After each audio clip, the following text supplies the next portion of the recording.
Chapter 1467 The Hinted Solution 1467 The hinted solution. Wang Wei's first order of business was to secretly recover his spirit particle and read the memories of the voyage. The initial host of the particle died, so it had to sneakily find a new host to ensure it could reach the inner core. And once inside, it had to stay out of the way to hide its presence. Once he retrieved it, Wang Wei glanced toward these people. A white deer more than 5 meters tall with purple horns and a purple crystal on its forehead stood at the center, with chains all over its body. It fought desperately, but the chains, which were attached to the transcendent artifacts, were unbreakable. Ji Jingjing and her people formed a circle around the creature. Meanwhile, Sir Lu and the other spirits floated in the sky, hurling attacks at the aggressor, trying to stop them. This should be the new consciousness, Wang Wei thought as he glanced at the deer. The creature's eyes were confused and panicked as it tried to fight for its life. However, the way it moved indicated it was a new life and had little to no experience. "What kind eyes?" Wang Wei commented. As he glanced at the creature's eyes, he felt a strong desire for protection. It was as if this creature was his child, and Wang Wei had a motherly instinct to protect it. He had to steel his mind to regain his bearing and observe impartially. Madman Chu told me every creature from the Genesis Age had their own power capable of breaking the rules of the current era. Wang Wei thought as he focused intently, trying to feel the power of this creature. He sensed an old archaic power with a similar origin to the Grand Tao source but utterly different in its essence. The power of nurturing, Wang Wei thought. This creature can nurture all things. That's why it can help people reach a higher level. It nurtures the body, soul, mind, and even comprehension of law. The heaven and earth wonder that Emperor Cong used had time-related powers. The one from the Golden Era had a birthing power or a subcategory of yin-yang, and this trial had the concept of nurturing.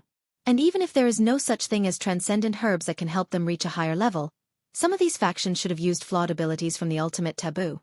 They should definitely be able to refine a transcendent herb that helped them become true half-step transcendent, Wang Wei analyzed. This revelation meant he could not allow them to take away this creature. If these people become more powerful, then it will be easier once they try to invade the eternal Ascension world in the upcoming catastrophe. There is also the fact that Wang Wei also wanted to use this power for himself one day. The issue is, how should I help? A direct intervention was out of the question, but Wang Wei believed there was something he could do to solve the current situation. Have they noticed me? Princess, there is a problem. Xianxia, what do you mean by that? Ji Jingjing asked through divine sense. Everything was proceeding accordingly.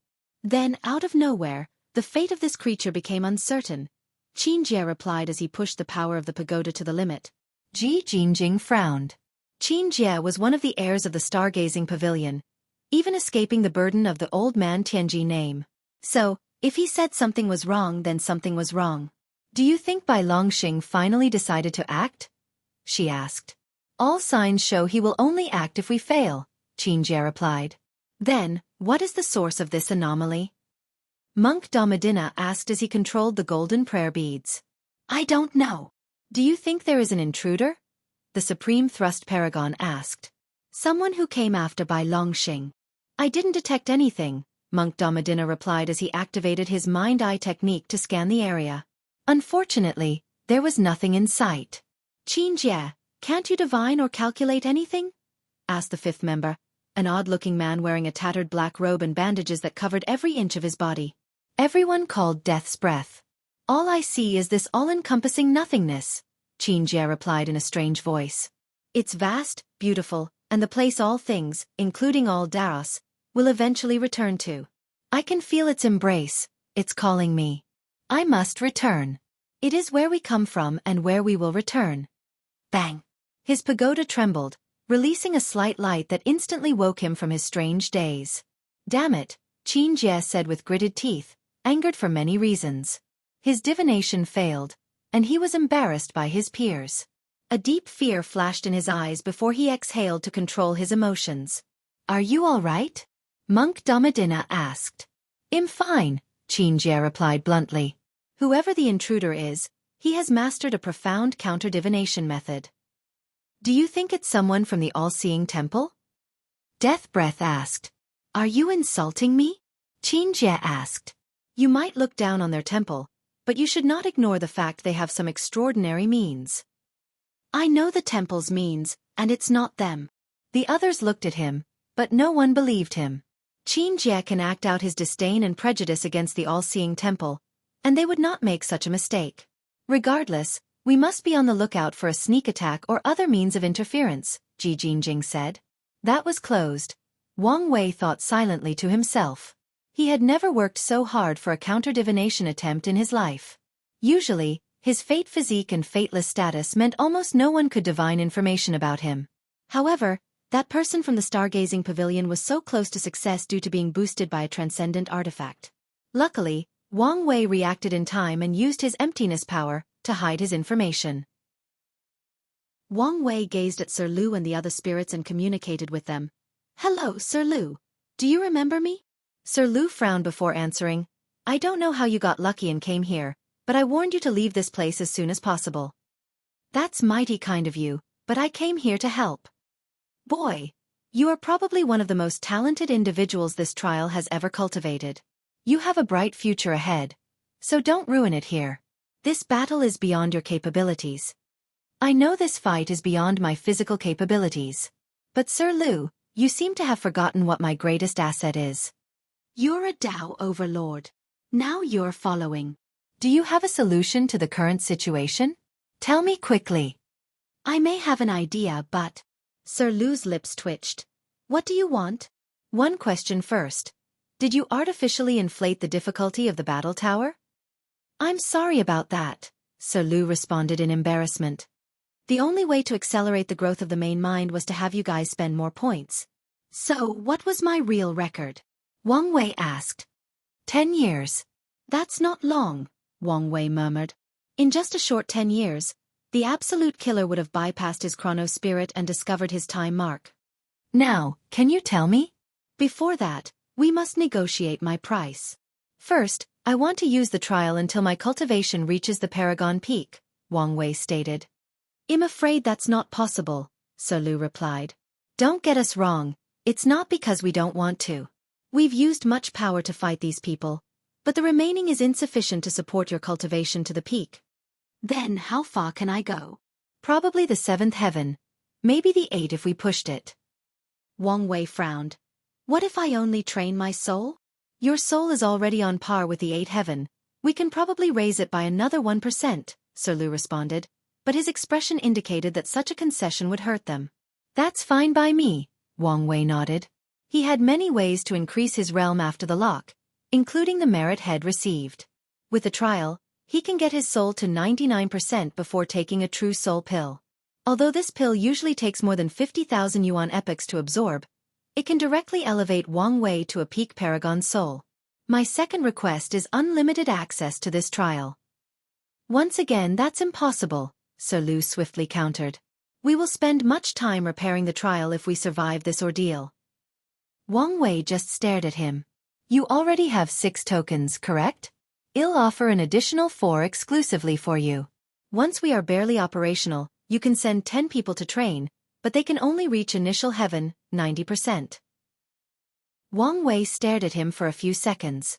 After reading his facial expression, he said, Fine, but there is still a third and final request, and this one is non-negotiable.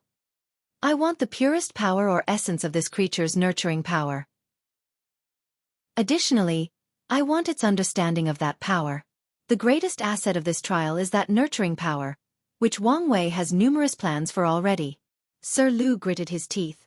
I can give you the power, but knowledge is out of the question. Wang Wei squinted. The main mind has retained little knowledge from its predecessor Fei, Sir Lu immediately explained. That's why it's in such a bad state. It cannot control its power. I see, Wang Wei muttered. Very well. I'll grant you access to my personal dimension. Put my rewards inside, and I'll tell you how to save it. You want us to pay first? After your previous immoral business practices, you think he'll trust you? Wang Wei countered.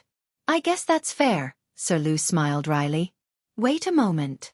A few minutes later, the clone received information from the main body that he had received payment and nodded. The Heaven Cardinal already hinted at the answer to your problem, Wang Wei stated.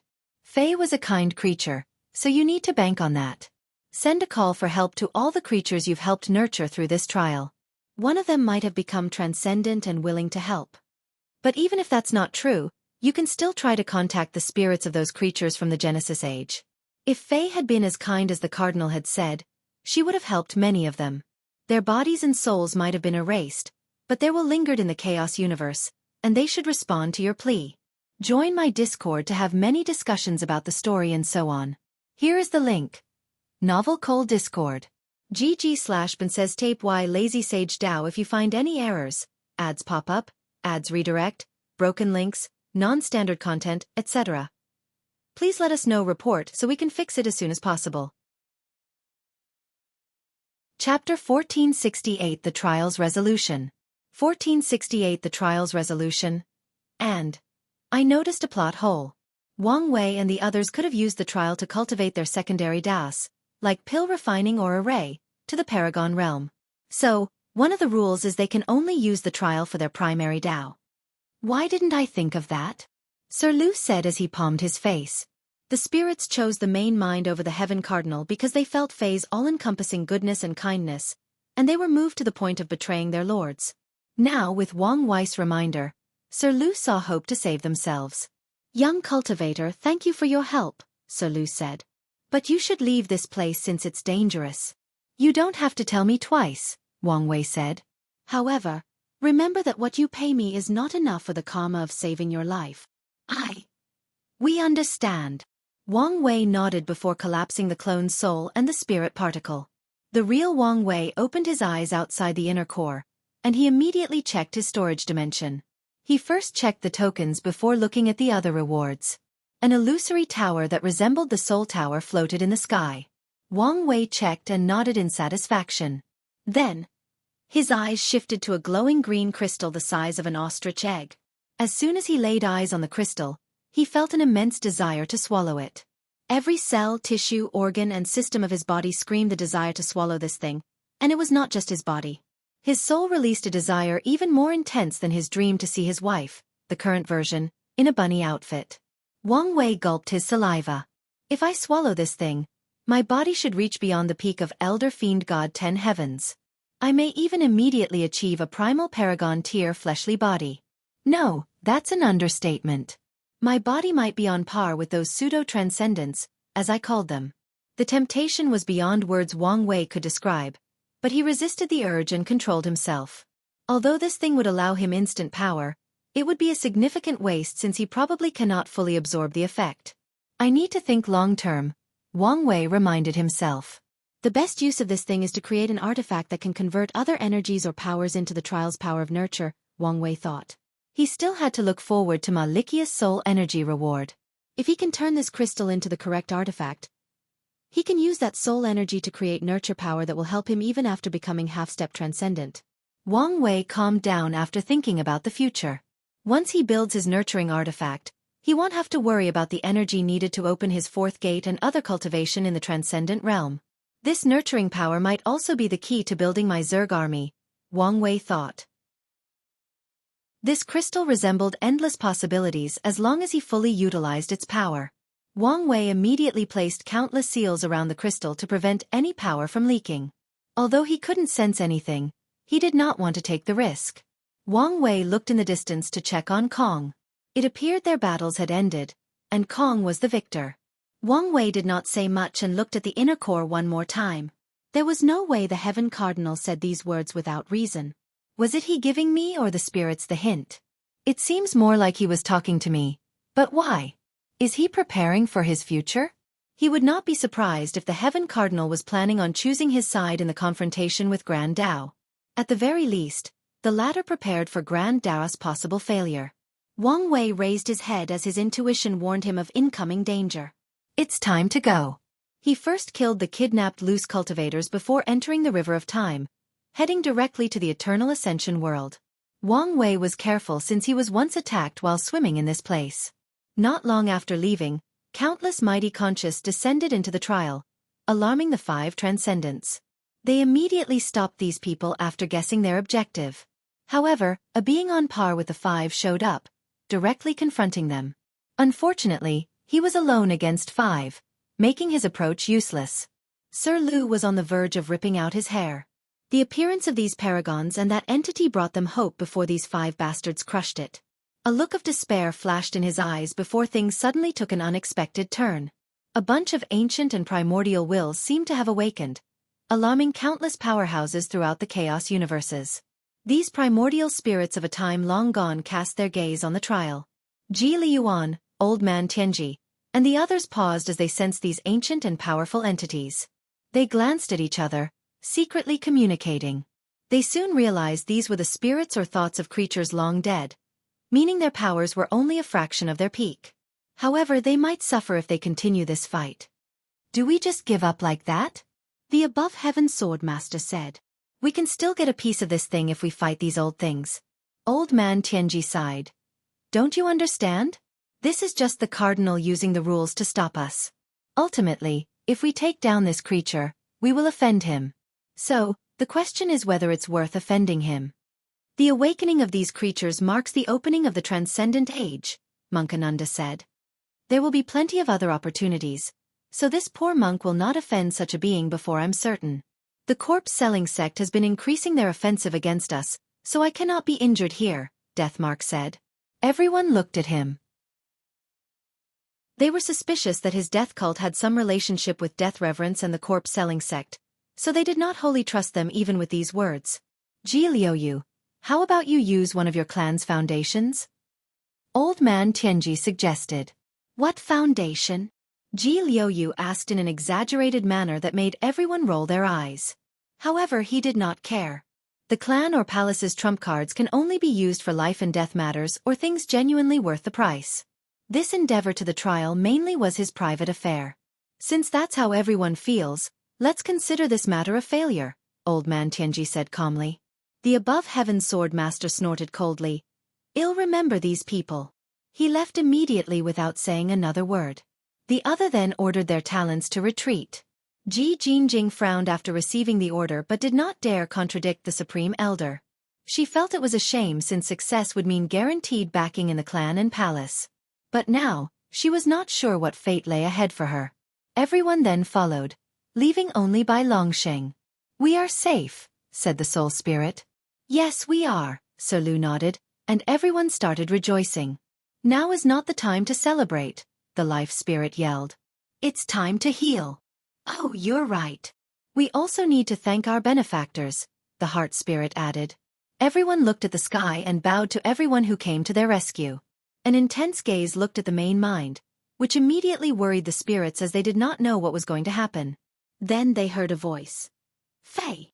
The voice was booming but contained the gentleness of the earth. I'm glad you can live again, even if it's in this form.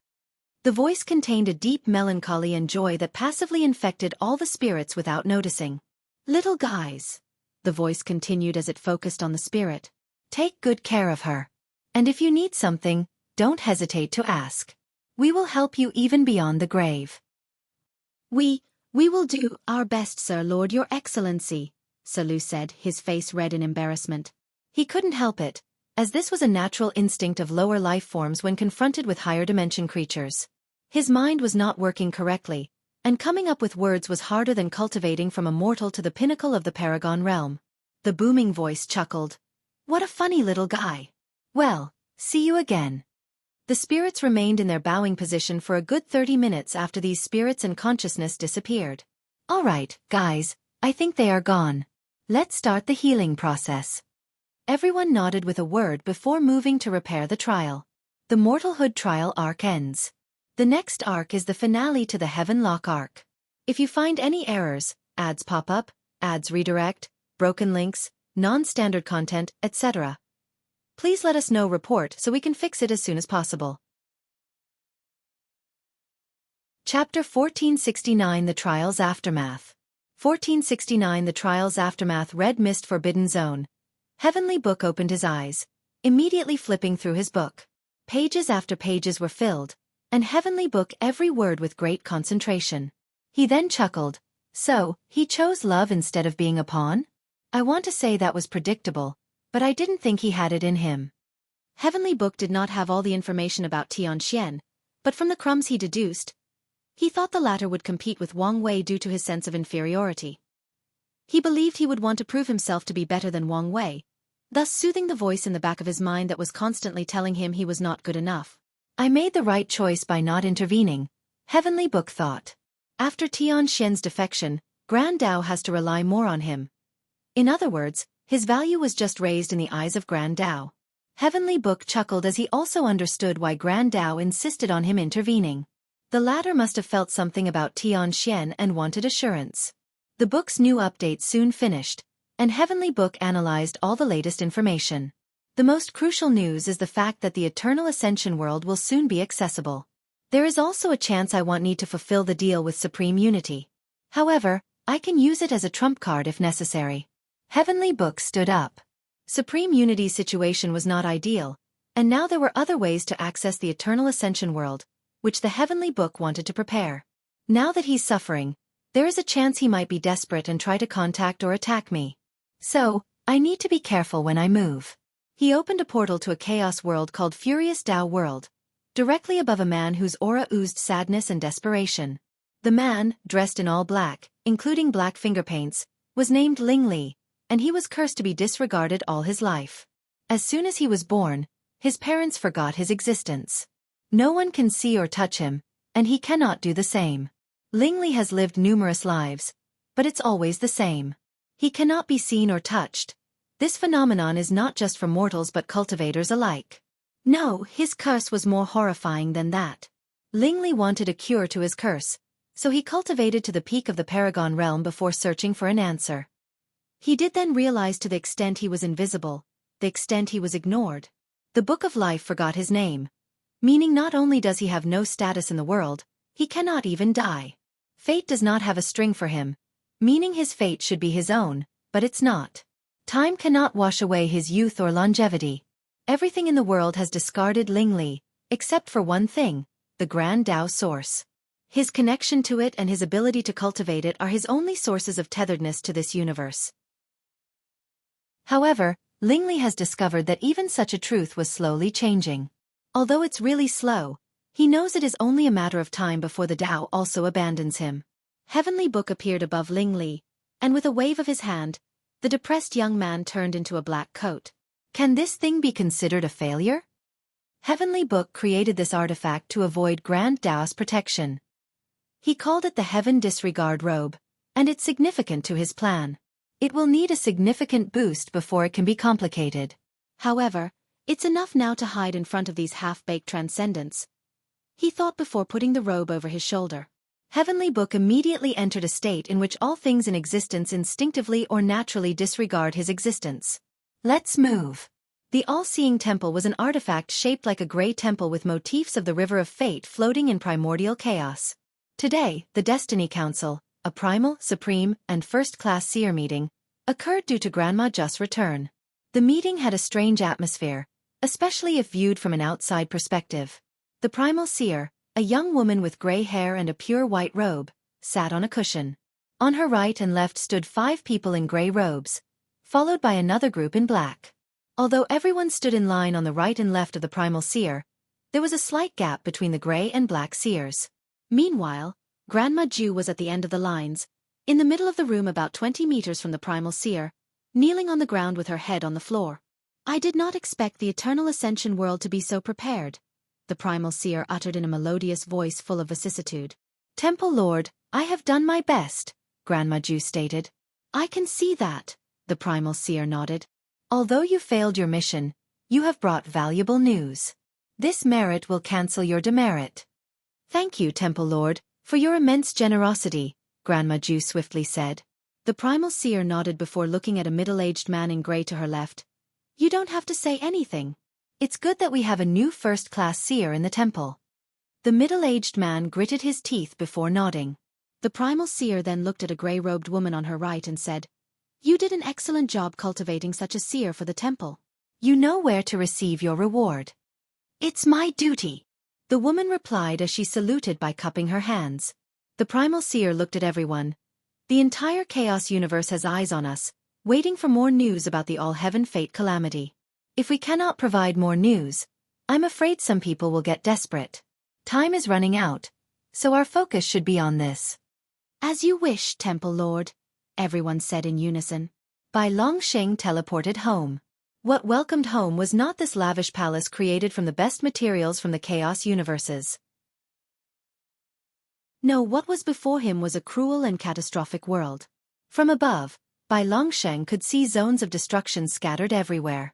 There were volcanoes, heavenly flame regions, intense wind regions, ice tantrum that could go past absolute zero, gravity zones that could reach beyond the limit of physiques, poisons worlds that contained strains from every world in the chaos universe, Yin-Chi graves, collapsing star/black holes dimensions, chaotic spatial temporal areas, chaos sectors, nothingness manifestation lands, etc. This place had everything, and in all these locations, body refiners were using them to temper their flesh. Bai Longsheng took a deep breath, absorbing the energy in the environment. This was not Dao Qi, but the purest essence Qi. Any mortals living in this environment would grow up capable of lifting a dozen tons without exercise. And any body refiners would sacrifice one of their testes to live in this place. Bai Longsheng looked at a palace located at the center of this chaotic world. The palace was all black and looked normal. It was hard to tell whether it was luxurious or what kind of materials it was made of.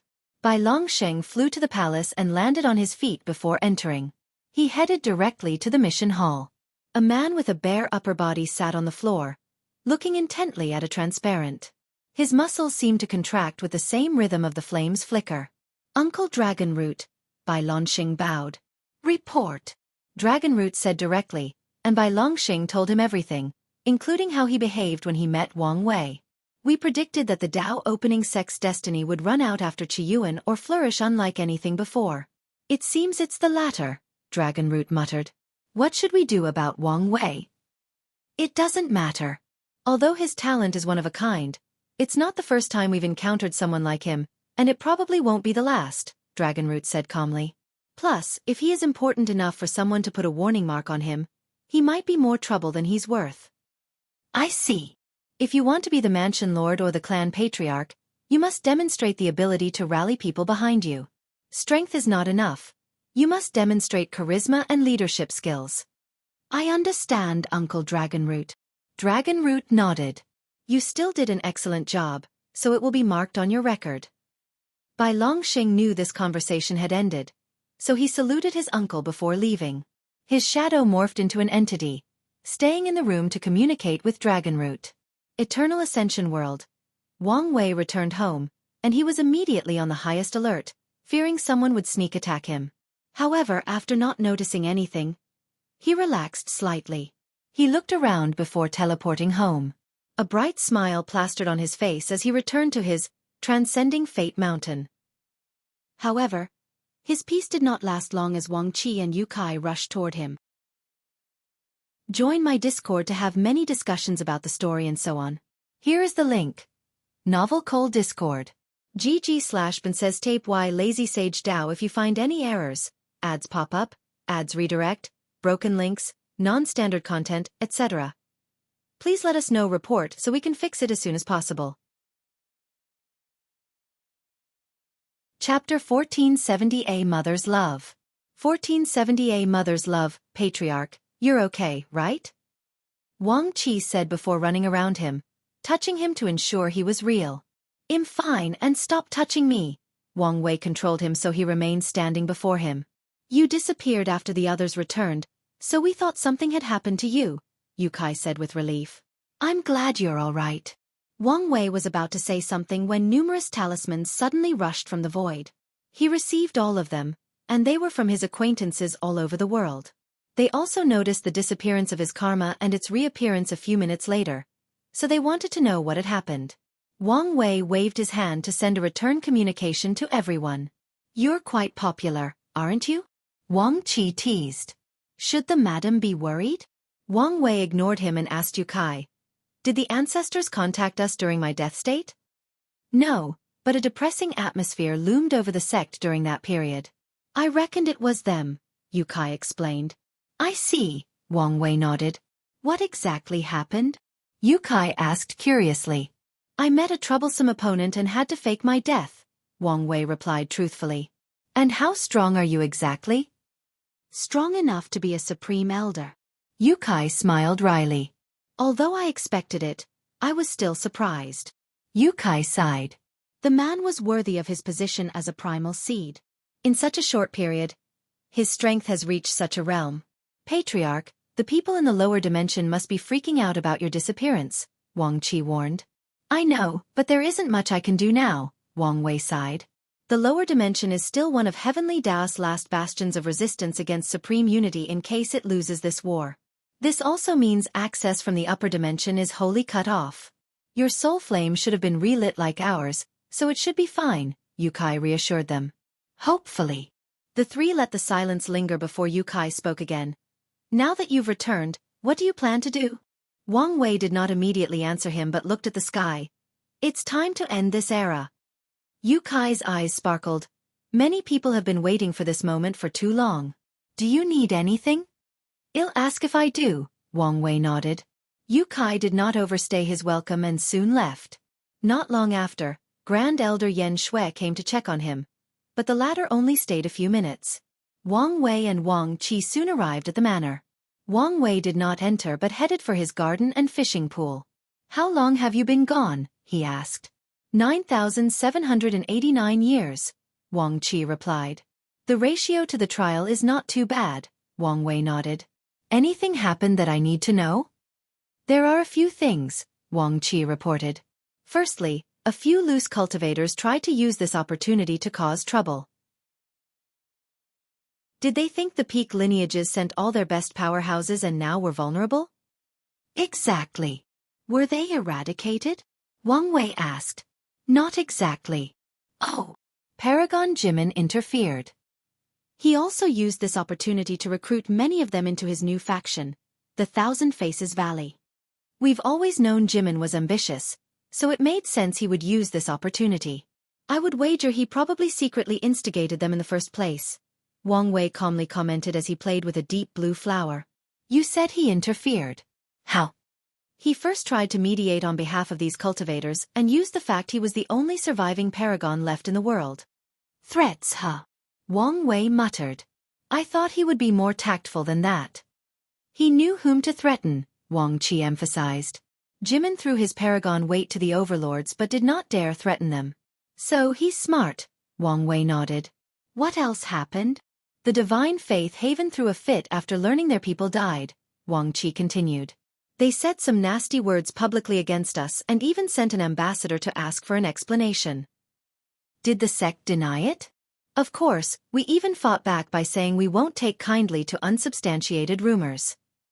That's the right approach, Wang Wei nodded.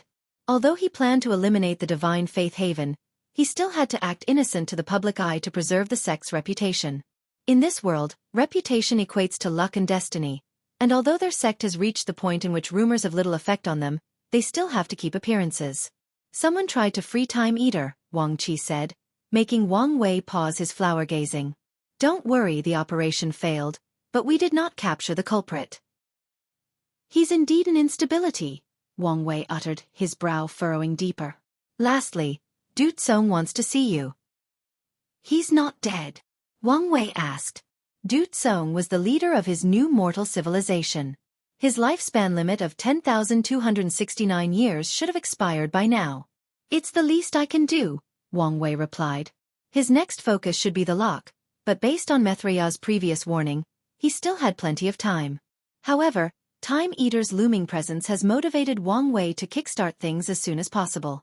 Before I check on him, I need you to fetch two people for me, Yang Guowai's mother and the Xie clan matriarch. No problem. A few minutes later, a middle-aged woman dressed in simple blue robes walked toward Wang Wei.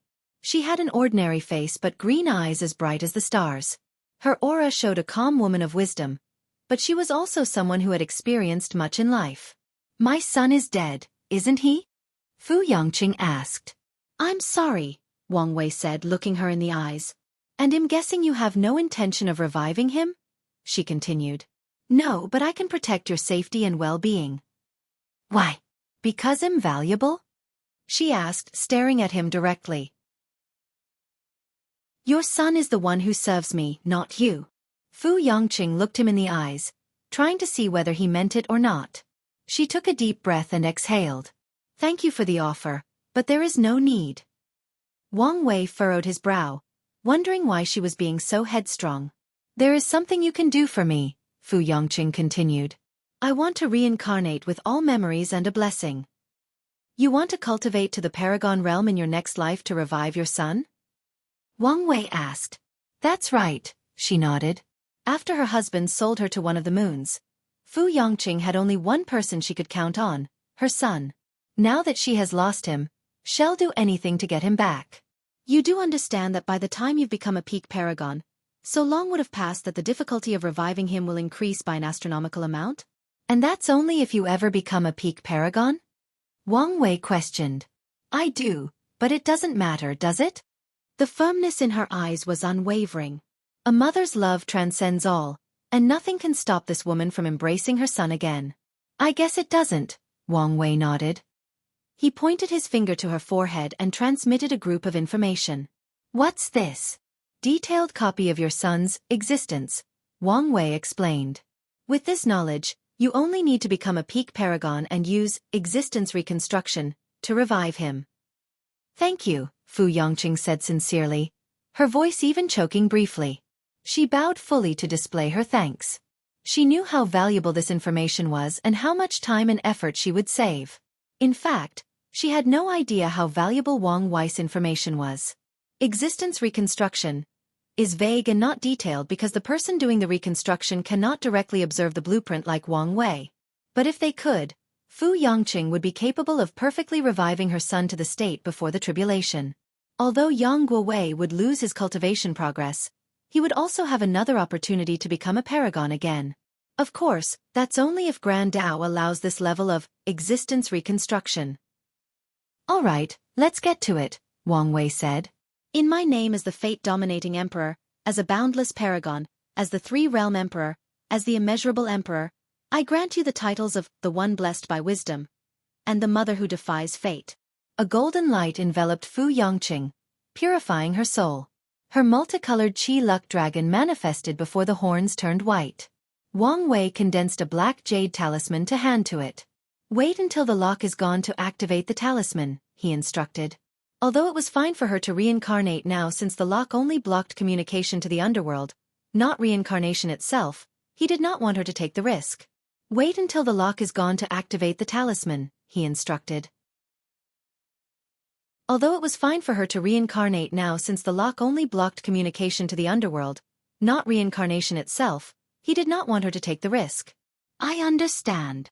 If you find any errors, ads pop up, ads redirect, broken links, non-standard content, etc., please let us know report so we can fix it as soon as possible." Chapter 1471 Du Tsong's Farewell. 1471 Du Tsong's Farewell. Wang Wei calmly watched Fu Yongqing fly away, sighing deeply to himself. A mother's love can be like an endless abyss. He hoped for the best for her but did not have much hope. Even with his blessing, Fu Yangcheng's chances of becoming a paragon were slim, let alone a peak paragon. There is also the fact that she will face more trials and tribulations because of those blessings. "Come out," he said, looking at a tree near his location. A thin elderly lady walked out behind the tree, wearing tight black clothes that almost reminded Wang Wei of ninjas. He immediately noticed a few anomalies as he glanced at this old woman. She made no sounds when walking, her body had no odor even with his extreme senses, her vitality was undetectable, her aura non-existence, light did not refract on her, she had no shadow, and even as Wang Wei looked at her, it was as if no one was before him. The Tao of concealment, and she's cultivated it to the extreme, Wang Wei analyzed. "You must be matriarch Xie Huan." "Primal seed," Xie Huan bowed deeply.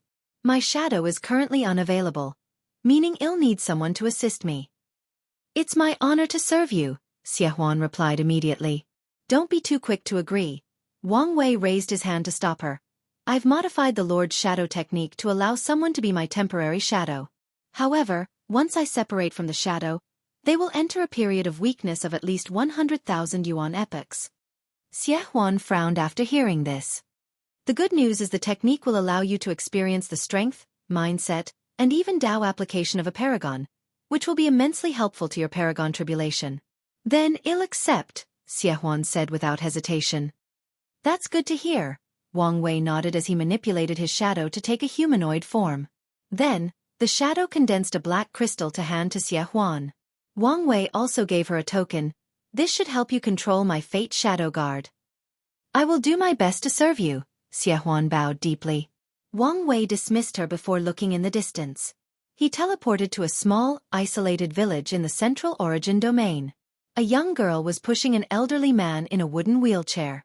The elderly was old, too old. So old that the stench of death oozed out of him. As soon as Wang Wei appeared, the young girl took a defensive stand. A black and slim armor materialized on her body, followed by 2 shadow daggers. Sheener, be at ease, Dutsong said, raising her hand to signal her to back down. Lord Guardian, I'm glad you came to see me before I leave this mortal coil. It's the least I can do after everything you've done for me, Wang Wei replied.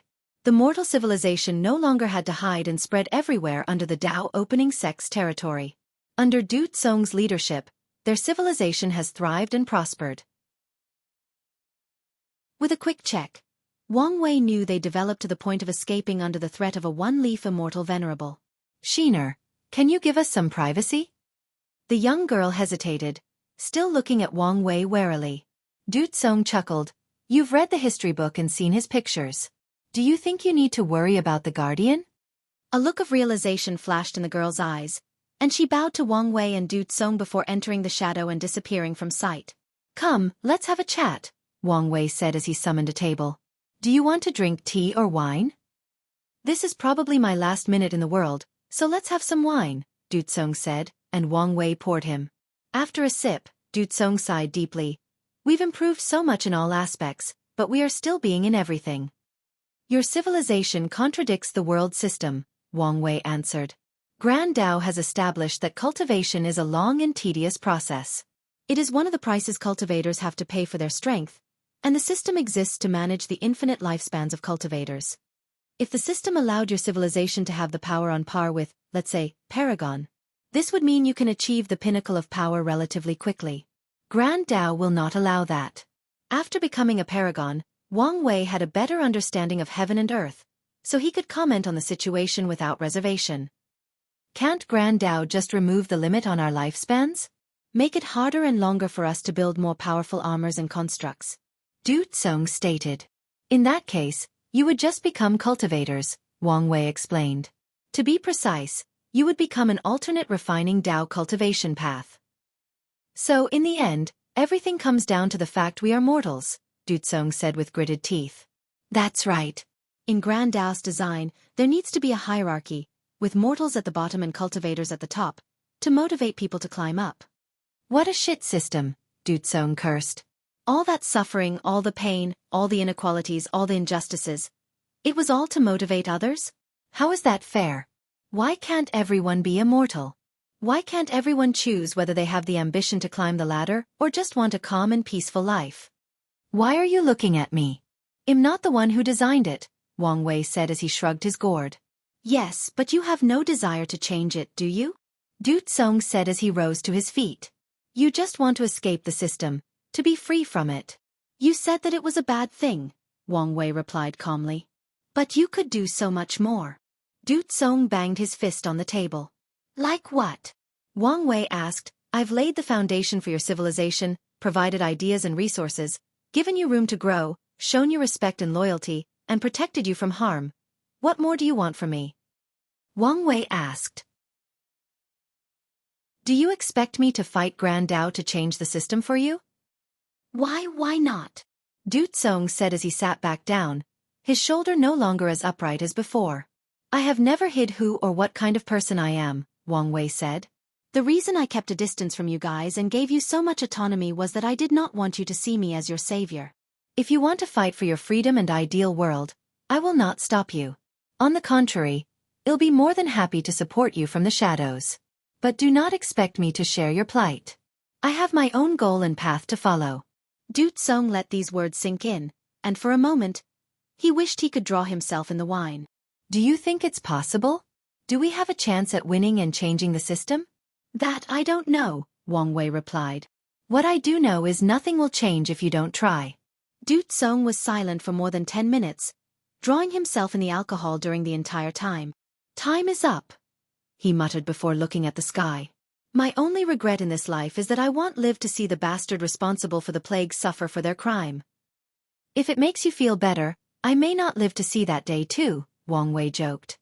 No, it didn't make me feel better, Dutsong said honestly. Can I ask you something? What is it? Reincarnation is real, right? It is. Can I be reborn as a mortal, with no cultivation talent, for eternity? I also want to be reborn in this world. So you want to try this endless battle that may be pointless? Wang Wei asked. You said it yourself. I won't know if it's possible without even trying. I must admit, I admire your dedication, Wang Wei said. He raised his hand to release a black and white light into Du Tsong's body. The old man smiled before slowly standing up. He fixed his robe and took one last look at the distance and the sky before slowly dissipating between heaven and earth. I'll see you again. See you later, Wang Wei saluted.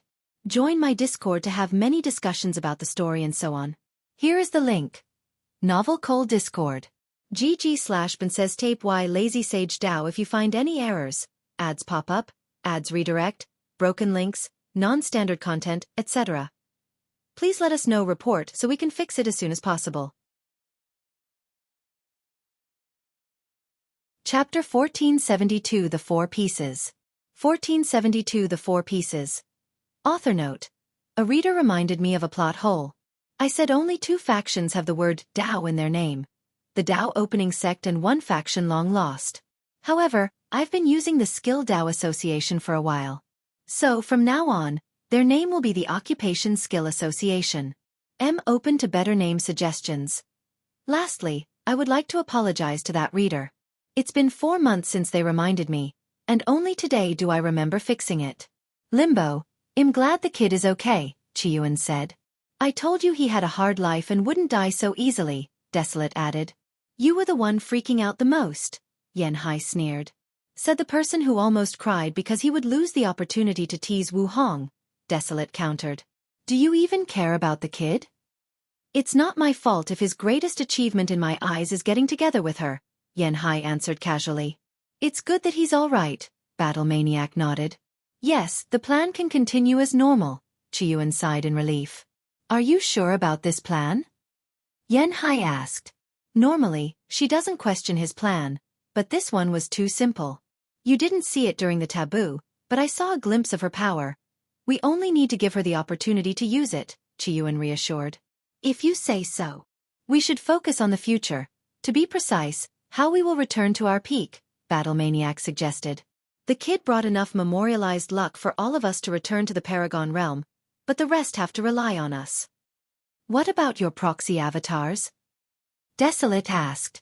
We can't use those, Chiyuan immediately answered. Before entering the ultimate taboo, they took a few of their proxy avatars and left one in the world.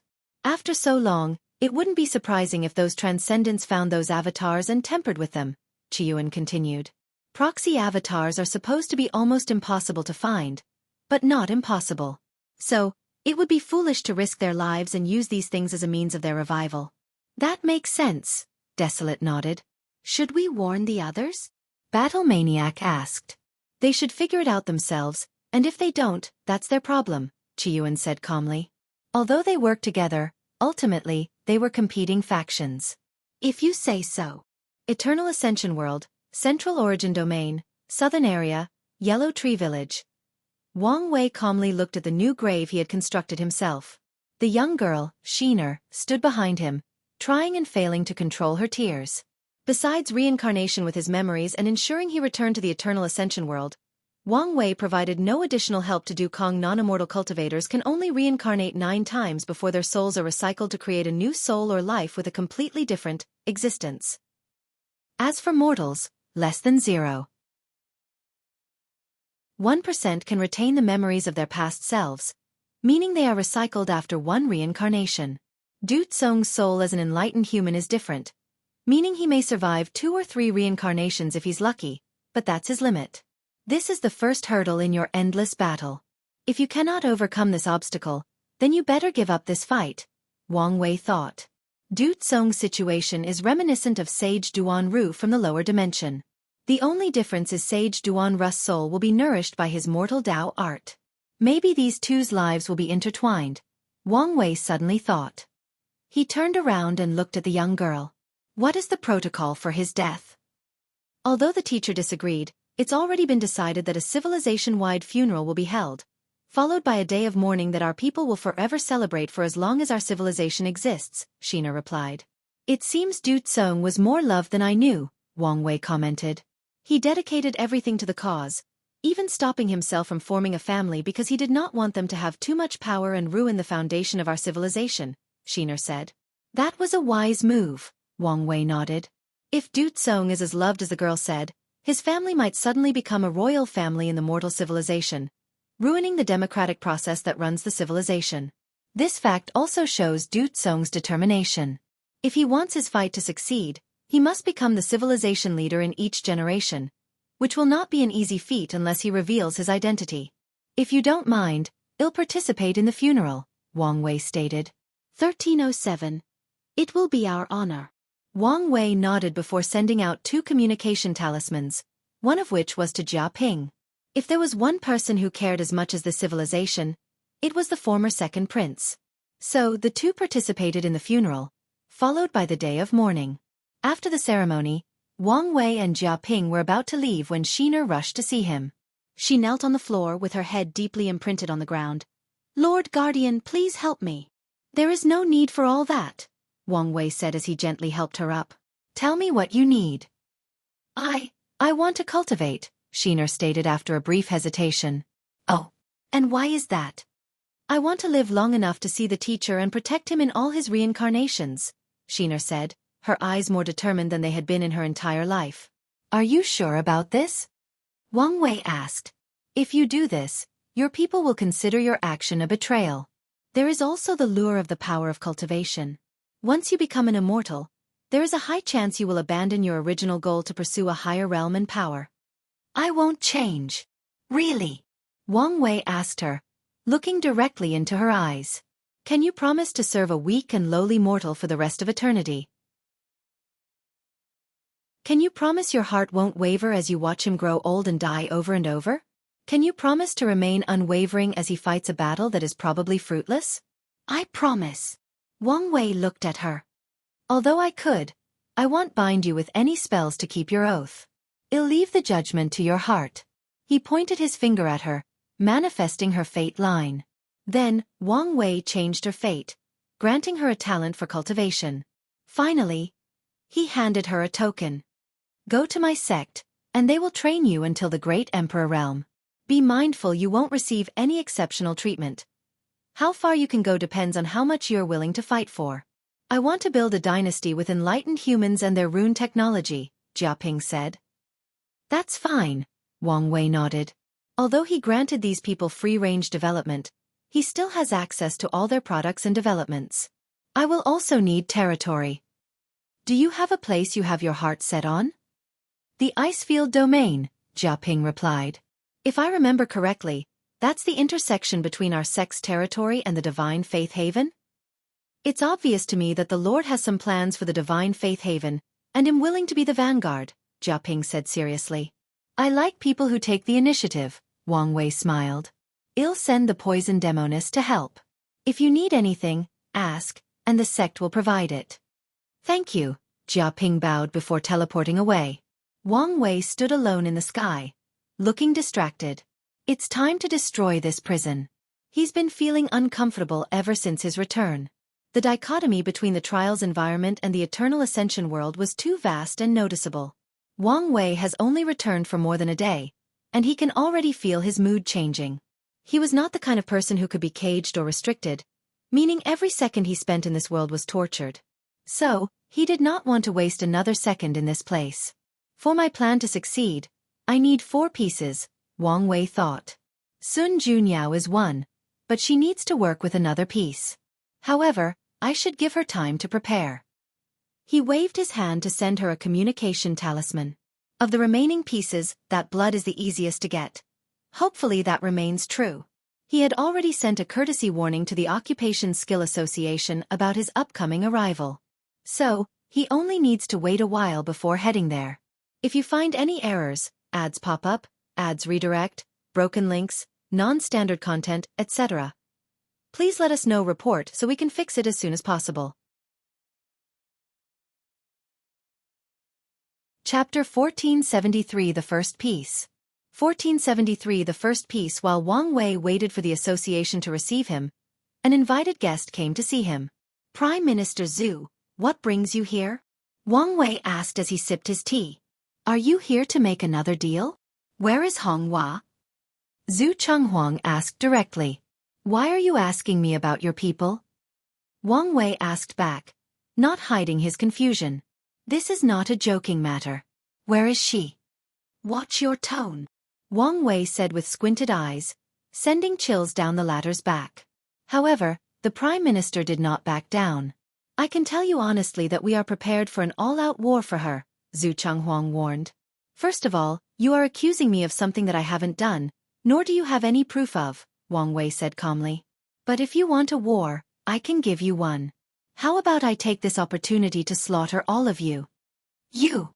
I probably couldn't get through your dynasty's main array, but it should be no issue slaughtering all your citizens and ruining your luck, Wang Wei stated calmly, and Zhu Chenghuang stared at him with flaming eyes. You see that? That's how you make a threat, Wang Wei continued before slowly sipping his tea. He let his words marinate, increasing the pressure on the Prime Minister. The last time we spoke, you were confident, nay, arrogant, you could protect her. But now that she has escaped your grasp, you come barking at me like a mad dog. How does that make sense? We know you did it.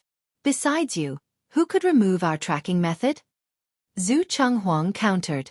As much as I'm flattered that you think so highly of me, haven't you received the information of what happened in the trial?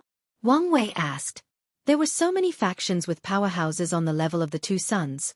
You don't think your method can hide from them, right? From what you know, Hong Hua might have surrendered to them in exchange for her freedom. Or worse, someone noticed your so-called tracking method and was interested, so they captured her. Cong would have rescued her if she was captured, Zhu Chenghuang fought back. That's true, Wang Wei nodded. So, she left of her own volition? Well, I can't blame the poor girl. Zhu Chenghuang took a deep breath to calm down. I'm going to need you to hand over Hua Shui. Wang Wei chuckled in response. Let me tell you what's going to happen. You'll stay here as our guest until your dynasty comes to get you. The Prime Minister was about to display another bout of outage but found himself unable to move or speak. Sect Master, Wang Wei called out, and Yu Kai's projection appeared before them. Send news to the Qin court that their Prime Minister has wrongly accused us of something we have not done and, in the process, offended a paragon. If they want his return, they must pay remuneration. Our sect's face cannot be trampled like that for no reason. I understand, Yu Kai nodded.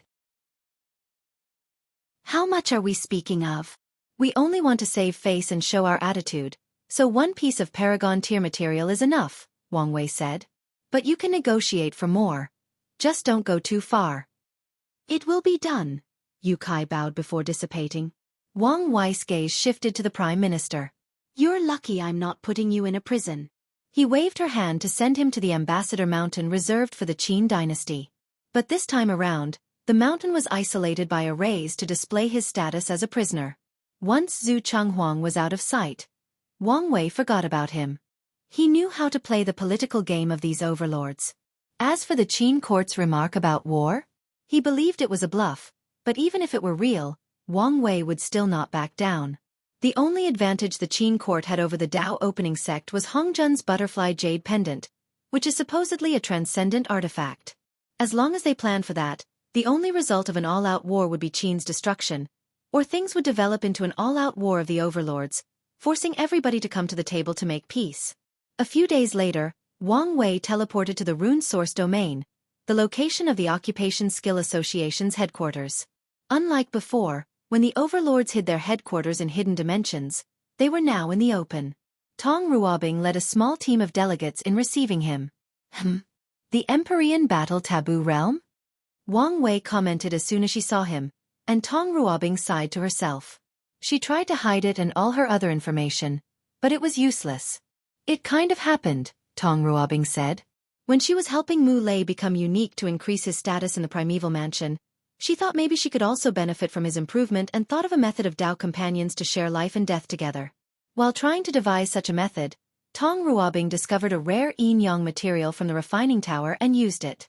The result was that both couples managed to share their foundation, allowing them to link their existence and benefit from each other's advantages. In other words, Mu Lei and Tong Ruobing entered the battle taboo realm before becoming paragons. It seems like luck was on your side, Wang Wei commented. A few of his peers were also lucky as Tong Ruobing, including Xiao Qiandi and Sun Junyao. Meanwhile, others like Yi Dafu and Lin Fan had to rush to increase their strength. The rest, like Jian Wushuang and Ao Shen, were not so lucky and became paragons first. And you could have figured it out yourself, Wang Wei replied. We are no longer heaven-chosen competing for one chance at immortality. By now, you should know the importance of being slow and steady. Isn't that hypocritical coming from you? How so? Wang Wei asked, quite confused. You've become a paragon in record time while also checking everything on the list to ensure you have the best foundation possible. There is nothing slow about you, but you still have all the advantages and preparation of someone steady.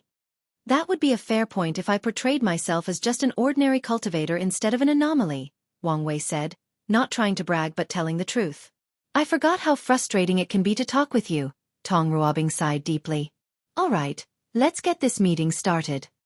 Wang Wei shrugged before following her for a brief tour of the association before directing him to Destiny Peak. Wang Wei noted she did not take him to the primary mountain, the association president's ruling area. It seems that women still have immense power even after the association master has become a paragon, Wang Wei thought. Elder Chen and countless others received him before starting a banquet. The food and wine were out of this world, especially since they were from the cooking and winery mountain. Although these professions were not so famous, the association still trained a few talents, especially in the wine department. Many people dabbled in wine as a secondary Dao, with swordsmen being the majority.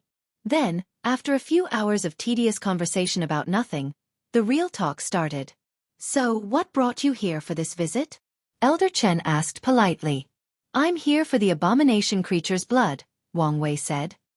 He now knew the old ones were not called as such in the Chaos universe but referred to as the abomination. 2331.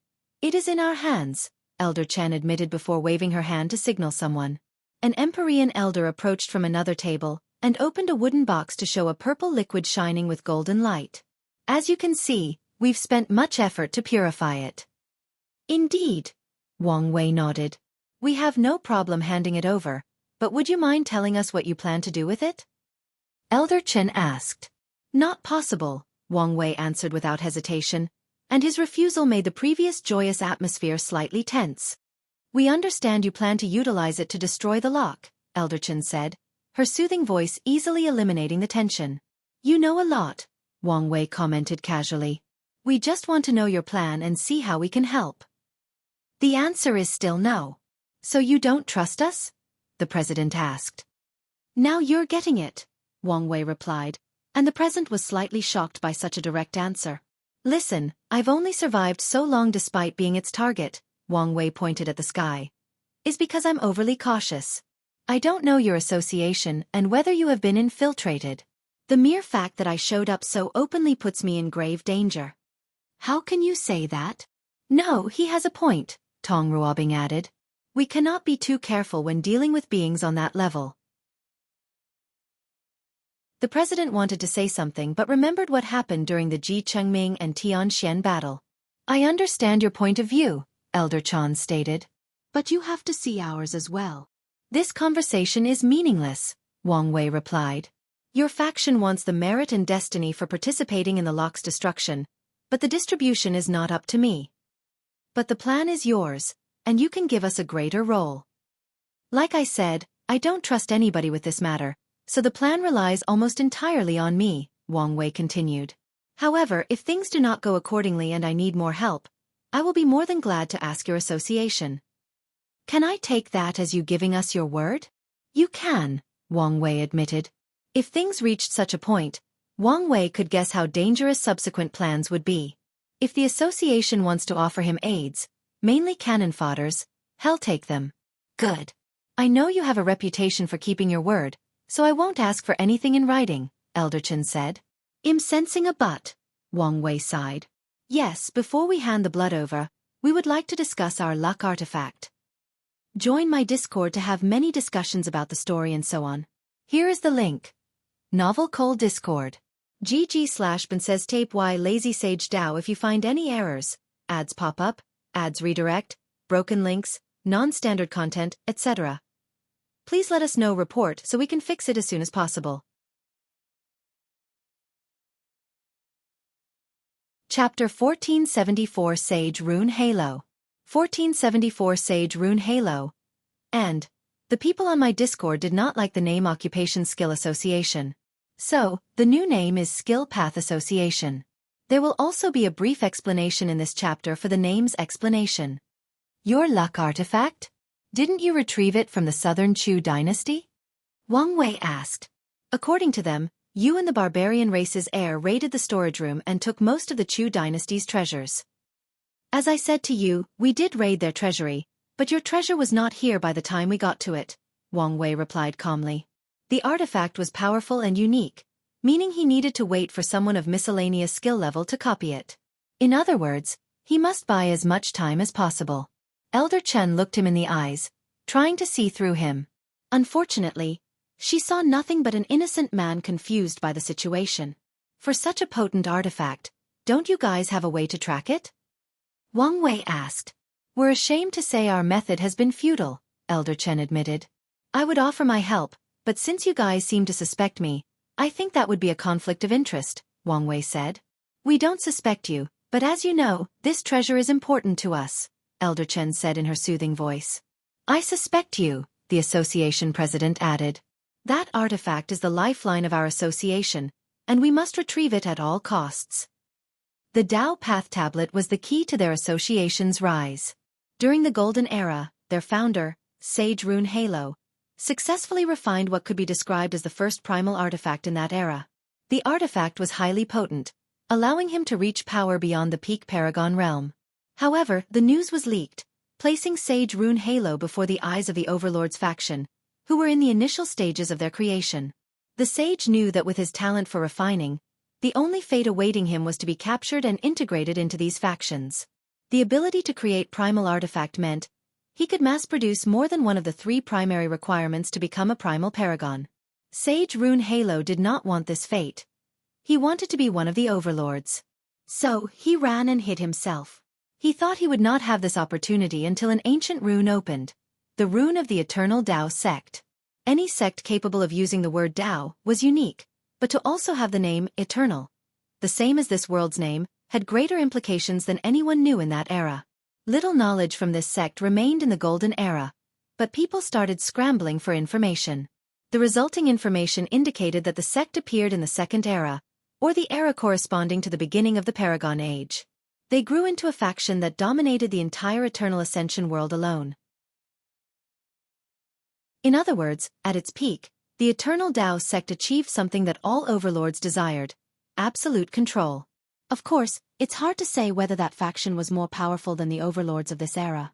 After all, the Golden Era was the pinnacle of luck and destiny of the Eternal Ascension world, meaning the Eternal Dao sect was most likely lucky and ruled during an era without much competition.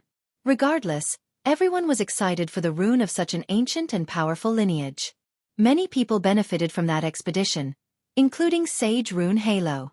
He discovered the refining hall of the Eternal Dao sect, recuperating lost knowledge and inheritance. More importantly, he found a small piece from their luck-condensing artifact. He used it to build the Dao Path Tablet, inheriting a small portion of the Eternal Dao sect's chi luck. Ever since that, his destiny has changed, and he rose like a comet, securing his spot as one of the overlords. In the universal Dao language, the character for Dao can be translated as avenue or path. Depending on how you write, these words can also serve as synonyms. I understand how you feel, Wang Wei answered. He almost lost control of himself as he realized the president and Elder Chen were using the tactic of good and bad cop that he used to watch in Western movies back on Earth. But as I said, your artifact is not in my hands. You said the Southern Chu dynasty might have handed it to the Qin court, Elder Chen asked slowly. More like claimed, the president added, not hiding his suspicions. According to our information, You confronted the human emperor's projection from limbo, Elder Chen continued. Was it over the artifact? No, it was over Shu Ren's nether hell. Why would the human emperor want such a thing? I don't know, but the fact he was willing to appear from limbo showed how much he valued it, Wang Wei said truthfully. And do you have proof of that? The president asked. I do, Wang Wei nodded. But I won't show it since this meeting is starting to feel like an interview I did not sign up for. Wang Wei squinted his eyes, suddenly increasing the tension in the room to the highest alert. I've exhausted my patient. Are you going to hand over the blood, or do I have to take it myself? The chill behind these words made everybody's hair stand straight. Elder Chen acted swiftly to defuse this situation. There is no need for all that. It's just that this item is too important for us. I understand this, but I think I've been quite forthcoming with your inquiry, Wang Wei responded. And if I have to be honest, I don't understand why, back then, your association succumbed to Time Eater's pressure and handed over the artifact. It's your fault you're in the current situation. The president immediately lowered his head. His, and the association's greatest shame, was handing over that artifact. Back then, Elder Chen had just injured her existence to fall to the Empyrean realm, and he was a young and inexperienced association president. So when Time Eater and the others showed up, pressured him with their cultivation, and even used the two sons' names, he crumbled under the pressure and gave them the artifact. Elder Chen was enraged after she left seclusion, and if not for the further instability the association would suffer from a sudden change in power, he would have long been replaced. Over the years, the president has worked hard to prove himself, and Elder Chen saw it and rewarded him by not firing him. However, from that day on, his power was at an all-time low in the association. We indeed have ourselves to blame, Elder Chen sighed. She motioned her hand, and someone approached to deliver the blood to Wang Wei. He checked it before placing it away with a nod. Thank you, and my words from people still count. We appreciate that. Tong Ruobing escorted Wang Wei out before returning to the banquet room. The atmosphere was depressed since they did not achieve any of their set-out tasks. You know him better than us, Elder said as she looked at Tong Ruobing. What do you think? He took it, Tong Ruobing replied without hesitation. Are you sure? The president asked as a mirror manifested in his hand. The mirror of truth did not find any information. What makes you say that? Elder Chen asked. Intuition. How is that useful? The president almost rolled his eyes. Wang Wei's nature is greedy, but it's a calculated greed, Tong Ruobing stated. When he does something, it's usually for two purposes: benefiting himself or benefiting his sect or the people he cares for. As soon as he learned of the artifact's existence, he would have planned to get his hands on it. But doesn't he know this artifact is the kind of thing that we are willing to war over? The president asked. Are you saying he's willing to force his sect into a war for greed? How is that benefiting his sect? Oh, he knows, Tong Ruobing replied. And with his political savvy, he knows the ramifications of his actions. He knows better than to break the balance between the overlords. Tong Ruobing shook his head. Although the Dao Opening sect would decimate the association in a war, the other overlords would not allow this to happen since the foundation of the association would only increase the Dao Opening sect's overall strength. Then what's his purpose? He wants to copy it, Tong Ruobing answered. He did the same with the Enlightening Emperor Academy's Dao tablets in the lower dimension. Can that artifact be even copied? The president asked. Yes, it can, Elder Chen said. With miscellaneous skill, ample resources, and a bit of luck, they might do it. That's why he's denying it, Tong Ruobing continued. He's buying time to wait for their returns. The room was briefly quiet until the president asked, So, what do we do now? Join my Discord to have many discussions about the story and so on. Here's the link. Lazy Sage DAO. If you find any errors, ads pop up, ads redirect, broken links, non-standard content, etc.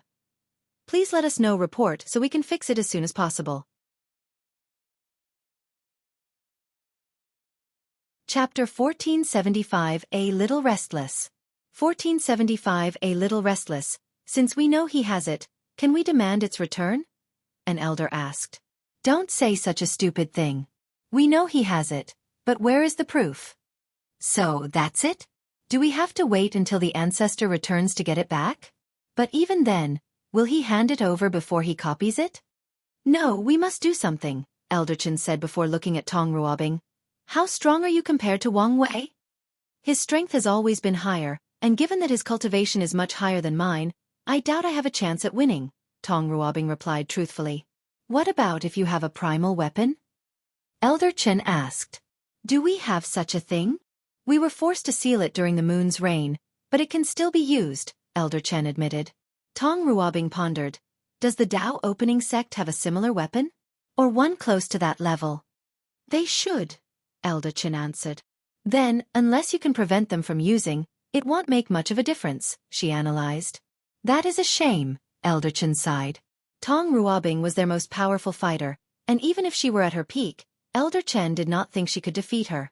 So that's it? The president asked. Diplomacy has failed, and force is not an option. There is nothing we can do directly about the artifact, she sighed deeply. Directly? Meaning there is something we can do? The president swiftly asked. There are currently countless loose cultivators whose pride and sense of self have been inflated after becoming paragons, Elder Chen muttered slowly. It's only a matter of time before one of these imbeciles thinks they are strong enough to challenge an overlord given our current weakened state. If these people discovered we were missing our luck artifact, they would think we were weak and emboldened to choose us as their target. We need to nip this kind of thinking in the bud. You want to stage a demonstration of strength? The president asked. That's right. Who's the target? The Southern Chu dynasty, Elder Chen answered calmly. We have the perfect excuse, so why not use it? They are the perfect target, the president agreed. But our research revealed some connection between them and the Qin court. What if they intervene? It will depend on Binger, Elder Chen replied, looking at Tong Ruobing. Are you more powerful than the Qin court's new paragons? There was one prince who was slightly talented, but I doubt he would be much of a problem, Tong Ruobing answered. Good.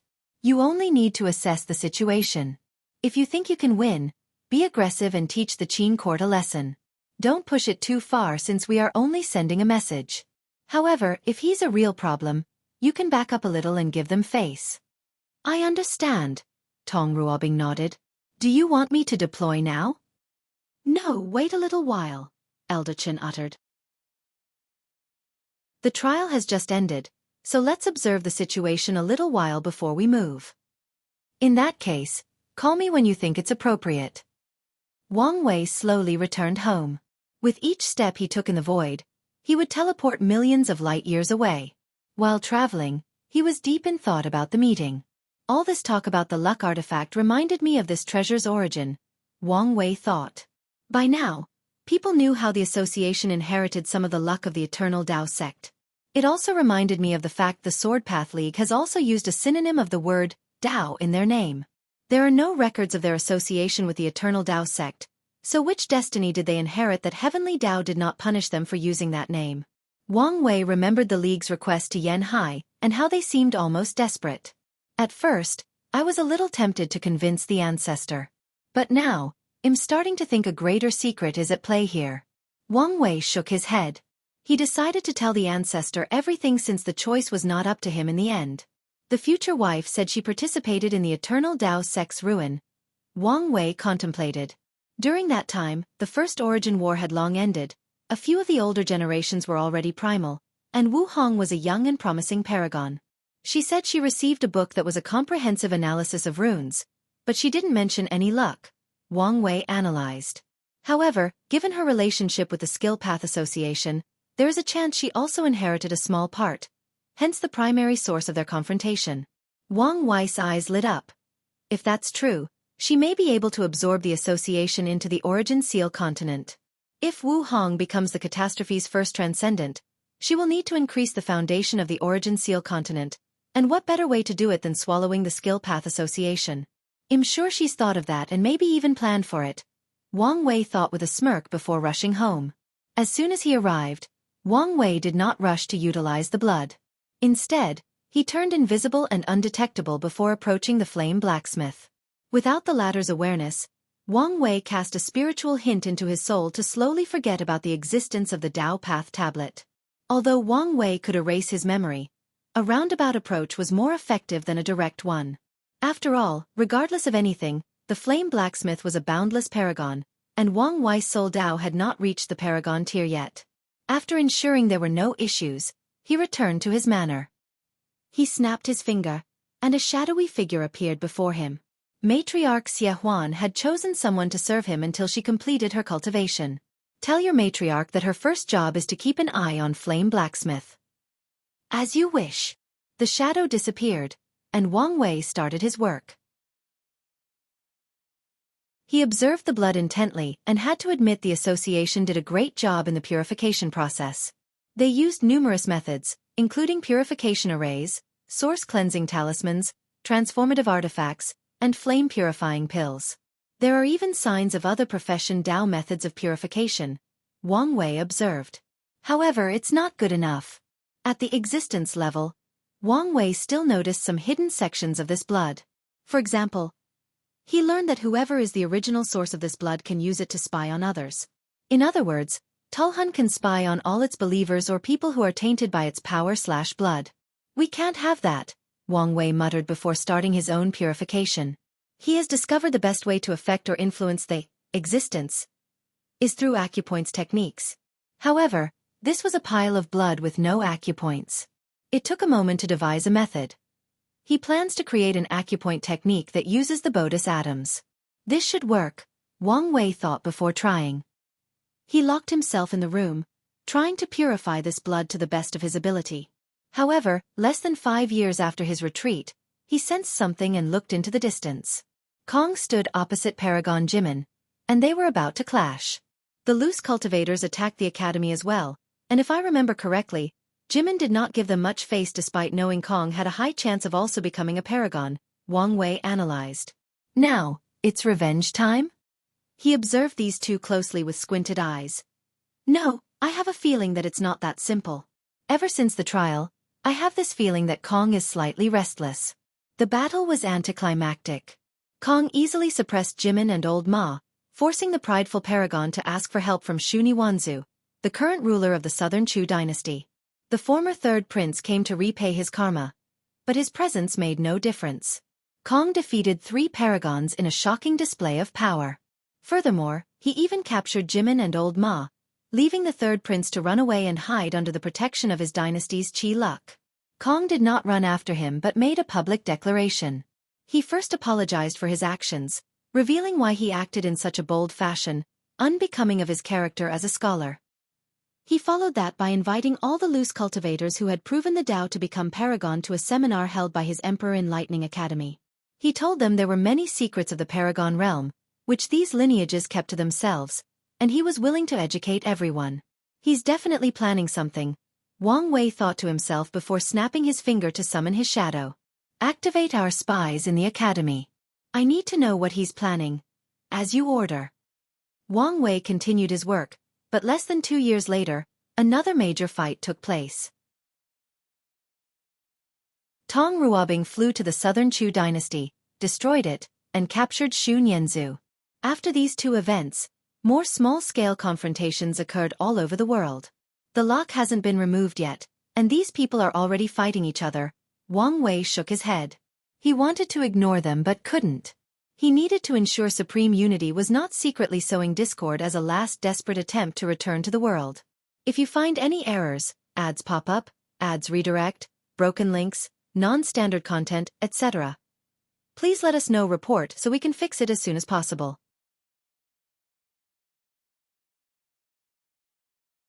Chapter 1476 The Stealers and Lin Fan's Woe. 1476 The Stealers and Lin Fan's Woe. Emperor Cong teleported to a hidden jail underneath the academy. He slowly walked toward Paragon Jimin's location. The latter was hung in the hair with 2 chains connected to his left and right hands. Jimin was in a terrible state, but his aura remained fierce and steadfast. Well, have you changed your mind? Cong asked calmly.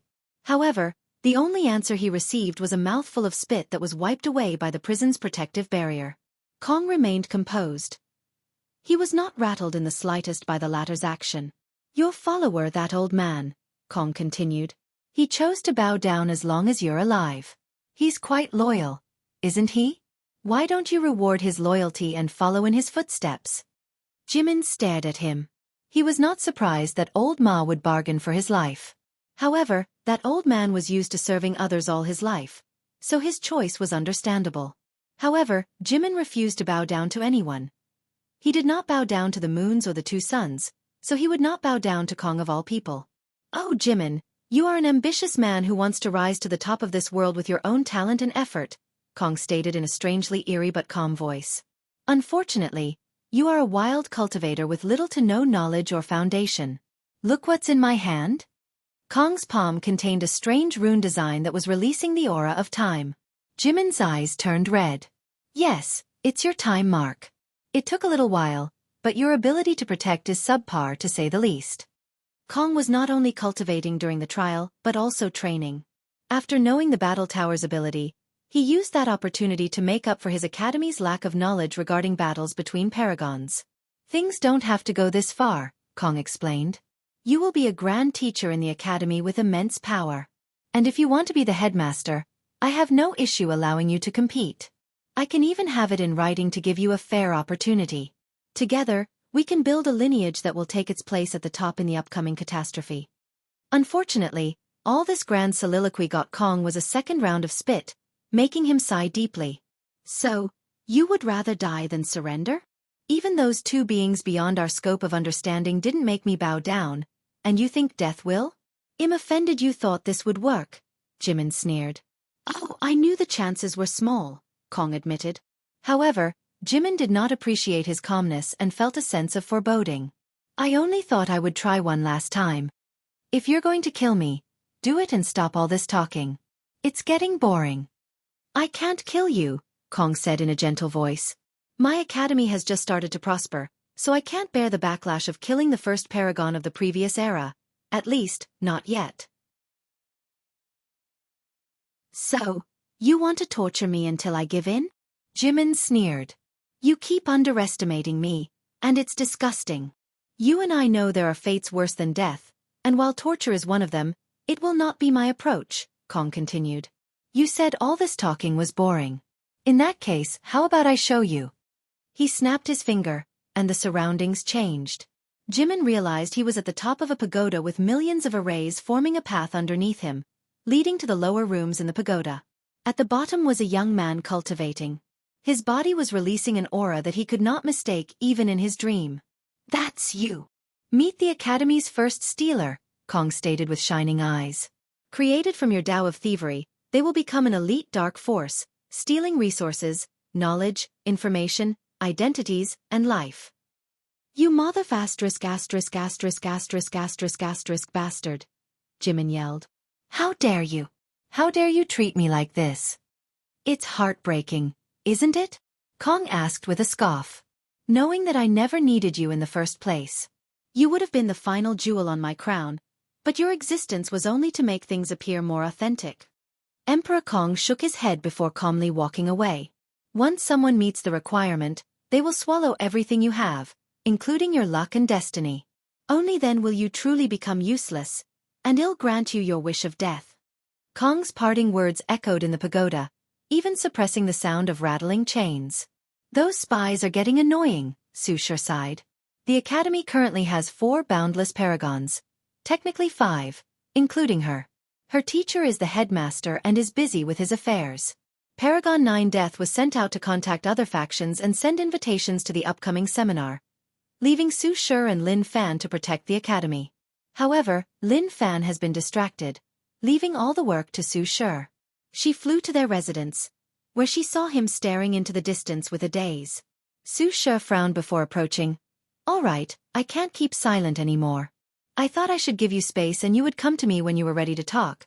But now, I think I made the wrong choice by not being direct. So what is going on? Lin Fan looked at her beautiful face. He has seen it for over 10,000 yuan epochs but still finds her as stunning as the first day they met. He sighed before taking Xushi into his embrace. I can feel it, she's about to ascend. You're talking about Suya? Is that why you've been in a hurry? Did something happen during your time washing tribulation? No, you were in this state before the tribulation. Yes and no, Lin Fan answered.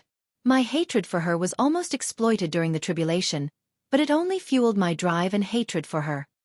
Su Shi did not want hatred and rage to drive him, but she understood that some things cannot be forgiven.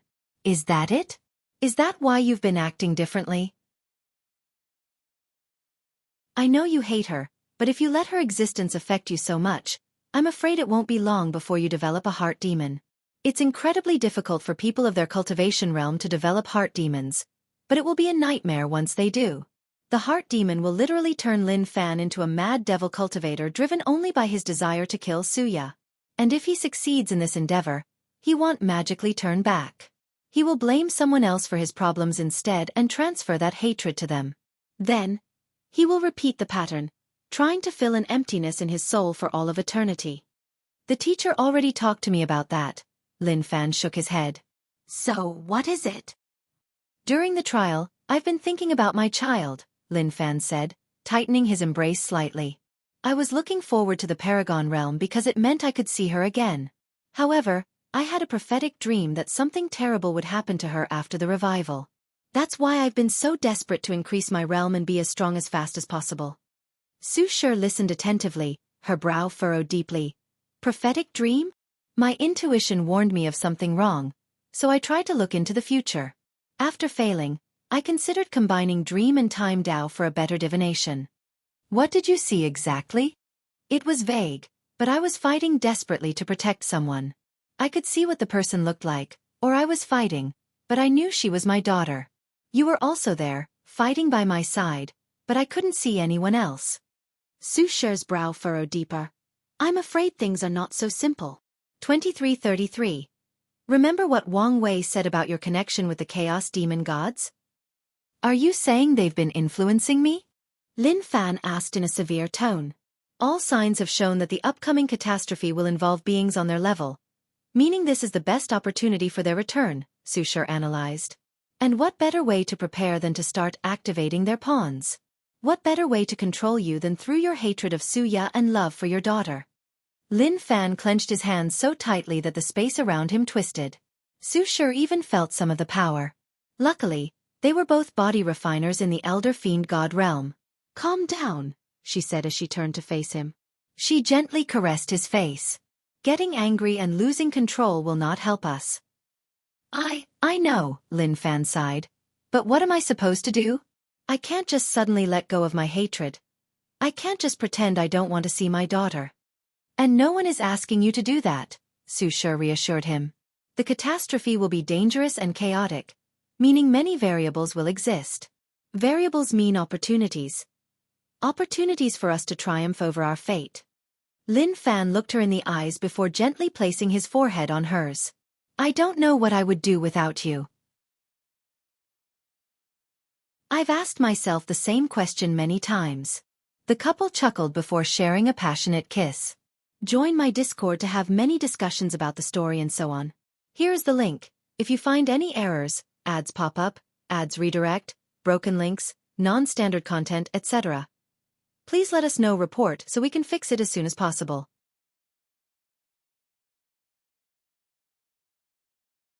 Chapter 1477 The Second Piece.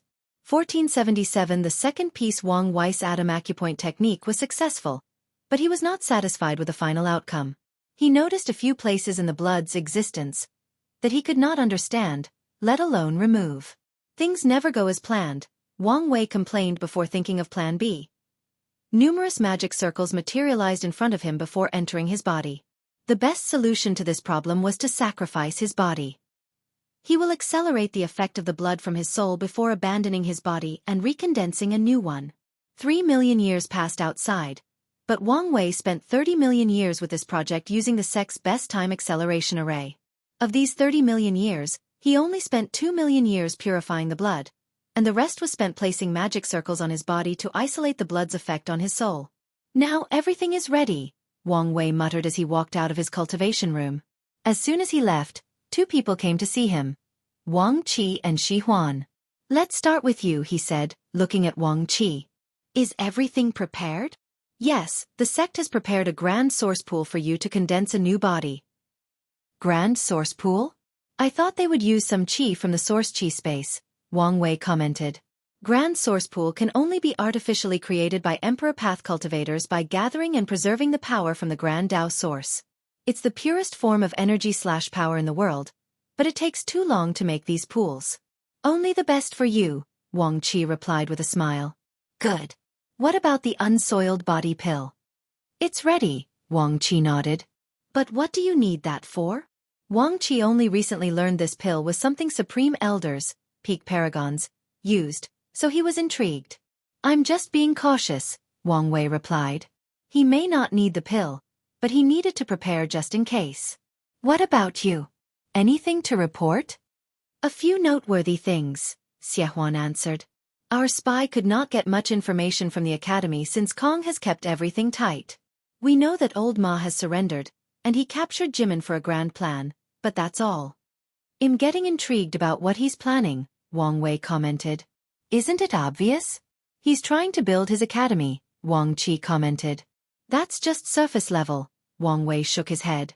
He has something planned that will make achieving his goal easier. He did not have enough information to deduce something concrete, so Wang Wei was left with simulating thousands of possibilities. How did the seminar go? He asked. By all measures, it was a success, Xie answered. He recruited many loose cultivators, and the rest owed him a karmic debt. The academy's luck thrived afterward. Did anyone try to interfere? Yes, there was a small disruption, but Cong showed his might by easily suppressing it, Xie replied. Were there people behind the disruptors? Yes, but they left no traces, Xie continued. The way there was absolutely no trace does indicate that it was likely one of the 13. In any other era, they would not allow Cong to so easily spread knowledge that can improve the overall strength of these loose cultivators, Wang Wei commented before sneezing. Especially the Limitless Exchange Hall. Cong's stunt has prevented them from exploiting these loose cultivators with that knowledge. Isn't Cong worried about offending so many people? A shuffle is coming and the overlords, especially the weaker ones, are wary of any faction with potential to reach their level, Wang Qi said. They will be wary of him whether he likes it or not, so why worry? Wang Wei chuckled. On the contrary, now that the overlords are in a weakened state, it is the perfect time for him to act with impunity. Are you saying he'll do even more? Wang Qi asked. Most definitely, Wang Wei nodded. He's just waiting for the right time, which I'm about to give him. He's waiting for you to be occupied, Wang Qi said with shining eyes. If I guess correctly, his next target should be the weaker academies with little to no affiliations. And if he has the balls, he'll also target the large academies.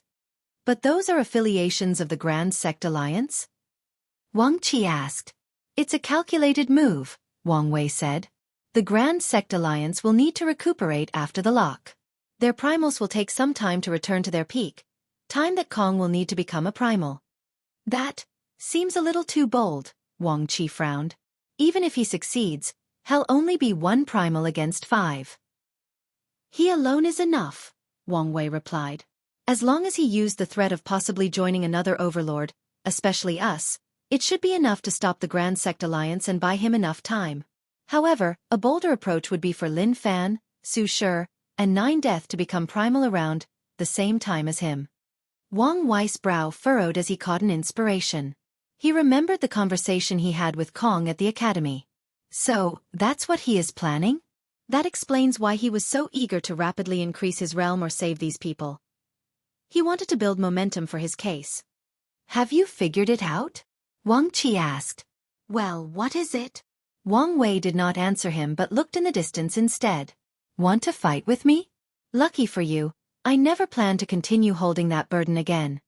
Wang Qi wanted an answer but he knew the patriarch long enough to know when he's willing to talk and when he won't. So, he could only sigh to himself. Lord, do you need me to put more people in Cong's academy? Yes, Wang Wei nodded. He wanted to give Cong the illusion that he knew nothing of his goal and wanted to find out at all costs. Anything else to report? There have been small-scale confrontations between the demon race and the innate demon gods. Already. They've controlled themselves, but it appeared war might immediately start after the lock. Those two factions know destiny has arrived to finally determine victory between them, Wang Wei sighed. However, It's a stupid move to start fighting before we know what the upcoming catastrophe is. Wang Wei realized he may have to play peacemaker between these two. Although he also has plans to eliminate his competitors, that's only after knowing what the sect will be facing and how to survive.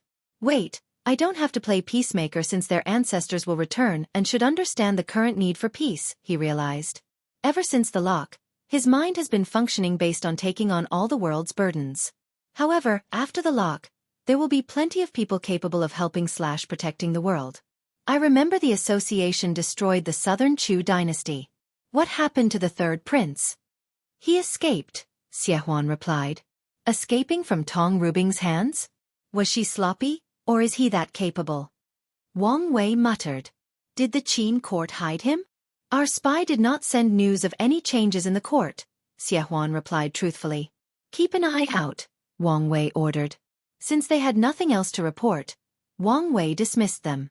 A few minutes later, Yutsong came to report to him about the Qin prime minister. The Qin court bowed their heads and paid to get their prime minister back. Yutsong even successfully negotiated 3 times the asking price Wang Wei set. After dealing with these affairs, Wang Wei finally had some free time and he waved his hand to summon a prisoner, Wrath. After the latter proved the Tao to become a paragon, he captured and imprisoned her. Wrath looked at him coldly. I'm doing this for your own good, Wang Wei said. How is this for my good? Because I know you're still a person who acts emotionally despite your cultivation realm, Wang Wei replied. Don't tell me you didn't plan to rush into that woman's lair and try to rescue these people despite knowing her strength? I'm not weak anymore. At worst I can escape. You've proven my point, Wang Wei sighed. All right, I'm in a hurry, Wang Wei said. Your adopted father should have left a means of protection for you in case I didn't keep my word to protect you. It's time to use it. Wrath stared at him, but Wang Wei did not care. Instead, he handed her a talisman containing his power of nothingness and an information talisman. I hope we won't need it, but just in case, this talisman contains Plan B in case negotiation fails. Wrath read the information and her eyes immediately shone brightly. When do we start? After I'm done dealing with a pest, Wang Wei replied. I'll be waiting. Wang Wei granted her access to his manor and mountain, but she was still not allowed to leave. He still did not trust her. Then, he headed directly to the second piece he needed to remove the lock, Time Eater. Join my Discord to have many discussions about the story and so on. Here is the link. If you find any errors, ads pop up, ads redirect, broken links, non-standard content, etc., please let us know report so we can fix it as soon as possible.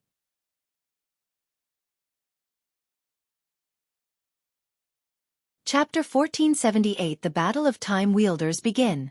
1478 The Battle of Time Wielders begin. Void battlefield. Mithraea and Supreme Unity's vessels were crashing, but suddenly stopped. They simultaneously checked on the Eternal Ascension world, watching as Wang Wei flew toward Time Eater.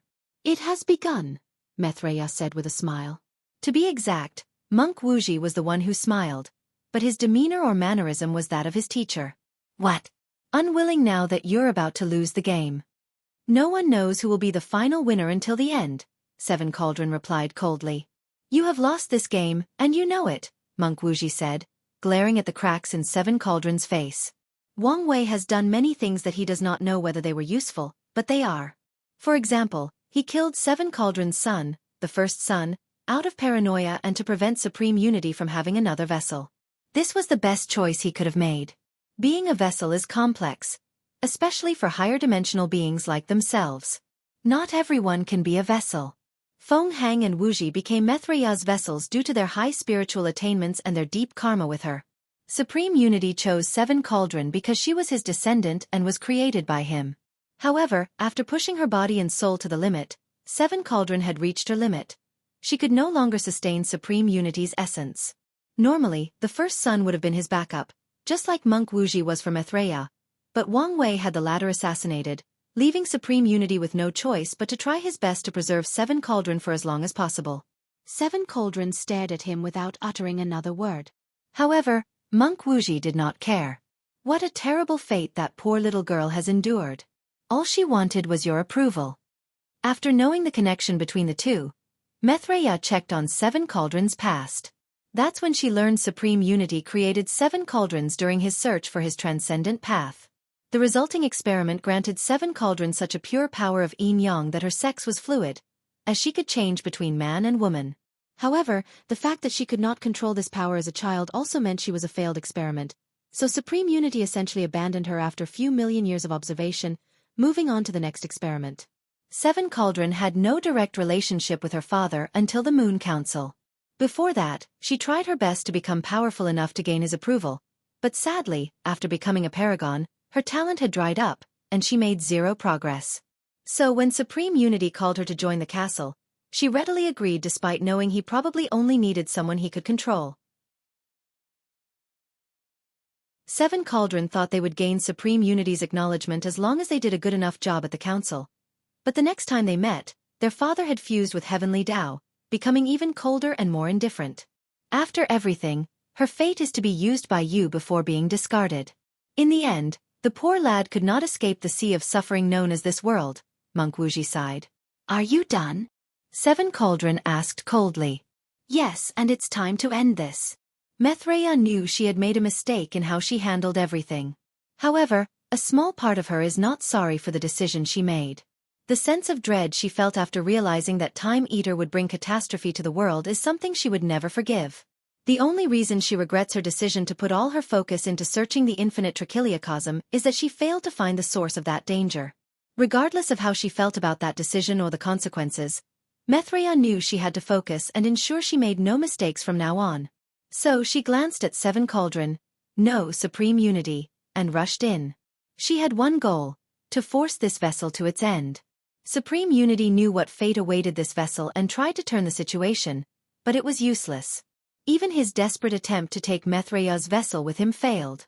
As Methreya watched, 7 Cauldron's body disappeared, followed by her soul and existence. She sighed in relief. Then a look of grief flashed in her eyes. I'm sorry, disciple, but I must also sacrifice you. Her only objective for preserving the vessel was to help Wang Wei with his plan to destroy the lock. Wang Wei arrived before the seal. He saluted the guards before looking at the enormous creature before him. 2 enormous eyes opened, glancing at him. So it has finally come to this, Time Eater said. His body slowly reduced in size as he transformed into his human shape. It appears so, Wang Wei nodded. A battle to determine the fate of the world, huh? I'm not the kind of person who chases after excitement, but I must say, this is quite exciting, Time Eater chuckled. The amusement on his face strengthened his calmness and confidence.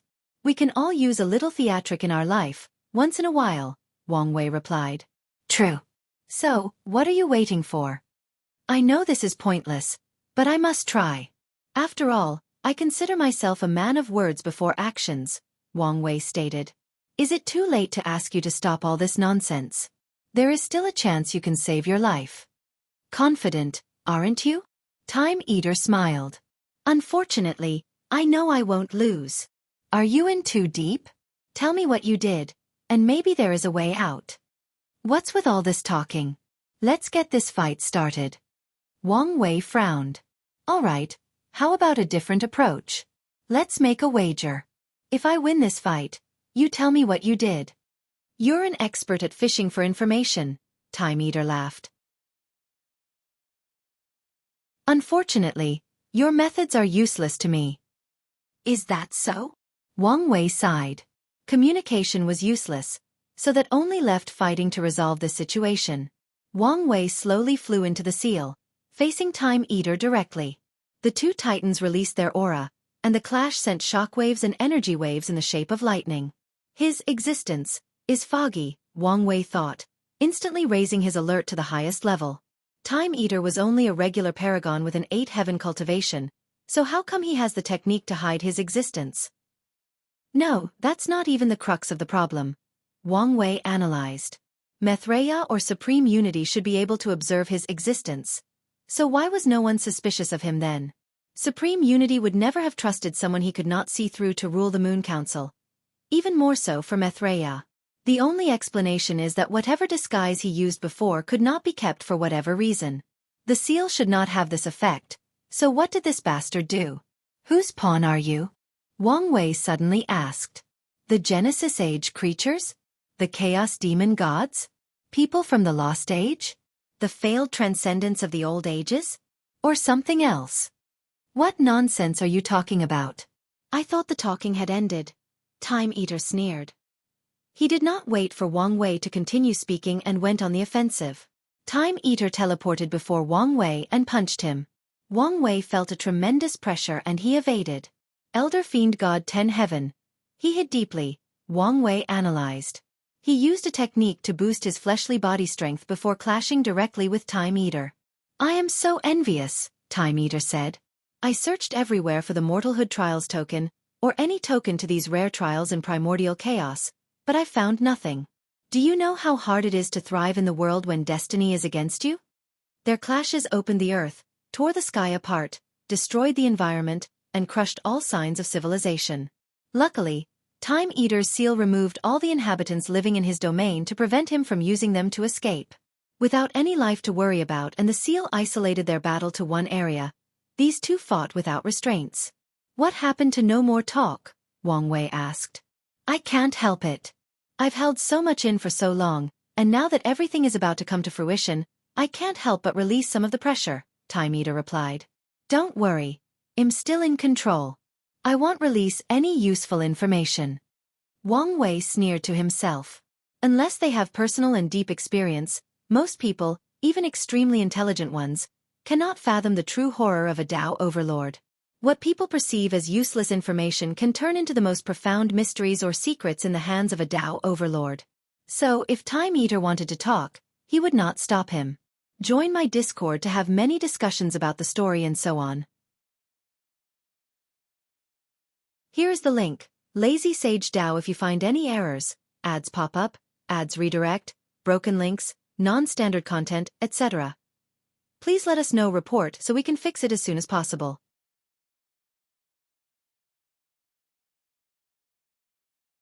Chapter 1479 Tit for Tat. 1479 Tit for Tat. His fighting skills are weird. Wang Wei thought. Are they from another chaos world? Chaos worlds have different cultivation systems, and even after Tier 10, where everything blends together, the influence of the mortal stages of cultivation has not disappeared. That's why Wang Wei felt Time Eater's skills were odd. It's as if he had spent most of his time influenced by a foreign cultivation system and skill set. No, I've seen other worlds' fighting skills and by their standard, there is something still odd about Time Eater. Wang Wei analyzed. How can I describe it? Foreign? Ancient? It would make sense if those ancient powerhouses trained him. Wang Wei's theory that he was one of these creatures' pawns is getting more attractive. The clashes continued, each individual analyzing the other. He's powerful with well-mastered skills, Time Eater thought. However, it's apparent that he's young and lacks fighting experience. The number of worthy opponents he's faced in the same realm can be counted on one hand. He's made up for his lack of experience with his ability to learn and adapt to any situation, meaning the longer this fight goes on, the lesser chance I have at winning. Now that Time Eater had an inkling of his opponent's capabilities, it was time to stop testing the water. He waved his hand to manifest time chains that surrounded Wang Wei, with each string capable of aging the essence of their target. In other words, Wang Wei's body and soul will age, thus weakening him in the process. Wang Wei calmly watched the chains, deciding his next course of action.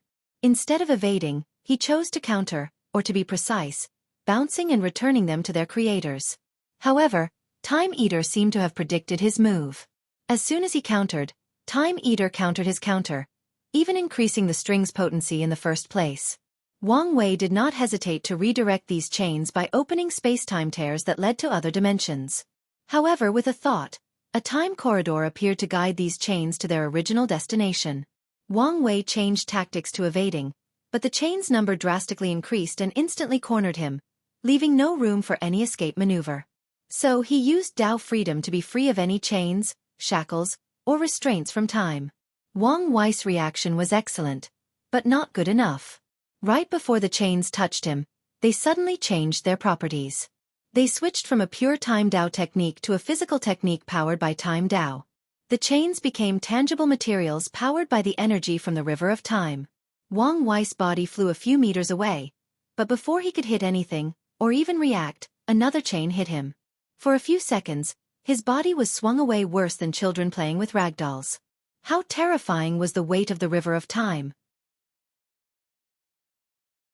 Wang Wei did not know, but given how easily it tore apart his nothingness skin shield and devastated his body, it was a terrifying number. Despite his terrible situation or the pain, Wang Wei's mind did not falter. Since the opponent could use the weight of the river of time, couldn't he too?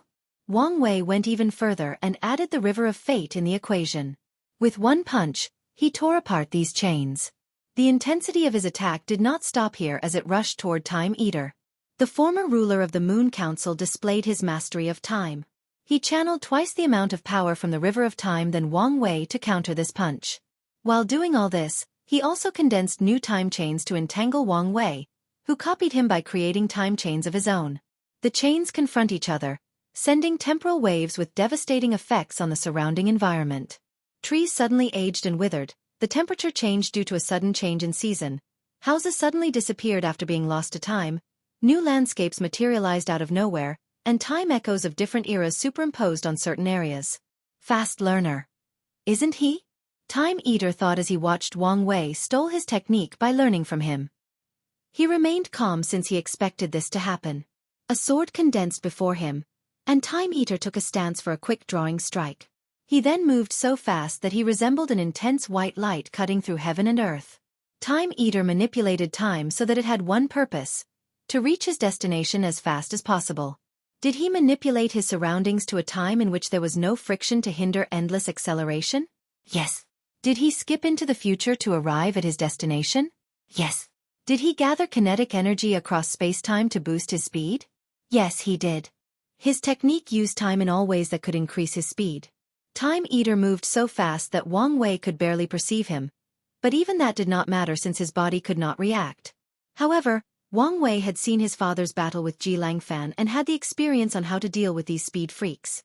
As soon as Time Eater's acceleration reached a level beyond his reflexes, Wang Wei's body, like a program, instinctively released a fate domain technique. The domain influenced any dangerous attack coming his way, manipulating them to have only one outcome: miss him. Time Eater's sword shaved off the left side of his hair, but the sword did not damage him in the slightest. However, what Wang Wei saw was not surprising or a thoughtful Time Eater thinking of his next move. He saw a smirk. Do you know why my title is Time Eater? Well, I guess you'll find out soon. A terrifying sense of dread enveloped Wang Wei, and he wanted nothing but to distance himself from his opponent. His body even tried to move on its own to protect him, but it was useless.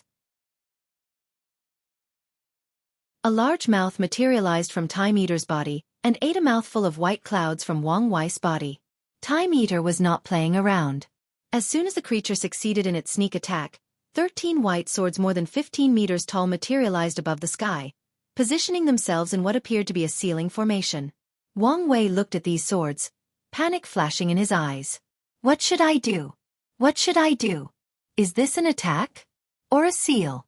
Which is it, and how do I respond to either? As the panic was about to settle in, his intuition, not the one built from his long cultivation journey but the innate talent he had even back on Earth, kicked in, and he realized something. His thoughts were weird. Wang Wei believed in his situation, so he calmed down and analyzed his thoughts. Then, it hit him. Damn it, this bastard ate my experience. Time Eater's attack essentially ate all of the battle experience Wang Wei had gathered during his cultivation journey. Such a subtle manipulation of time and history was truly brilliant, mainly since it targeted one of Wang Wei's weaknesses. Without his experience, Wang Wei was similar to a recluse cultivator who focuses only on increasing their realm, and has fought less than 20 battles in their entire life. He had numerous spells, skills and techniques at his disposal, but he did not know which was the best to use in any situation. What a frustrating feeling, Wang Wei complained. He knew time was running out, and he understood he should have a way to deal with the situation, but his mind immediately became chaotic when he tried. He became indecisive and full of fear of making the wrong choice. Since I can't decide, let's rely on my intuition, Wang Wei thought. His body moved on its own as he activated his Fate Shackle innate talent, putting a shackle on Time Eater's maw, changing the fact that it ate his experience. Instead, the mouth took his lifespan. Due to the nature of this chaos universe, lifespan is both the most important thing and the most useless. It's crucial to the mortal stage of cultivation, and all sentient beings fight desperately for it. However, at the immortal stage it's useless. Wang Wei knew this and took full advantage of this fact. His action was correct for the situation, but there were repercussions. His hair turned gray-white, his body became thin, almost like a mummy, age spots materialized all over his body, and wrinkles appeared on his face. Even his eyes became slightly murky. Additionally, his action only dealt with the time-eating technique, not the time-sealing swords heading toward him with unparalleled speed. Wang Wei calmly raised his head to look at these swords. His eyes seemed to contain endless wisdom. Was he wise, or just the result of his current appearance? Well, it didn't matter. All things must come to an end, including time, Wang Wei uttered. The sealed domain turned black, and the 13 swords slowly dissipated. Join my Discord to have many discussions about the story and so on. Here is the link. Lazy Sage DAO creators thought if you find any errors, ads pop up, ads redirect, broken links, non-standard content, etc. Please let us know report so we can fix it as soon as possible.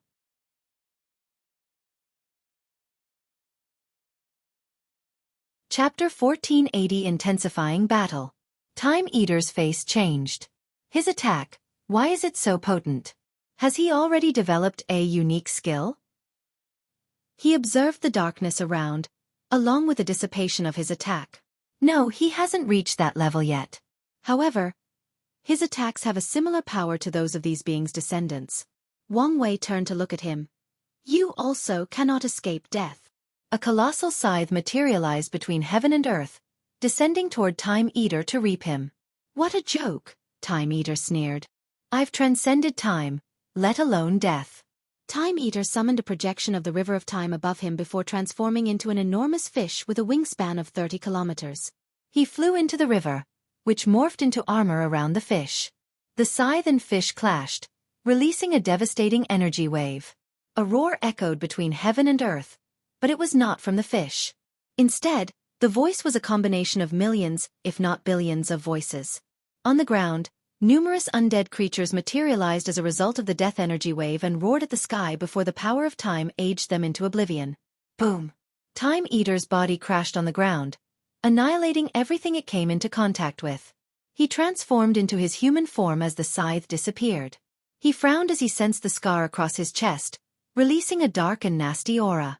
An almost perfect combination of Death Dao with true will, Time Eater analyzed. In other words, a prototype of a will unique skill. A hint of envy flashed in his eyes. However, this was not the time for these emotions, not only because they had no place in the battlefield, but because Wang Wei's next attack was coming. Wang Wei used the concept of death as inevitable and always arrived to teleport behind Time Eater. And just like he previously experienced overwhelming speed, Time Eater had the same experience.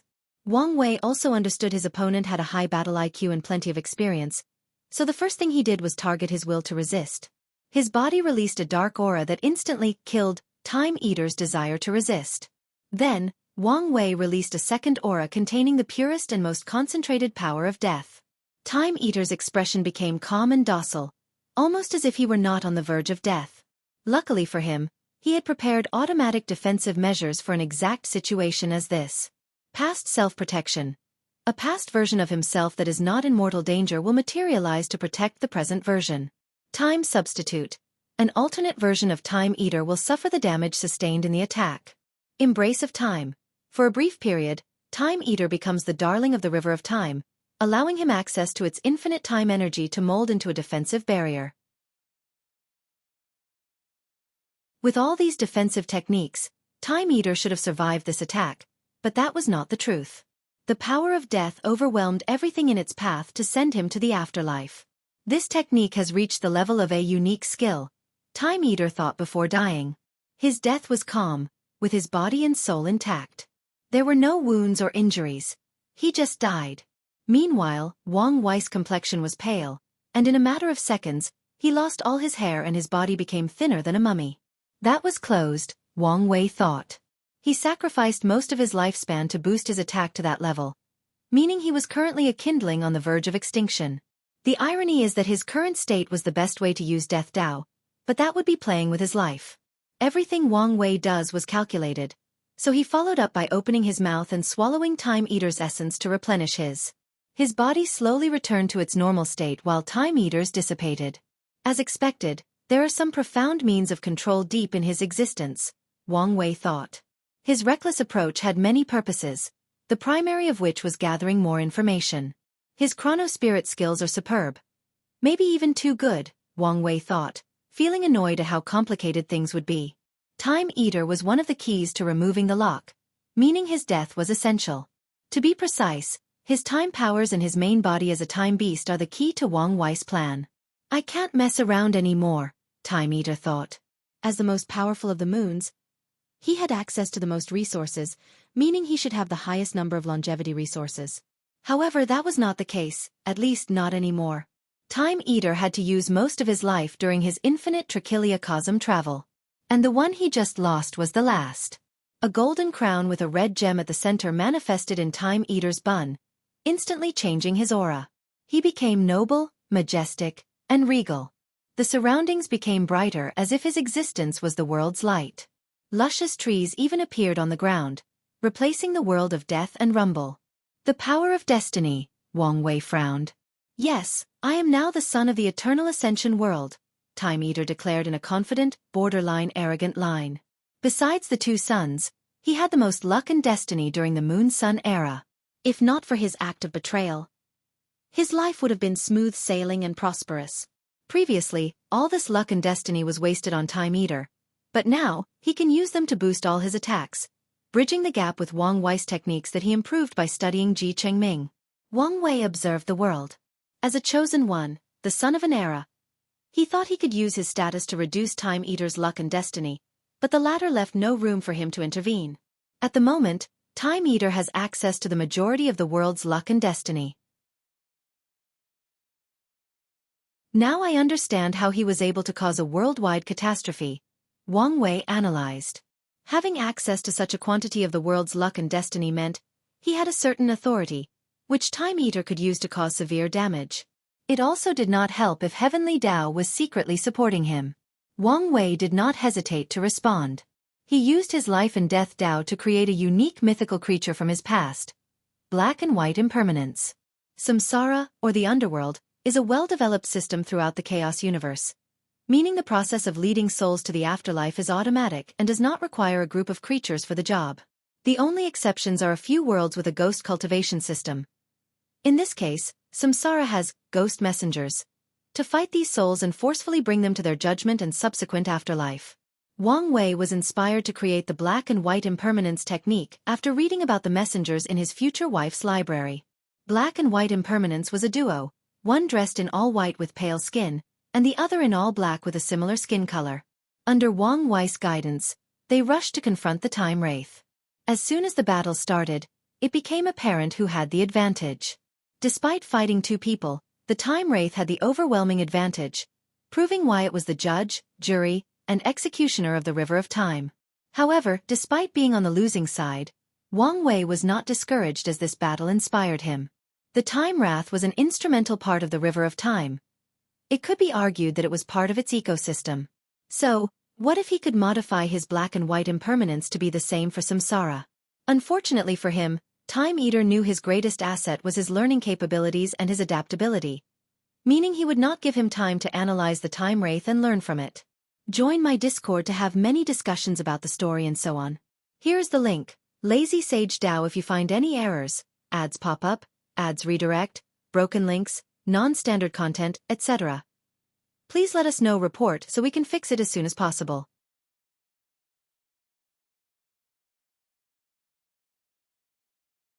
Chapter 1481. Push to the limit. Time Eater snapped his finger to manifest chains, but this time, his target was not Wang Wei but the Time Wraith. The creature gave him the dirtiest look, its facial expression indicating Time Eater was committing an act of blasphemy on par with Wang Wei. However, Time Eater ignored him and continued his actions. The Time Wraith struggled, but it was useless. Wang Wei ordered his white and black impermanence to interfere, but Time Eater used his Grand Mist Wheel to create layers of universe as blockage. Everywhere the impermanence passed, these universes died, but it was still useless as Time Eater achieved his objective. The Time Wraith turned into a small gem embedded into his forehead. Time Eater's aura became more ancient, primordial, and noble. His connection to the River of Time had reached the highest level. His strength is reaching the limit of peak paragon, Wang Wei thought. He knew he could not be outdone, so he also started artificially boosting his strength. He first fused the white and black impermanence. In many of their iterations, these two are a single individual, so the concept of unity was already built into the technique that created them. Then, Wang Wei summoned his Earth Emperor crown before putting on the new white and black impermanence. Let's call this false Yama King, Wang Wei thought as he swallowed this artificially created Yama King. His aura also changed, becoming more primordial and deadly. Wang Wei's connection to samsara had increased. However, this was not the end. Since Time Eater could increase his connection to the River of Time, couldn't he do the same? Without hesitation, Wang Wei summoned his future Buddha self, before using them as a medium to access more power or authority of the River of Time. "No, you won't," Time Eater said before making a slashing sign with his fingers. A terrifying cut rushed toward the future Buddha self. Wang Wei teleported before the slash and summoned a hungry ghost to swallow it. However, the attack suddenly became intangible by entering a parallel dimension, leaving a projection. Wang Wei reacted, trying to use his time Dao to intercept the attack, but it was too late. The slash cut off the future Buddha self's connection before turning into a seal that blocked Wang Wei's future action of synchronizing to the River of Time. Wang Wei was angry, but this emotion lasted less than a microsecond before he controlled it. Instead, he materialized a black gate behind him, and once the thing opened, an ocean of dark red blood rushed out. The Azura Slaughter Ocean contained numerous powers: death, killing, slaughter, and corruption. Wang Wei controlled it to drown Time Eater, but the latter responded by manipulating time to return the ocean to its point of origin. However, Wang Wei showed him that two could play at this game. Before the latter's attack could activate, Wang Wei used his Freedom Dao to make the blood free from any time effect. The blood swallowed the Time Eater, but he reacted by protecting himself with the power of destiny, preventing his body or soul from being affected. However, Wang Wei's target was not him, but his connection to the River of Time. Although he did not want to admit it, Wang Wei knew his connection to samsara was not as deep as Time Eater, so he chose to reduce the latter's. Wang Wei's approach was successful. The Azura Slaughter Ocean was created from all the killing of the Azura race throughout history, meaning it also contained the resentment and unwillingness of all these creatures killed. That resentment is the ultimate corrosive, and Wang Wei used it to corrode Time Eater's connection. "It's still too much for my taste," Wang Wei complained. Time Eater is a time beast infused with a time wraith, meaning his affinity with Time Dao was probably on par with Wang Wei before removing his Fate Seed status. But now, the ocean corruption has decreased Time River's affinity and connection by a few %. Time Eater did not focus on his loss since it was pointless. Instead, he went on the offensive. He snapped his finger, creating a strange echo, an echo of the past. Time around him appeared to rewind, with trillions of yuan epochs passing in less than a nanosecond. Once the process ended, a strange creature appeared in the world. The creature was a pair of eyes about 20 meters tall, 3 meters wide, and linked through a strange green nerve more than 1 meter thick. The creatures glanced at Wang Wei and its eyes turned red. It appeared as if he was about to release an eye beam. Is that a Genesis creature? No, it doesn't have that ancient and primordial aura that is slightly different from the Grandao source, Wang Wei thought. Well, it did not matter whether it was a Genesis life form or something from later on. Wang Wei treated it as such. He used a technique called Grand Daras Wrath. At one point, Wang Wei asked himself how would the destruction of the Genesis age come to an end? His first inspiration was from the Western Bible, with how God destroyed the world with a flood, but instead, Grand Dao would use numerous catastrophes to kill everyone. Then, he thought about it and decided that was an inefficient approach. Grand Dao at that time should be young, simple, and direct. Wang Wei thought it would either happen instantly with no signs or a giant eye or hand would descend from heaven and earth and destroy everything. For this technique, Wang Wei chose a hand. A dark hand that embodied darkness and death materialized between heaven and earth, heading toward Time Eater, who was forced to control his one-eyed creature to fire the beam toward the sky. The two techniques, one using death and the other destruction, clashed harder than an unstoppable object clashing with an immovable one. Wang Wei and Time Eater had to move out of the way so as not to get hurt from the shockwaves. Wang Wei raised his hand to condense a black crystal above his palm. Time Eater's face turned ugly as he realized the latter was gathering the energy released from the clash of these two techniques and condensing them for his use. So, he waved his hand to disperse the energy instead. However, Time Eater realized his opponent had the advantage because Wang Wei took the initiative and superb talent for chi manipulation. For a quick response, Time Eater then pushed his destiny blessing to the limit to instantly exile the energy into the river of time and somewhere else in the infinite trichiliocosm. This move should have ended Wang Wei's advantage, but Time Eater saw the smirk on the latter's and knew he had overlooked something. And he was right. Wang Wei's use of the energy was a misdirection. His real chess move was the source chi space. He did not just use the chi inside to boost his attack. Time Eater was much older than him, and even with access to his future wife's chi vault, they might only be on the same level. Wang Wei, instead, used his chi flower ability to increase his affinity and connection to the source chi space, thus allowing him greater control and access to energy. As soon as his plan succeeded, Wang Wei did not immediately attack. Instead, he rewrote the order disorder of this seal. Order: no one can ask for foreign aid of any strength to aid them in winning or surviving this battle. Disorder: if they do, the person with the least amount of link to a grand construct will suffer grand Daros wrath. The person with the highest link to a grand construct will suffer heavenly Daos wrath. Time Eater calmly looked at the chains of law embedded in this battle zone. He read Wang Wei's order, and he remained calm and composed, but only he knew what was going on internally. Grand constructs, also named grand framework, is not a major secret to paragons, so Time Eater knows them. It is what people of their level refer to when speaking about the Grand Tao Source, the River of Fate, the River of Time, Samsara, the Source Chi Space, and Primordial Chaos.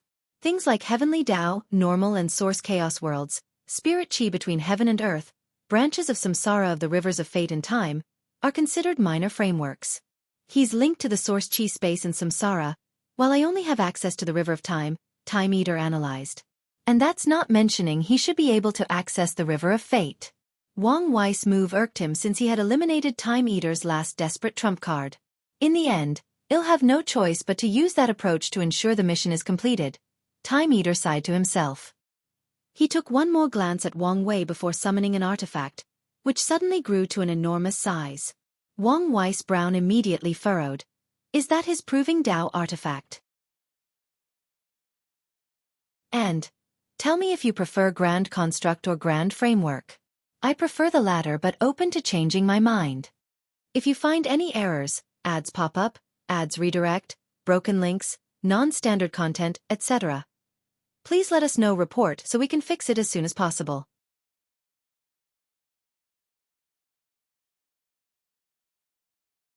Chapter 1482 Trump cards. What appeared before Wang Wei was a massive copper ship that resembled ancient junk ships with a flat transom. Sails made of horizontal panels composed of what seemed to be bamboo. He was confused because this artifact had the aura of time and that of a Proving Tao artifact, but the information he knew about Time Eater said his artifact was a time ruler. Surprised, are you? Time Eater said. But this is just the beginning. Time Eater disappeared by teleporting to the ship, which trembled slightly, a sign of its activation. A projection of the River of Time manifested under the boat, followed by a complex magic circle. Bang!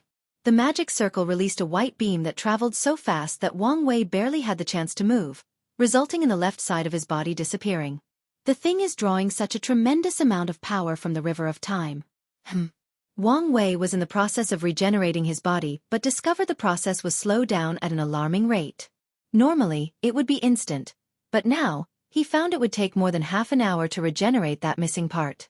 Damn it, this artifact is a primal artifact, and what's worse, it's a Tao will focus one, Wang Wei thought before immediately swallowing the unsoil body pill.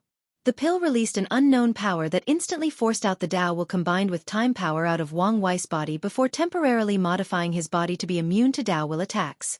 Bang! Another attack rushed toward Wang Wei and he raised his hand to summon numerous black gates to block the attack. The beam pierced his defenses, giving him enough time to evade. The ship moved its position before firing again. No, something is wrong, Wang Wei thought as he used another technique to defend himself. My intuition tells me this ship is capable of even greater destruction, but all these attacks seem to be measured, controlled, and with a purpose. Numerous thoughts flashed in his mind, analyzing the previous beams. In the meantime, Time Eater did not stop moving and attacking, slowly pushing Wang Wei to a corner. Damn it, his target is not me, but the seal, Wang Wei figured out. He immediately did something wild by creating an order disorder that affects the ship. However, Wang Wei knew there would be a backlash because of the difference in strength between himself and this artifact. So he ensured the backlash was suffered by both him and Time Eater, and the target was their willpower. Wang Wei held his head due to tremendous pain, blood dripping from his nose, with everything spinning uncontrollable. However, this did not stop him. He used this opportunity, where everything is paused, to send a communication talisman to the sect, asking them to contact all other factions. They had one objective: to reinforce this seal. "You annoying pest!" Time Eater roared. "All I wanted was to finish my mission while ensuring my safety, but you had to ruin everything. Go to hell, you bastard." The boat's magic circle started again, but the intensity of the light was even brighter than before. The light beam rushed with far greater speed than usual, not even giving Wang Wei the time to move. Luckily, his mind was faster than his body, allowing him to use one of his life-saving techniques: death immunity. He did not die, but his immunity did not mean immunity from injuries. Wang Wei coughed a mouthful of shining blood, which was in fact soul blood. "My soul cannot withstand such intense usage of high-potency spells," Wang Wei thought, almost laughing at the irony. All his life, he never had to worry about his soul, but now when he most needed such ability, it was no longer usable. "I have to do something, and I have to do it fast, or I'll die in this fight," Wang Wei thought. He sensed numerous Paragon tier auras approaching, which reassured him. Now that he did not have to worry about this bastard escaping, he could focus all his effort on ending this battle. Wang Wei first summoned 13 peak Paragon defensive artifacts and put them into an array. Time Eater was not having this nonsense and started bombarding him. However, Wang Wei was strategic and chose artifacts with spirits and ordered them to burn themselves if necessary to buy him enough time. Then, he summoned his 13 Fate Palaces and combined them into his false river of fate. A ball of string flew out from his forehead or his sea of consciousness before the strings attached themselves to this false river of fate and to the real one. Wang Wei had connected to another grand framework. However, this was not the end of his trump card. He linked himself to his origin seal continent's river of fate for an additional boost, amping him up to a level of power he had never felt before. Wang Wei did not let this power get to his head. Instead, he focused on the task at hand. "Receive fate's judgment," he uttered. His false river of fate trembled before becoming a little less illusory. It had materialized a bit more.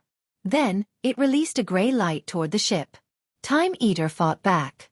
The river of time underneath the boat also became more tangible before fighting back. The two beams clashed, releasing a pure destructive force that tore apart the void. In a matter of seconds, Wang Wei and Time Eater found themselves in all-white space with no matter, no energy, gravity, and no space-time. The winner of the clash was obvious. Wang Wei had connections to 3 frameworks, while Time Eater was holding on purely based on skills or excellent applications of his only framework. So, after a brief clash of about 3 minutes, the fate beam started overwhelming the time beam. "This will not end so easily," Time Eater roared before transforming into his time beast form and sacrificing his flesh to increase the ship's attack potency. "No, I need his flesh intact for the plan," Wang Wei thought. He moved swiftly to access the power of the Origin Seal Continent's River of Time and Samsara to boost his attack and overwhelm his opponent. The attack reached the ship but did not destroy it. Instead, everything, including Time Eater, was placed in suspended animation. Wang Wei calmly watched the outcome and sighed in relief. However, he almost fell from the sky as a terrible sense of weakness overwhelmed him. "It's been a while since I felt this tired," he thought as he swallowed a mouthful of pills. While recuperating, Heavenly Tao rebuilds the surrounding temporospatial structure. However, this place was now barren and would be so for a while. Wang Wei slowly flew to the boat. He could still feel this artifact fighting against his fate seal, which raised his alarm. However, his focus was soon directed to the chained Time Eater. "You look calm for someone about to die," Wang Wei said. "That's because this is not the end. On the contrary, this is just the beginning," Time Eater replied calmly. "I can't tell whether you're delusional or you have something to rely on," Wang Wei said truthfully. "This will not be the last you see of me," Time Eater sneered before his eyes turned fierce. "And when you do, I will be a brand new man. I promise you. I will cut off your head and use your skull to make a wine cup. Not that you said this. I remember I promised to turn you into an artifact before making your consciousness into my dog, Wang Wei stated. It's a shame I need you for something else, or I would have kept my promise. Mark my words, Time Eater said with gritted teeth before terminating his soul. Fate shackles appeared in his sea of consciousness, trying to prevent this, but it was useless. However, Wang Wei was not surprised by this outcome. From how Time Eater spoke, he knew he had something else up his sleeve. He was also protecting himself from a last-minute act of desperation. Wang Wei observed for a while before approaching the body. A white crystal flew from Time Eater's forehead, and he used his divine sense to check. Most of the important memories are missing, Wang Wei sighed. As he was about to put the memory crystal away, he sensed a tremor.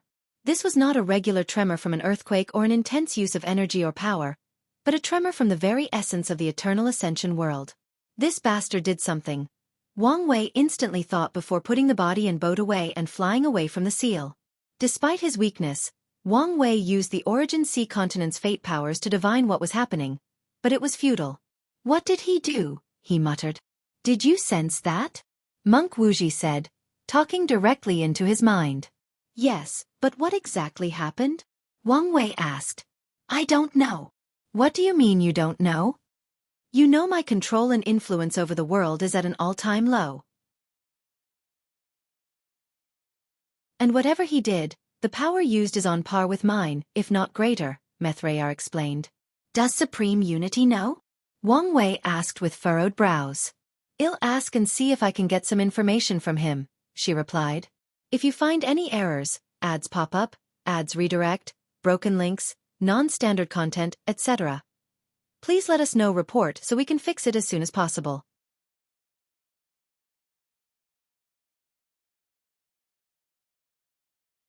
Chapter 1483 Spiritual Epiphany Primordial Chaos, near the Eternal Ascension world. Mithraea stopped her attack and distanced himself from Supreme Unity. After noticing he was not attacking, she spoke. Did you sense that? Unfortunately, she receives a blank stare as a response. Something has obviously happened to our home, and you're the only one capable of knowing what it is. Supreme Unity did not respond to her. Instead, he looked in the distance. His facial expression was as if he had facial paralysis, rendering it virtually impossible to glean any information. You should understand how weak we are. If something goes wrong, we will only become resources to these ancient and mighty beings, Mithraea continued. So, if you know something, tell me. You may not care what happened to everyone else, but you should care about your safety. Supreme Unity glanced at her. He knew something, but not as much as she believed. Heavenly Tao has regained most of its power because of that bastard Wang Wei, so Supreme Unity was only able to detect a foreign thing or maybe an entity had invaded the world, but nothing more. Do you really not care anymore? Mithraea asked with gritted teeth. She was not frustrated, but the terrifying sense of foreboding she felt before had returned after Time Eater's death. Mithraea practiced Buddhist ideals of kindness, compassion, and empathy. Due to her spiritual practice, her spirit was sensitive to others' emotions. The forewarning about the upcoming catastrophe was not just a warning of danger and possible death, but of the devastation and pain that the entire world was about to face. Mithraea could sense the suffering the entire world, mortals or cultivators, was about to experience in the catastrophe. What will happen if I help you? Supreme Unity asked. Will we suddenly start working together for the betterment of the world? Mithraea's body jerked slightly. If you stop your actions and make a few binding promises, I don't see why not. Supreme Unity looked her in the eyes. After everything, you can still preserve a pure heart of compassion. I don't know whether I should praise your virtue or mock your stupidity. However, your answer is meaningless. You may have the capacity for forgiveness, but the others won't. In other words, the only logical course of action left for me is to continue this course and win. Supreme Unity knew he only had a few moves left to play, and they were not the best moves he could use in the current chess game. However, Time Eater's actions, while extremely dangerous, represent a new variable that could increase his chances of winning. Mithraea looked at him. She mulled over his words before memories of everything they've experienced together flashed in her mind. Then, she thought of the upcoming catastrophe and realized something. I've always thought the world was a sea of suffering. As a paragon, I was helpless to do anything and accepted my fate. After acquiring this power, I thought I could change things, that I could help or save everyone. However, the reality was the opposite. I spend too much time keeping the balance while the world's suffering continues. Then, I was distracted, and the suffering intensified. My approach from the very beginning was wrong. I cannot save everybody, at least not at my current strength.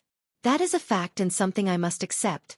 A second fact I must accept is that some things are inevitable, so I should not try to change them forcefully. My way should be to help as many people as possible within the limits of my ability while pursuing independent self-improvement. One day, when I have risen to a higher level of spirituality, when I have escaped the sea of suffering, I'll be able to help all sentient beings to escape as well. Mithraya's body released a golden hue before immediately returning to normal. Her natural peaceful aura became more ethereal and all-encompassing, and her eyes became brighter. A bright eye is usually a sign of a higher spirit, so Supreme Unity immediately caught all those signs. An epiphany Supreme Unity thought. And with how bright her eyes are, her spirit should have improved, which means her soul will also improve. If she fixes the flaw, no, even if she makes up a small part of the flaw, her strength will outshine me by miles. Their strength was relative, but if Mithraya had enough time to digest her epiphany and improve her soul, then the only thing awaiting Supreme Unity would be death. Knowing this, he immediately attacked her. Cultivating in their realm, especially for flawed individuals like themselves, requires time and high energy for improvement. So, he only needs to continue this fight to prevent her from improving. Regardless, time was no longer on his side. After Mithraya's voice disappeared, Wang Wei started to search the void for Time Eater's palace. To be exact, he was searching for the hidden dimension of the treasury. These kinds of places usually have a spirit to activate the array for protection or even move the dimension in case of an emergency, so he believed it should have survived, unless it stayed at the center of the fate and time clash. It took him a few minutes, but he found what he was looking for. Wang Wei used a time spell to freeze all the arrays and people inside before barging in. This bastard is indeed the richest of them all, but something is wrong. He scanned the treasury and soon had an answer. There was not a single ore metal, or refining wood above tier 11. Wang Wei discovered many spiritual herbs, weapons, or finished materials of tier 12, but no ore or metal. As soon as he noticed this anomaly, he realized the cause. Time Eater used them to build something. Wang Wei first thought the latter used it to build the boat, but it made no sense given the ship size. So, unless Time Eater had failed the refining process 10,000 times, it could not explain why all these materials were missing. Wang Wei waved his hand to cast Time Extraction, trying to recreate past events to see what materials Time Eaters took from this treasury. He hoped that by knowing the material, he might deduce the latter's goal. Sadly, his spell failed as Time Eater left no traces. Wang Wei did not immediately give up. Instead, he used his Fate Dao. He changed this room's fate to a book containing everything that has occurred. Wang Wei held a blank book in his palm before sighing deeply. He was extra careful. He shook his head before putting the treasury away and leaving the seal. His next task was to thank all the people who came to reinforce the seal, but before he could get to it, he sensed a drastic increase in his luck. Wang Wei closed his eyes, feeling the changes in his body. The invisible or illusory part of his Qi luck dragon increased by 10%, meaning he had acquired more transcendent luck. However, Wang Wei did not care for this reward. As he said to Bai Longsheng, the transcendent path must be walked alone, meaning he would not trust or rely on something like luck. It may help, but it will never be his priority or primary focus. When Wang Wei opened his eyes, a swamp of paragons rushed to meet him. He recognized many acquaintances, but the vast majority were loose cultivators, who Wang Wei believed showed up because they believed an opportunity to gain merit was here. "Thank you all for showing up and providing your aid," Wang Wei said before cupping his hands to salute. The other paragons saluted in return. Although not everyone knew Wang Wei, his aura and intense residual energy/power from the previous battle made these paragon fearful. "And before anyone asks, yes, you will be rewarded by heavenly Dao once the lock is gone," Wang Wei said. Although his words were slightly blunt, these people were all thick-skinned and did not care for such a minor faux pas. "Lord Wang Wei, do you know when the lock will be gone?" There are a lot of things needed for the process, but you can expect a solution in the next 20,000 yuan epochs, Wang Wei replied. That's good to hear. Wang Wei was about to send everyone on their way when Sun Junyao suddenly said, I sense a tremor between heaven and earth. What was that about? Wang Wei glanced at it. With her perfection essence, her senses were sharper than ever, so it made sense that she would notice. However, he did not want to spread news about the catastrophe before the lock was dealt with. It was Time Eater's last desperate attempt, Wang Wei explained. He tried using the power of his chessmaster. Wang Wei emphasized the word chessmaster to get his points across, and I stopped him. I see, Sun Junyao nodded. Only the power of the two suns could affect the entire world. While she was satisfied, the others who did not feel the tremor had a puzzling look on their faces, and a few people who knew Wang Wei did not completely trust his words. However, he did not explain. If you find any errors, ads pop up, ads redirect, broken links, non-standard content, etc., please let us know report so we can fix it as soon as possible.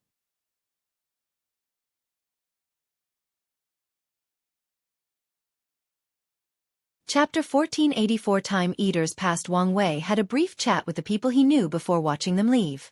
The Dao opening sect paragons waited for him, but Wang Wei did not immediately leave.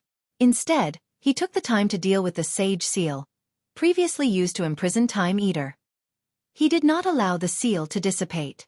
Instead, he used his power to nourish the devastated central time domain. Wang Wei knew Heavenly Dao might use a little bit of world source to return life to this area, or it might leave it a desolate zone. So, in the mindset of waste utilization, he used the sage power from the seal to return the area to life, acquiring a small portion of merit in the process. Let's leave, Wang Wei said to everyone before teleporting home. As soon as they returned, the others saluted him before returning to their respective homes. However, Wang Wei asked one paragon called Yan Buhai to remain. Go and summon all the sect's best professionals, Wang Wei instructed. All of them? Yan Buhai asked as her flaming hair danced in the wind. Yes, even the sealed individual, Wang Wei instructed. Very well. Yan Buhai flew away, leaving Wang Wei alone with matriarch Xie Huan. I noticed Cong did not come to reinforce the seal. Where is he? Wang Wei asked. Lin Fan and Su Shi showed up, but there was no sign of Cong. Your deduction was correct, sir, Xie Huan answered. As soon as you entered the seal, he and Nine Death went on a warpath against the weaker academies, forcing them to surrender. What about the ones associated with the Grand Sect Alliance? Did he touch any of them? He did. He really is ballsy, Wang Wei praised with a smile. Cong is not like him with a powerful background to protect him, meaning one wrong move means the end of everything he holds dear. His actions showed he was risking everything to ensure his academy's prosperity. Did anyone intervene to stop him? Not openly, Xie Huan replied. Someone tried to assassinate him but failed. Was the assassin captured? No, it escaped. Quite capable, Wang Wei nodded. How is the flame blacksmith situation? All signs show he's slowly forgetting about the Dao Path tablet. He's probably leaving after the lock disappears, meaning we don't have much time, Wang Wei muttered. His master is a primal, so we must do a good job erasing the information. I can replace the agent looking at him, and accelerate the process. Go ahead. Xie Huan left for her new task, and Wang Wei talked to Wang Qi to receive reports. But not long after they started, Yu Kai came to see him. I've heard you've ordered the unsealing of some of our people? Powerful sects like the Dao Opening sect have sealed individuals for various reasons. Some are on the verge of death, and no pills or power can save them, so they enter a seal for a last desperate attempt at survival. They also do so to become the sect's foundation by becoming suicide bombers during times of war. Some people seal themselves because the endless day of living without making progress is draining mentally, and they need a break. Last, the sect also faked the deaths of many people, turning them into hidden forces. These people cannot be seen on the outside unless absolutely necessary, and they often hide their identities, but some choose to seal themselves. I need the advice of experts, and it's of the highest priority, Wang Wei explained. It's that serious? It may be, Wang Wei replied. Is that why you're here? No, Yu Kai swiftly explained. Wang Wei had this kind of authority, so he would never come to question him. I came here because of that artifact you handed to me. We've detected several spies and our people with something wrong in their existence. I wonder what you plan to do with them? Wang Wei thought about it. He could purify them, but it might be better to use the knowledge that they are compromised. Have you already captured them? No, I didn't want to alarm everyone, so I haven't acted yet. But people saw you use the artifact over the entire sect, correct? Wang Wei asked. That's why. In that case, capture a few weak ones as spies and leave the rest alone. All right. Oh, and give me a list of the people compromised, Wang Wei added, and Yu Kai condensed a talisman with the information before leaving for his duty. Wang Wei soon finished his affair with Wang Qi, and Yan Buhai was still not ready. So, he started analyzing Time Eater's memory crystal. Long ago, Time Eater was a regular cultivator. He was slightly talented since he became a pseudo-eternal, but everything else about him was ordinary. But his fate soon changed not long after proving the Tao. He had a fortunate encounter in which he found a map and the diluted blood of a time beast in a hidden dimension. The blood allowed him to cultivate time as a sub-Tao, but what truly changed his life was the map. Time Eater, who at that time called himself the Mountain Sea Emperor for his cultivation of earth and water Tao, did not hesitate to travel the infinite trichiliocosm as a small and weak emperor. The journey was perilous, and to this day, Time Eater believed he only survived through sheer luck. But he found a fortunate encounter in a dark timeline with a captured and preserved time beast. Time Eater did not hesitate to take the creature's body and soul. His luck did not end here. When he was returning home, he encountered a group of bandits who wanted to take his wealth. After killing them, Time Eater found a superb technique from one of the bandits that allowed him to condense a perfect human avatar to hide his time beast's true body. Wang Wei's brow furrowed after seeing the memories up to this point. From then on, the memories are only pieces with jumps in time counted in the thousands, sometimes millions of yuan epochs. He combed through it and only learned 2 slightly valuable news and 1 significant one. For the somewhat valuable news, it was the fact that the hidden 8th moon, the disaster paragon, ran away. Secondly, Time Eater killed Monk Twin Flower. He even hid the vision of his death. The valuable information was something Time Eater muttered in one of the random memories. He said, "My deduction is correct. My boundless path is possible." That fortunate encounter was a trap to lure Time Eater into becoming a pawn, Wang Wei analyzed. Unfortunately, he still could not determine who was being everything, or their objectives. Wang Wei assumed these people wanted to return to their world, but that could be true, or he could also be missing something. Time Eater spent a lot of time traveling throughout the infinite trichiliocosm. Was he searching for a way to change his fate and become a boundless paragon? Numerous thoughts flashed in his mind. He said that all he wanted was to finish his mission while protecting himself. Did he encounter the event that turned him into a pawn during his travels, and was forced to act on these people's behalf? No, his hope of becoming boundless might have also been a plan to lure and control him. Wang Wei could picture Time Eater's life trajectory. The time beast's body granted him a high enough talent and allowed him access to an outlaw Tao. It also allowed him to cultivate in the Paragon realm without much issue. However, Time Eater wanted to make up for failing at the eternal path, and started searching for a method, probably inspired by the Dusk Emperor. However, little did he know that his very ambition and search for a method was a bait used to lure him into a trap. Time Eater then tried to accomplish his task while also accomplishing his goal. He was probably planning a way of escape once he became a boundless paragon, but Wang Wei killing him might have ruined his chances. Wang Wei shook his head. Time Eater thinks he had ruined his plan, but the bastard probably did not understand what terrible fate awaited him. Heavenly Tao had long determined his existence and chose to use him as a pawn, meaning once Time Eater had fulfilled his purpose, Heavenly Tao would not allow him to live long because of his betrayal. Of course, Time Eater could have survived if he had willingly sold his soul to Heavenly Tao, acting as a double agent for the other people who were treating him as a pawn.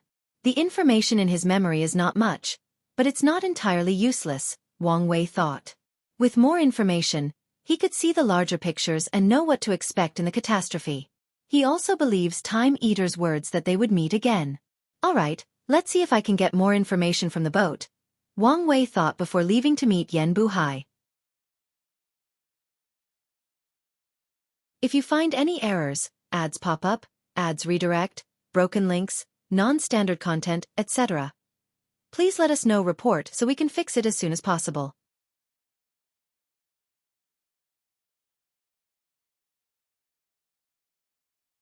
Chapter 1485 Wang Bo.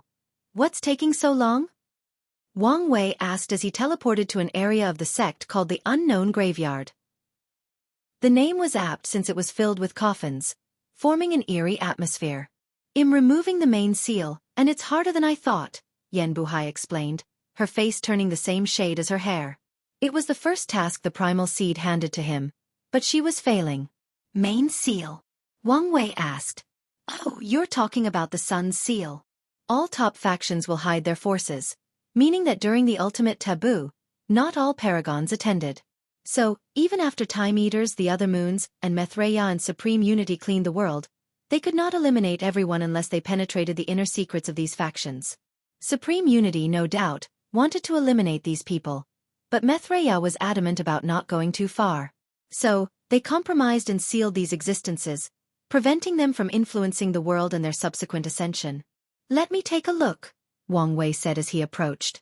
An invisible magic circle hung above the sky, affecting every coffin on the ground. The seal is designed so that only a fifth heaven paragon can break it, but the process would be slow.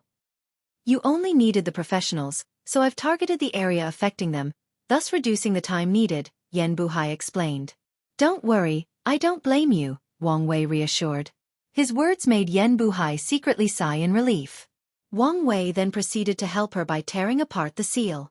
I can understand why the future wife is mad at Mithraea, but am also grateful for her existence, Wang Wei thought as he watched the magic circle dissipate. Without Mithraea's existence to balance that hateful Taoist, who knows how much his sect or the entire world would have suffered at that maniac's hand. Simultaneously, Mithraea pushed many lines of morality to achieve success. Although she came from a good place, her actions still had many disastrous consequences. Is there anything else you need? Wang Wei asked.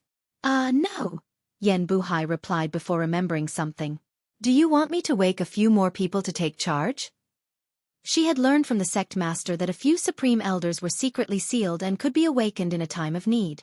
No need, just the talented and experienced professionals, Wang Wei replied. If a few supreme elders were awakening, Wang Wei would have to deal with a new power dynamic, but he did not have the time and patience for that now. Once the lock is removed, the ancestors can revive and take charge. All right, Yan Buhai replied with a small, but not well-hidden grin. As one of the few paragons active in the sect, she now has a lot of power, and if she uses it correctly before the ancestors return, she can get enough benefit to help her future cultivation. All right, Yan Buhai replied with a small, but not well-hidden grin. As one of the few paragons active in the sect, she now has a lot of power, and if she uses it correctly before the ancestors return, she can get enough benefit to help her future cultivation. Wang Wei had to wait another hour before meeting these people since many of them needed time to acclimate from the long sleep. As soon as he appeared, all eyes shifted to him, observing and even testing him. Wang Wei did not hide his natural aura. The last thing he needed was for these people to underestimate or use their seniority to fight with him. In the cultivation world, strength was respected, so no one could say anything else after realizing who they faced. The world is about to experience a catastrophe unlike anything it has seen. I have found a clue to this catastrophe and need your help to analyze it, Wang Wei declared. These old cultivators frowned after hearing his words, not hiding their confusion or skepticism. So, they began to deduce or divine the truth. Wang Wei snapped his finger, stopping all of them. He then used his divine sense to transfer knowledge of the era and the lock situation. He did not stop them when they tried to observe the lock to verify the truth. What a terrible era, an elderly man uttered. He was dressed in a casual black robe, and the odd thing about him was his missing front tooth. Boy, what's the evidence you speak of?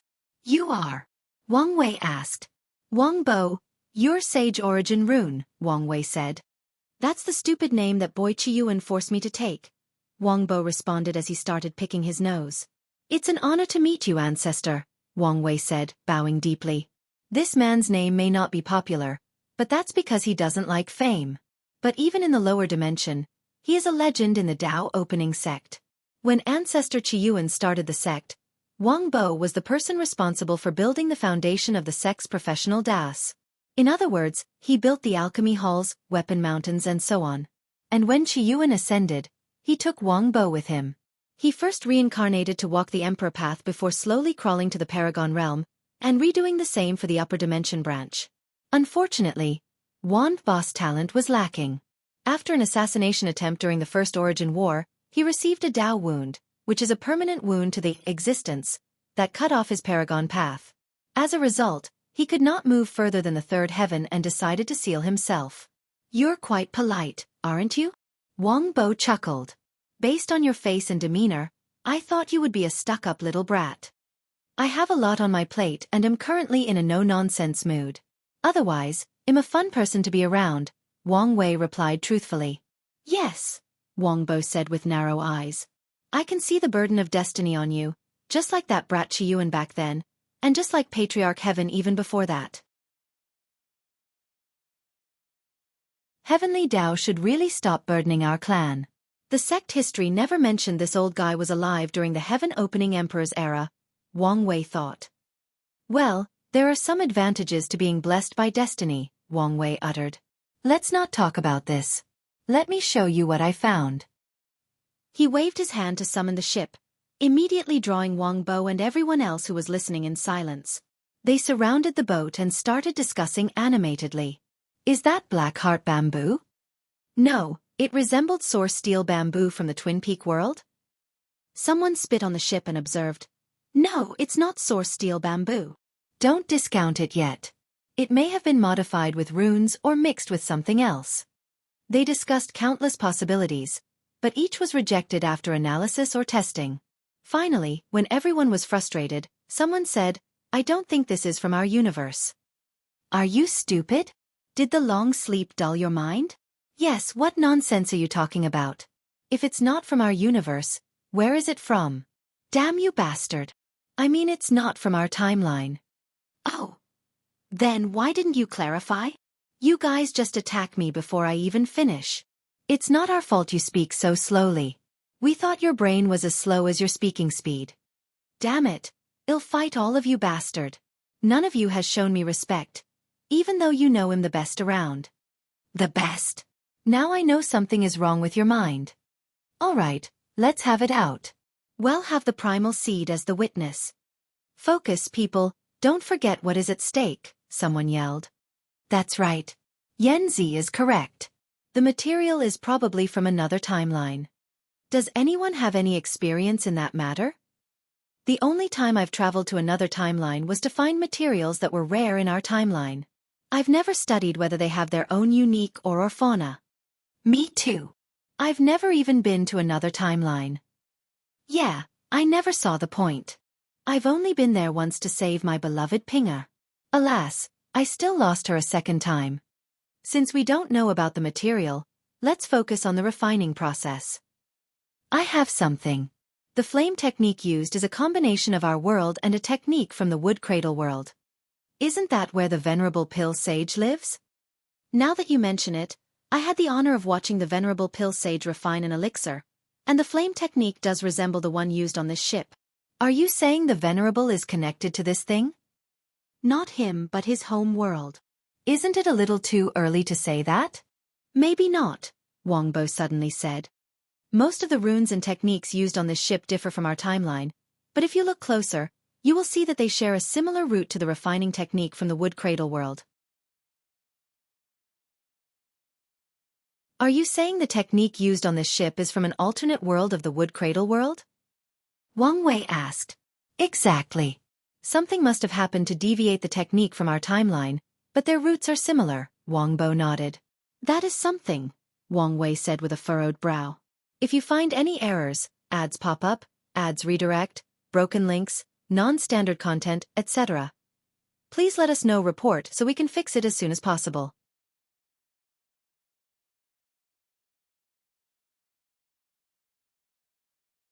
Chapter 1486 The Boat's Implications. Wang Wei thought that by learning of the wood cradle world's history and a few visits to unique timelines, he might get more clues about what's coming. The sect's library has a section dedicated to knowledge, information, and history about foreign worlds. Once he analyzed that information, Wang Wei would need to send someone to investigate or do it for himself. "Boss Bo, come look at this," suddenly said an elderly man with a gray beard that touched the floor.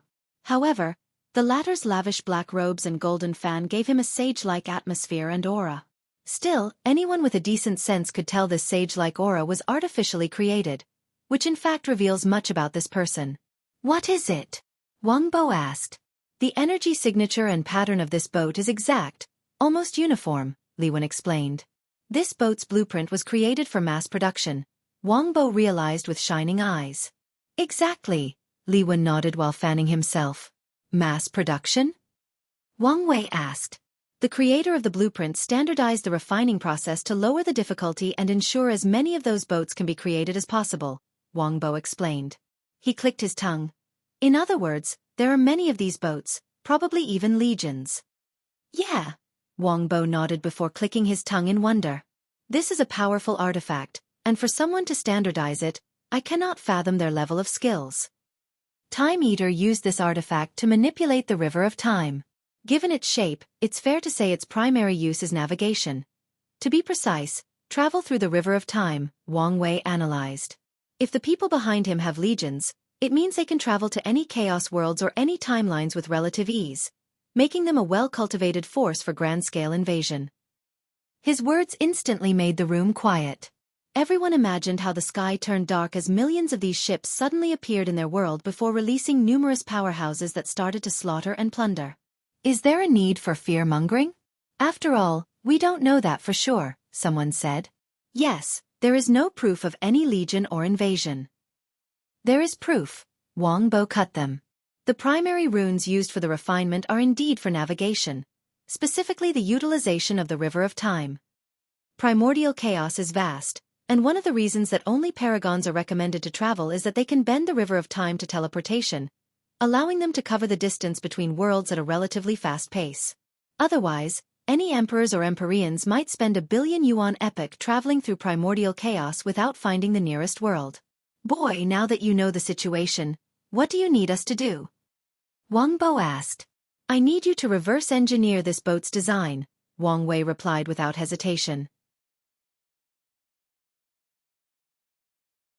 "Boy, I'll be honest with you, unless you can ask for Venerable Armament Sage or Venerable Rune Sage to study this thing, I doubt anyone else in the Chaos universe can reverse engineer this thing," Wang Bo said plainly, meaning Wang Wei frowned.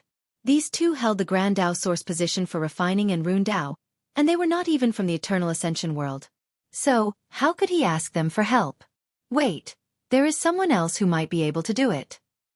"Oh, Empress Wu," Wang Wei said confidently. "Who?" Wang Bo asked. "That little rising star?" Li Wen asked. "Has she become so awesome since I went to sleep?" "He has a point," someone else said. "Although Empress Wu has the Grand Source Seal position, her understanding of runes might not be inferior to the Venerable Rune Sage." "Those are bold words," Wang Bo said, looking at the person who spoke with intense scrutiny. "Not really. From what I know, they met during the Second Origin War and had a discussion. There is a rumor that they had a competition, and from the way the Venerable did not like to talk about the meeting, it's implied she defeated him." "I didn't know such a great talent had appeared in the world," Wang Bo muttered. All his life, he had one goal: the Rune Grand Source position. Unfortunately, he failed, leaving his dream to his beloved disciple. Miscellaneous. Sadly, the latter's Dao involved the study of countless subjects, and Rune was just one of them. So, Wang Bo's dream was left to his second disciple, Yan Shurong. "I hope that little bastard is all right," he thought. Yan Shurong had only reached the 9th heaven, 99%, by the time the ultimate taboo arrived, but he insisted on participating. Wang Bo hasn't heard any news, so he's a little worried. "It's good that there is someone with such skill, but will she help us?" Wang Bo asked. "The fate of the world is in the balance. She has to help," Li Wen said. "She doesn't have to do shit," Wang Bo said. "You should not say something so naive. The essence of cultivators is and always has been to pursue their own interests. So, let me rephrase my question. What kind of price are we willing to pay for her aid? And if she refuses, how far will we go to get what we want?" "Don't worry, she'll help us without any issue," Wang Wei said with a smile. "I wonder where your confidence comes from, kid," Wang Bo said before he suddenly realized something. He gently caresses his unkempt beard. I recognized those eyes. Are you trying to catch her as a wife? Wang Wei's lips twitched, making Wang Bo snicker. I'm glad you found love. I spent years convincing that boy, Qiyuan, to pass on his gifted bloodline, but he was never interested in romantic relationships. It was the same for that Yen girl. Meanwhile, that Li boy forsook love after that woman chose someone else over him. It was such a waste for these youngsters not to pass on their strong bloodline. Wang Wei smiled to himself. He did not expect to learn this many juicy details about the ancestors' love life. It was great to meet someone with even more seniority than them, especially someone who knew them when they were young and knew all their embarrassing moments. Well, I'm glad you have some relationship with her. Wang Bo nodded. So, when are you asking her for help? She's currently sealed, for lack of a better word, so you have to start without her. Do the preliminary study so that she can finish the task early. Also, even if you cannot reverse engineer the ship's blueprint, start designing countermeasures to deal with them. Countermeasures, huh? They don't have to be perfect, as an initial plan will also do, Wang Wei explained. Although the catastrophe is coming, there is still time to prepare. We can do that, Wang Bo nodded. You can also try to build a cheap copy. The catastrophe is something the whole world has to deal with, so we can sell those cheap copies to others at an exuberant price to amass more resources to cultivate our people, Wang Wei added. Wang Bo chuckled at these words. It seems you're more greedy than Qiyuan and the Patriarch. I like it. Greed is kind of my thing. Anyway, you can start, and I don't think I need to remind you to get anything you want for this project. We know, Wang Bo said before waving him away. Wang Wei nodded and turned to leave. Then, he suddenly stopped and palmed his face. How can I be so stupid? Everyone looked at him oddly, but he ignored them. He slowly took out his primal seed token before teleporting an item. Is that? Wang Bo muttered, and everyone else had the same shocked look on their faces. That's right. The Skill Path Association's Dao Path tablet. I originally wanted to wait until Miscellaneous returned to copy it, but I think you guys can do it. Or, at the very least, get started and wait for him to finish it. Wang Bo raised his hand and immediately caught the tablet, looking at it more intensely than a harem protagonist who sees a jade beauty. Can we? You can use it as much as you want, but don't neglect the work for the replica, Wang Wei nodded. Thank you, Wang Bo said sincerely. With unlimited access to this thing, maybe there is hope for him.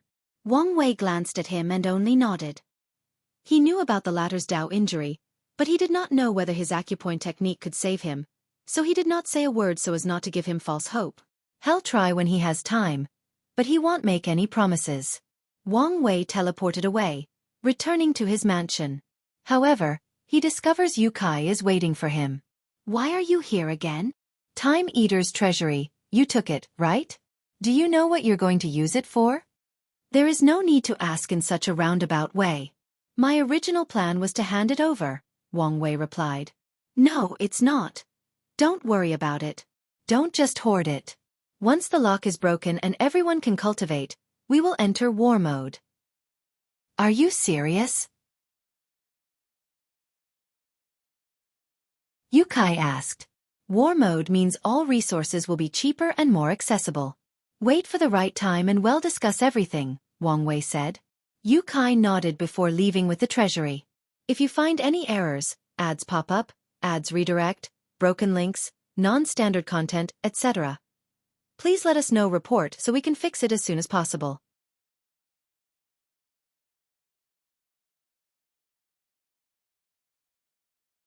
Chapter 1487. The fourth piece. Wang Wei sat cross-legged in his retreat room, thinking about the previous conversation with Wang Bo and the other professionals, trying to figure out if he missed something. Wang Bo reminded me I need to start preparing for Li Jun and Yan Liling's ascension. He needed to prepare the resources for these to cultivate the Empyrean peak as soon as possible. Then he would hand over one of the trials tokens to them. Yan Liling might want to try Wang Bo's legacy trial, Wang Wei thought. Wang Bo left a trial to select disciples, and so far, 2 people have passed. Miscellaneous and Yen Shurong. Although these people have probably never officially met or spoken to Wang Bo, they are his disciples. Wang Bo's seniority and achievements has granted significant influence on Qiyuan and power in the sect, so it's a good idea for Yan Liling to become his disciple and guarantee her position in the sect, Wang Wei thought. With power and influence, she'll have access to more resources and can cultivate faster. Wang Wei hopes Hell makes some progress in creating his all-nurturing artifact from the source he received in the mortalhood trial. As long as he succeeds, he'll be able to drastically increase the time needed to cultivate paragons. Of course, he'll never be able to compete with the trial until he becomes a transcendent. His ambition is to reduce the time needed from millions of yuan epochs to hundreds of thousands. He doesn't know how long the catastrophe will last, but he knows it won't be short. Suppose the Tao opening sect and maybe the Eternal Ascension world have a method of rapidly cultivating paragons. In that case, they'll be able to recuperate their loss of upper echelon fighters and last longer in the catastrophe. Wang Wei shook his head to remove these thoughts. He then muttered, I wonder how little June and Linger are doing in the lower dimension. It's been a while, and he thought of them. However, Wang Wei knew this was not the time to be nostalgic and reined in his thoughts. Just as he was about to close his eyes to recuperate from the battle with Time Eater, Matriarch Xia Huan sent him a talisman about a matter that may be urgent, so she summoned him. What's the matter? A devil loose cultivator slaughtered a small mortal dynasty at the far end of our territory, Xia Huan reported. Is something wrong with the cultivator? After receiving the news, I felt something was wrong and investigated. I discovered an almost disappearing trace of incense in their soul. You think this is the Divine Faith Haven's retribution for what I did to them? Wang Wei asked.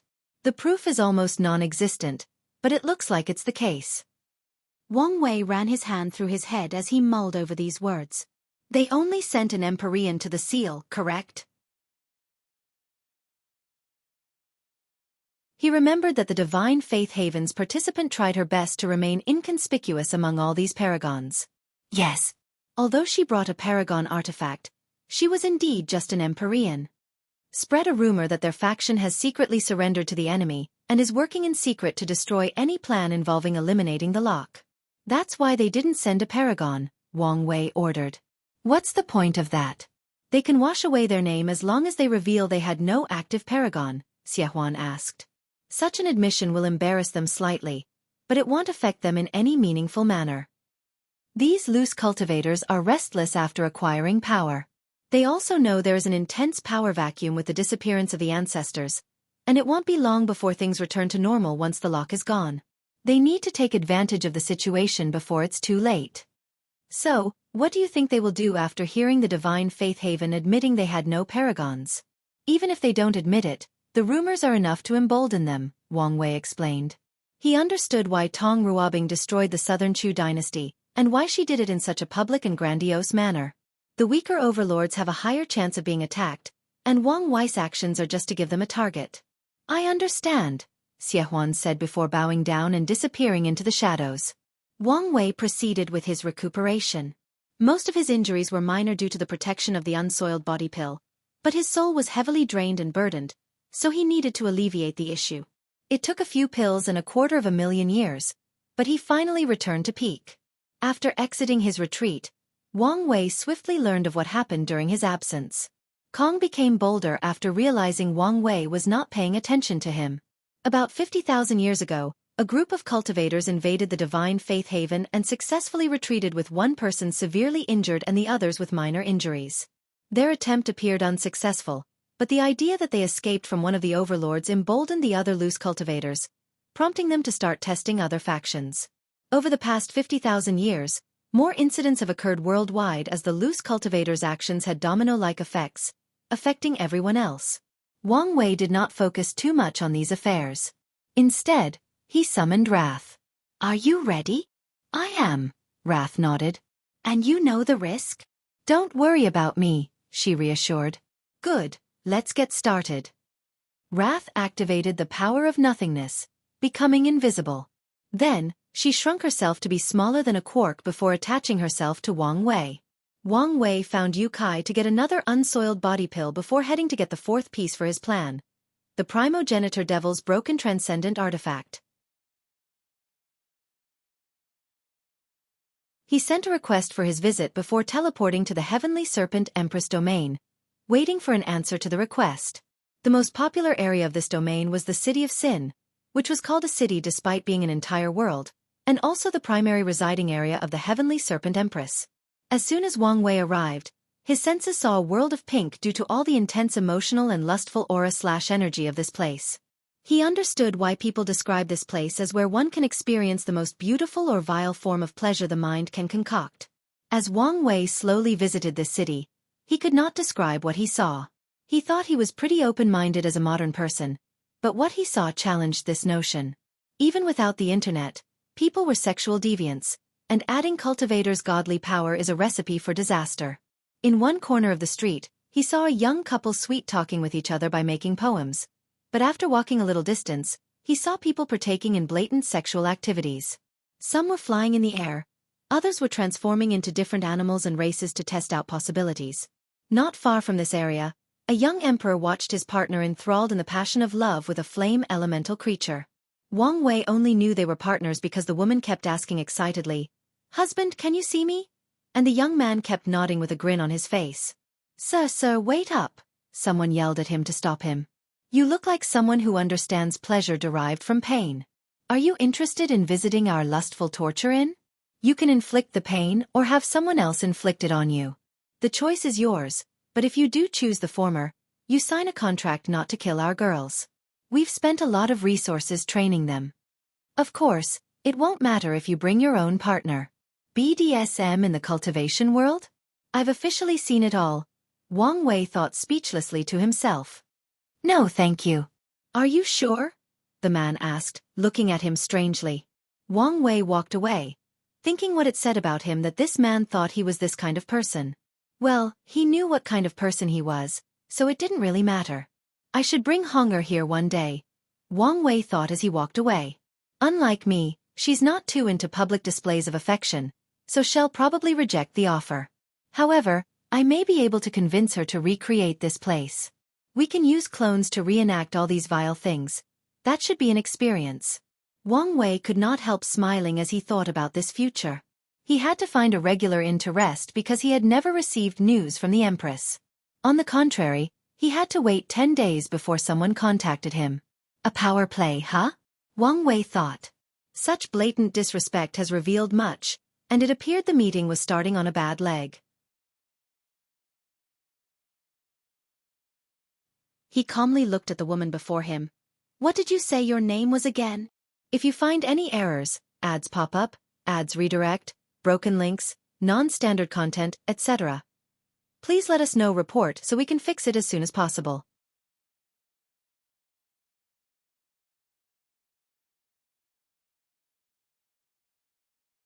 Chapter 1488 An Uncomfortable Meeting.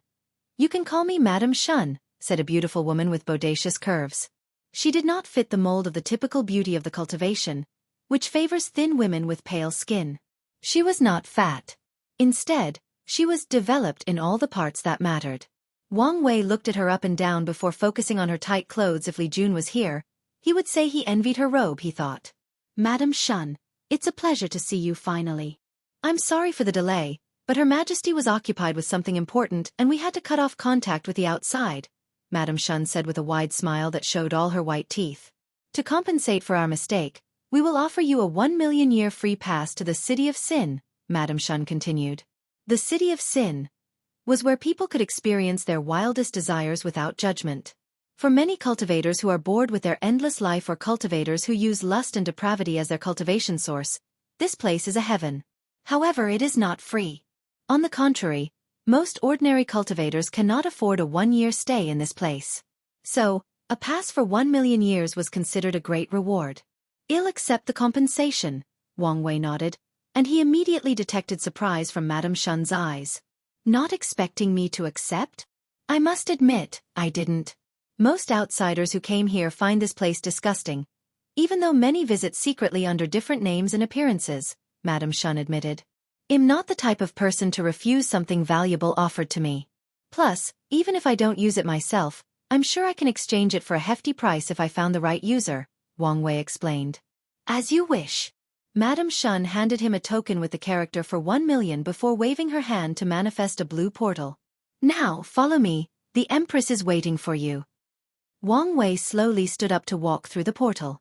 He found himself in this large dynasty-esque palace with numerous people walking in and out. The first thing he noticed was the perfect balance of woman and man. In most palaces, women are servants and are rare and few. But in this place, it was an ideal balance. However, Wang Wei noticed that all the people in eunuch uniforms were men.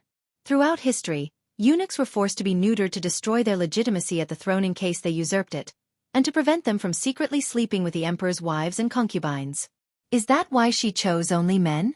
She didn't want anyone tempting her husbands and concubines? This heavenly serpent empress is a character, Wang Wei thought as he followed Madame Shun to somewhere deep in the palace. He noticed the color palette of this palace was purple. Is her favorite color also purple? If so, maybe I can use that as a conversation starter, Wang Wei thought. The walk lasted only 5 minutes, but they soon arrived. Madame Shun pointed to a room and Wang Wei gave him a strange look. He only entered after she nodded. A woman lay on a bed surrounded by black transparent drapes. A small table with food and wine was strategically placed about 5 meters from the bed. The heavenly serpent empress slowly exited the bed, revealing her long legs and jade skin. If Wang Wei did not have incredible willpower, his nose would have immediately started bleeding.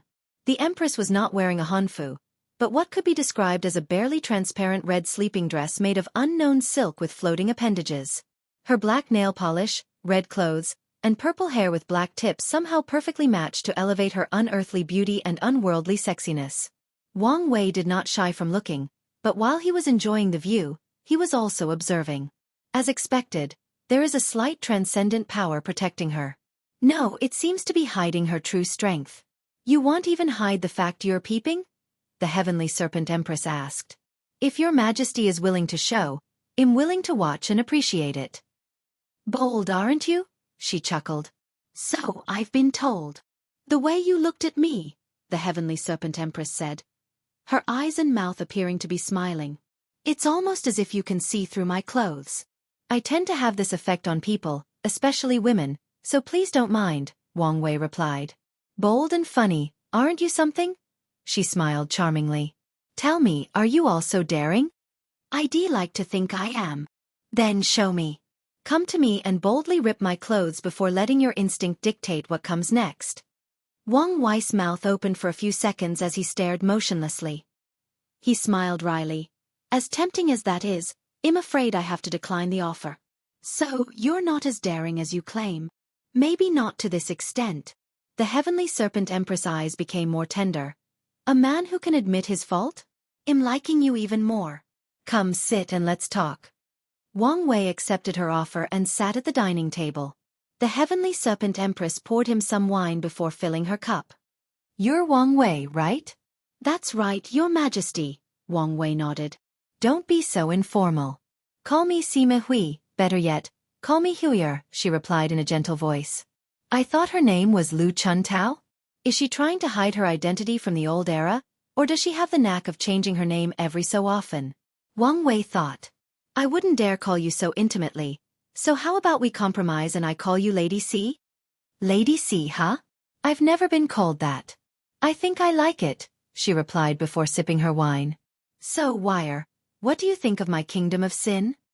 Wang Wei's lips twitched. Can this woman be more shameless? Regardless of his thoughts, he still responded. It's a great idea. So many cultivators are sexually repressed, so I'm glad there is a safe space for them to explore their fantasies. Otherwise, heaven knows what these people would do. This has been one of my objectives from the beginning, but everyone else looked down on him, and some of these scholars even tried to label me as a devil cultivator, the heavenly serpent empress smiled. I'm glad we think alike. The literary way has done irreparable damage to the world's culture and development, Wang Wei nodded. Confucianism has fundamentally dictated China's cultural identity for thousands of years, and in this world, the literary way did the same thing. It seems you get it, the heavenly serpent empress replied as she gently moved her hair behind her ears. Back to the topic. Is there something that caught your eye during your visit? Something you would maybe want to try? Wang Wei sipped his tea while cursing his life and existence. This conversation is any protagonist's wet dream, but he has to control himself because of an undetermined relationship. I feel so aggrieved. He mentally slaps himself. Come on, Wang Wei. Your mother raised you better than that. Controlling yourself and not cheating is the bare minimum in a relationship. There are quite a few things that intrigued me, Wang Wei replied. I'm hoping to convince my wife to try them. Oh. And do you think it will work? The Heavenly Serpent Empress asked with a slight smirk on the corner of her mouth. Although she's not open to trying almost everything as I am, she's pretty open-minded and experimental. So, I like my odds. Pretty open-minded, you say? Is she open enough for another woman to join your bedroom? She asked while looking him in the eyes and slowly sipping her wine, ensuring her creamy tongue was on display. She's pretty rigid about that kind of thing, Wang Wei hurriedly said. She's even willing to go to extreme lengths to prevent me from getting with other women. Aren't you the man of your relationship? Can't you just order her to do it? The Heavenly Serpent Empress insisted. Sadly, she's the one wearing the pants in the relationship. I'm working hard to regain my manhood, but I still have a long way to go, Wang Wei admitted with pure eyes, making the Heavenly Serpent Empress body paused. She chuckled with an angelic voice before saying, I don't know whether I should look at you with disdain or respect for admitting this. I think you should respect it. After all, honesty is the best way to live life, Wang Wei replied. If only that were true, the Heavenly Serpent Empress sighed. It appears you're not interested in a wonderful night of passion with me. It's your loss since it would have been the most memorable night of your life. I'm sure it would have been. Tell me, why are you here? The Heavenly Serpent Empress said while looking at him directly as her eyes turned reptilian. However, her allure was gone, replaced by the majesty of a terrifying ruler. If you find any errors, ads pop up, ads redirect, broken links, non-standard content, etc., please let us know. Report so we can fix it as soon as possible.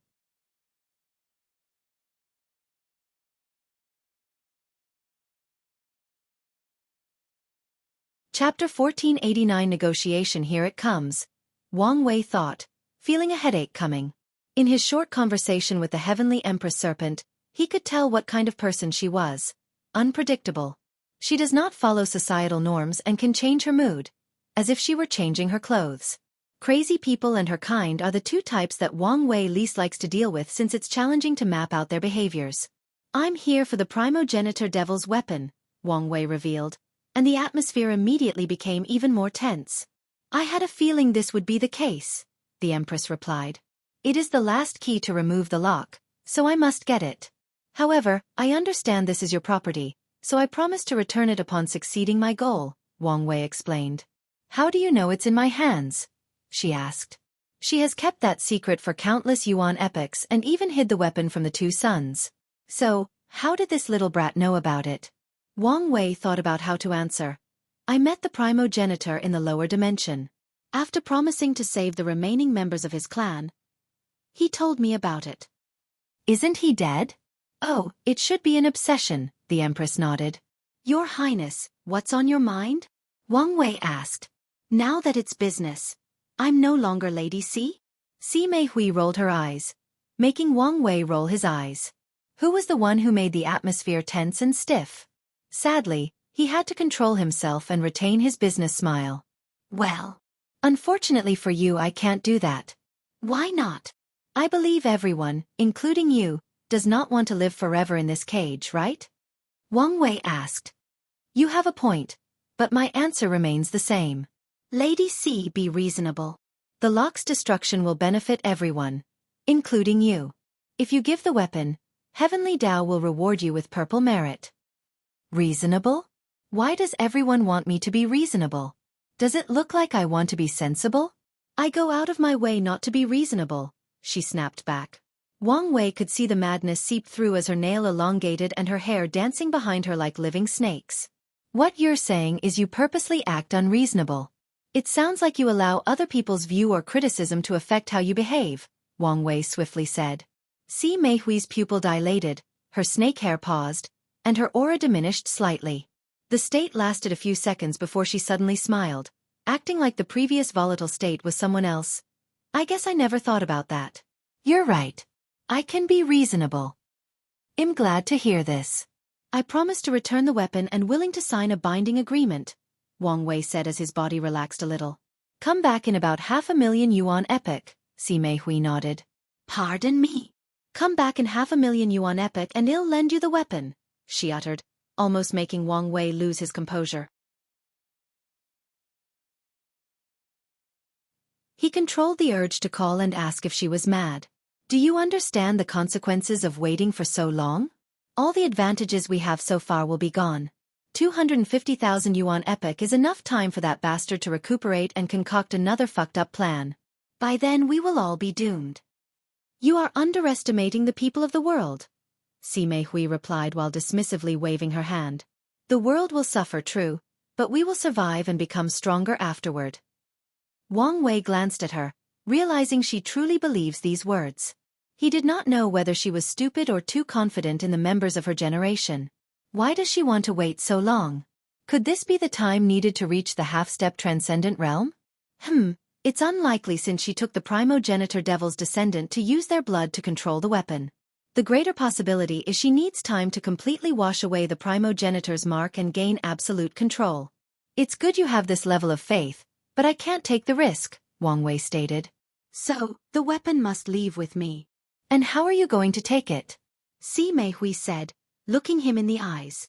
I can tell that no amount of words will convince you, Wang Wei said.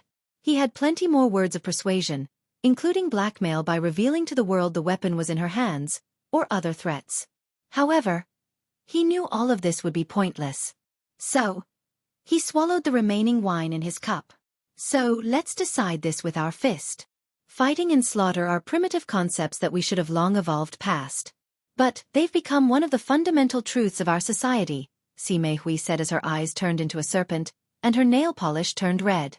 Let's find an isolated place for this fight, Wang Wei suggested. And give up my advantage? She sneered as countless magic circles appeared above the sky. Wang Wei calmly looked at the array above him. If you don't want to lose everything you've worked for, I suggest you accept my proposal. What does that mean? Sima Hui asked. Before coming here, I told my sect that in 2 hours if I don't return, contact them or be seen fighting somewhere. They should bring more than 1,000 Paragon artifacts to destroy everything in this domain. Your palace is the core of your formation, so it should survive the bombardment. But it's hard to say about your little kingdom of sin. Sima Hui looked at him before slowly licking her luscious lips. Your ability to switch from a diplomat to a cold and calculating murderer is so seductive beyond words could describe. It's one of the many things my wife found attractive about me, Wang Wei replied calmly as he slowly stood up. She's a lucky lady. But it doesn't matter. Once I defeat you, you will be my spoil, Sima Hui said. If you want to seek your death, go ahead. The Empress chuckled. Choose your battlefield. Wang Wei did not hesitate and opened a portal to a desolate star field. A few seconds later, the Empress followed him, but she was now completely different. Her nightdress was gone, replaced by a green outfit. Of course, Sima Hui did not wear regular female armor, but one with a skirt and revealed too much skin. Such armor would usually be impractical, but with the proper refining technique, those exposed areas have the same level of protection, invisible shields, as anywhere else. That aura, Wang Wei analyzed. Is that Earth Dao? It's been a while since I had a decent battle. Don't disappoint me, young lover, she uttered as a trident materialized in her hand. She raised it above her shoulder before throwing it. Wang Wei immediately felt a terrifying pressure looming over his head. The trident was fast, and before Wang Wei could barely react, it had reached his destination. With no other choice, he raised his hand to catch it, resulting in him flying into the distance, crashing into countless planets, stars and gas giants. The weight and density of the trident were too much. How strong is Wang Wei? When he was a young mortal, he used to carry planets and stars as a way to cultivate his body. And at this stage, his strength cannot be comprehended by the mortal mind. Yet, this trident was too heavy for him. The weight of the earth, Wang Wei thought as he finally stopped the trident. This attack was not based on her strength or accomplishment in the realm of body refining. Sima Hui's technique allowed her to use the weight of the eternal Ascension world, which can be described as a finitely expanding world created by fusing countless other infinitely expanding worlds. Swish! Mei Hui appeared at the end of the trident and punched him with a rock fist encasing her hand. Wang Wei raised his hand to materialize a yin-yang symbol, using its power to divert the strength from the attack. A booming sound echoed between heaven and earth, resulting in countless planets, suns, systems, and galaxies turning into cosmic dust due to the force and vibration of the attack. Most of the redirected attack was towards Mei Hui, but she casually absorbed the force and vibration before pulling the trident from Wang Wei's hands and stabbing him. Her attack released an earthquake of unparalleled magnitude, creating void tears in the surroundings. Luckily, this part of the star field was now an empty zone after the previous attack.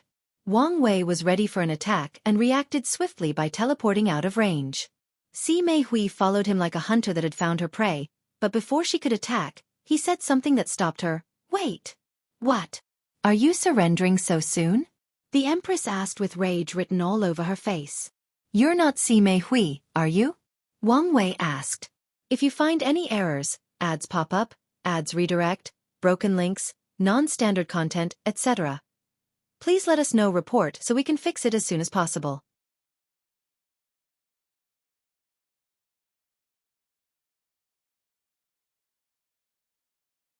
Chapter 1490 Reality Check, Unedited Chapter. Mei Hui paused briefly before smiling at him.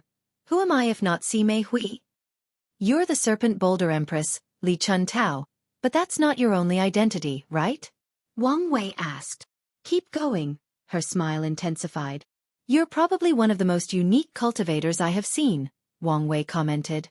"The Heaven Nether Serpent is an extinct ancient primordial life form that should have been on par with fiend gods.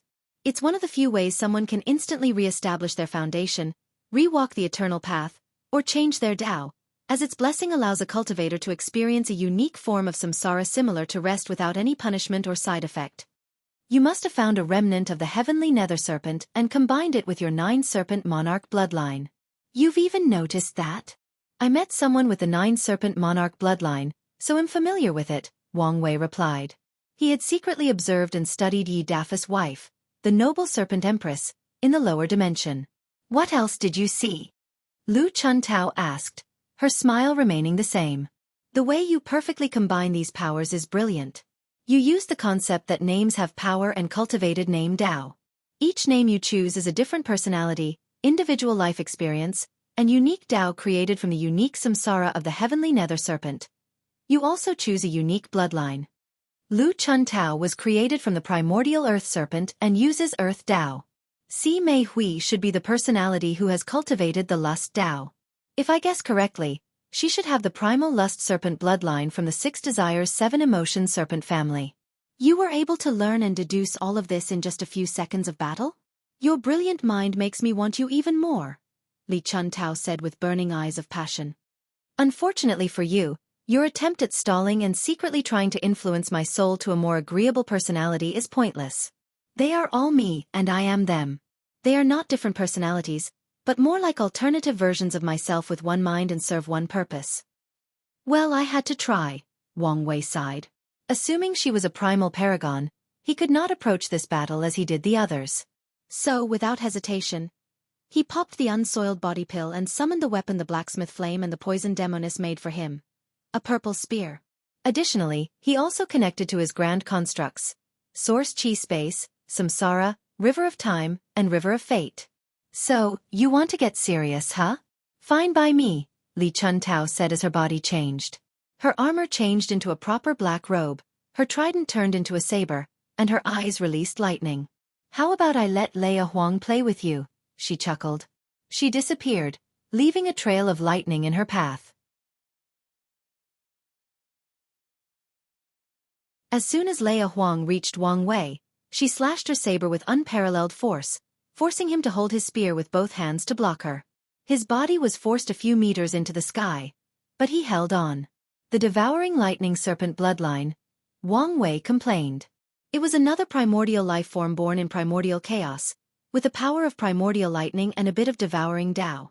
With that one attack, Wang Wei felt a bit of strength was devoured, weakening him slightly.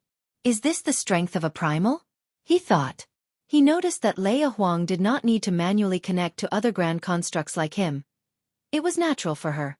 Additionally, while he had a connection to 4, She only had access to two: primordial chaos and the grand Tao source.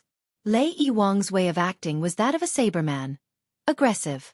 As soon as Wang Wei was on the defensive, she took advantage of the momentum.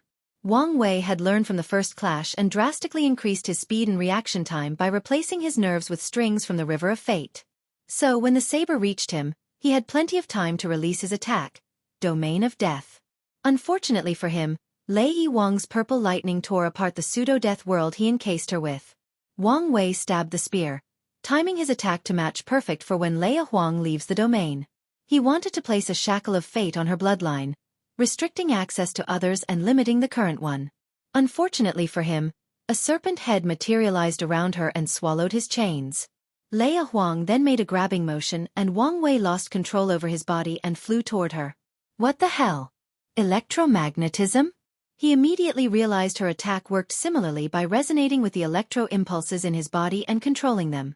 However, primordial lightning functioned more as a pure destructive force, meaning she would need subtle control and application to achieve such a feat. More importantly, she easily bypasses all of the defenses of Wang Wei's fleshly body. Wang Wei pushed his space Tao to the limit as he tried to escape this grasping technique, but it was useless. Lei Huang punched him in the stomach, sending him flying away. However, before he could fly far, he sent his spear toward her using one of his most potent attacks. Fate of Tao, pure destruction. Inspired by Xianxia, he created this superb technique by using his Fate Tao to control the destruction Tao. Then, he added all his other Tao to the power of destruction, using the chaotic mix as a form of destruction to boost it. Lei Huang raised her hand to block the attack. Her skin was protected by a thin film of dense lightning acting as armor. They confronted each other for a few seconds before Lei Huang was the winner. She caught the spear before checking her palm, smiling at the small amount of blood. You're not bad. Although your cultivation is only 95%, you've developed many pseudo-unique skills. A pseudo-unique Tao will skill, and your ability to protect your chronospirit has also reached the threshold, she commented. There are 3 basic requirements for someone to become a primal paragon. The first one is a unique skill or technique that can instantly kill a peak paragon. In other words, killing them in one strike. The second requirement is a unique Tao will skill that can remain unremovable inside a peak paragon's body for at least 10 minutes to facilitate their easy death. Lastly, a primal paragon must be able to find the time mark of a peak paragon within 24 hours of their death to eradicate them completely. Once all the requirements are met, the paragon will receive a blessing from heaven and earth to establish their status and give them certain benefits. Of course, all these requirements are the bare minimum to become a primal. There is a difference between primals. Things like how many unique skills they have, how they use them, and their control over grand constructs determine how powerful they are when they face each other. Unfortunately, you have too many weaknesses. Lei Huang shook her head. Your soul is incomplete, meaning you'll be drained after using such potent techniques. And even if your soul was complete, without the nourishment from heaven and earth for the primal title, you probably couldn't use more than 10 attacks. The unsoiled body pill can only protect you for a few more minutes against my true will, and while you're excellent at protecting your time mark, you're still far away from mastering a unique technique at finding others. The spear is a primal artifact and should have boosted your techniques, but it's obvious you're not used to using weapons to fight, preventing you from using its full power. Little boy, you're no match for even an ordinary primal paragon, let alone me. Lei Huang admitted she was a late bloomer. She became a primal near the end of the Second Origin War and hid the truth to protect herself. However, her time during the Seven Moon era immensely benefited her. While her cultivation had reduced in the early stages, she experienced her last samsara and used this opportunity to build a personality dedicated to creating unique techniques to increase her strength among primals. Wang Wei looked at the spear. The flame blacksmith is nowhere near the level of building such a weapon, but he succeeded with the nourishing power from the trial. However, Lei Wang's words were correct, at least partially. And one more thing, Lei Huang said gleefully. Did you really think you could poison me? Her robe changed to a dark green, and her lipstick and nail polish changed from a light pink to dark purple. Lei Huang, or no now the poison consort, opened her mouth to swallow the invisible and undetectable poison in her body and the surroundings.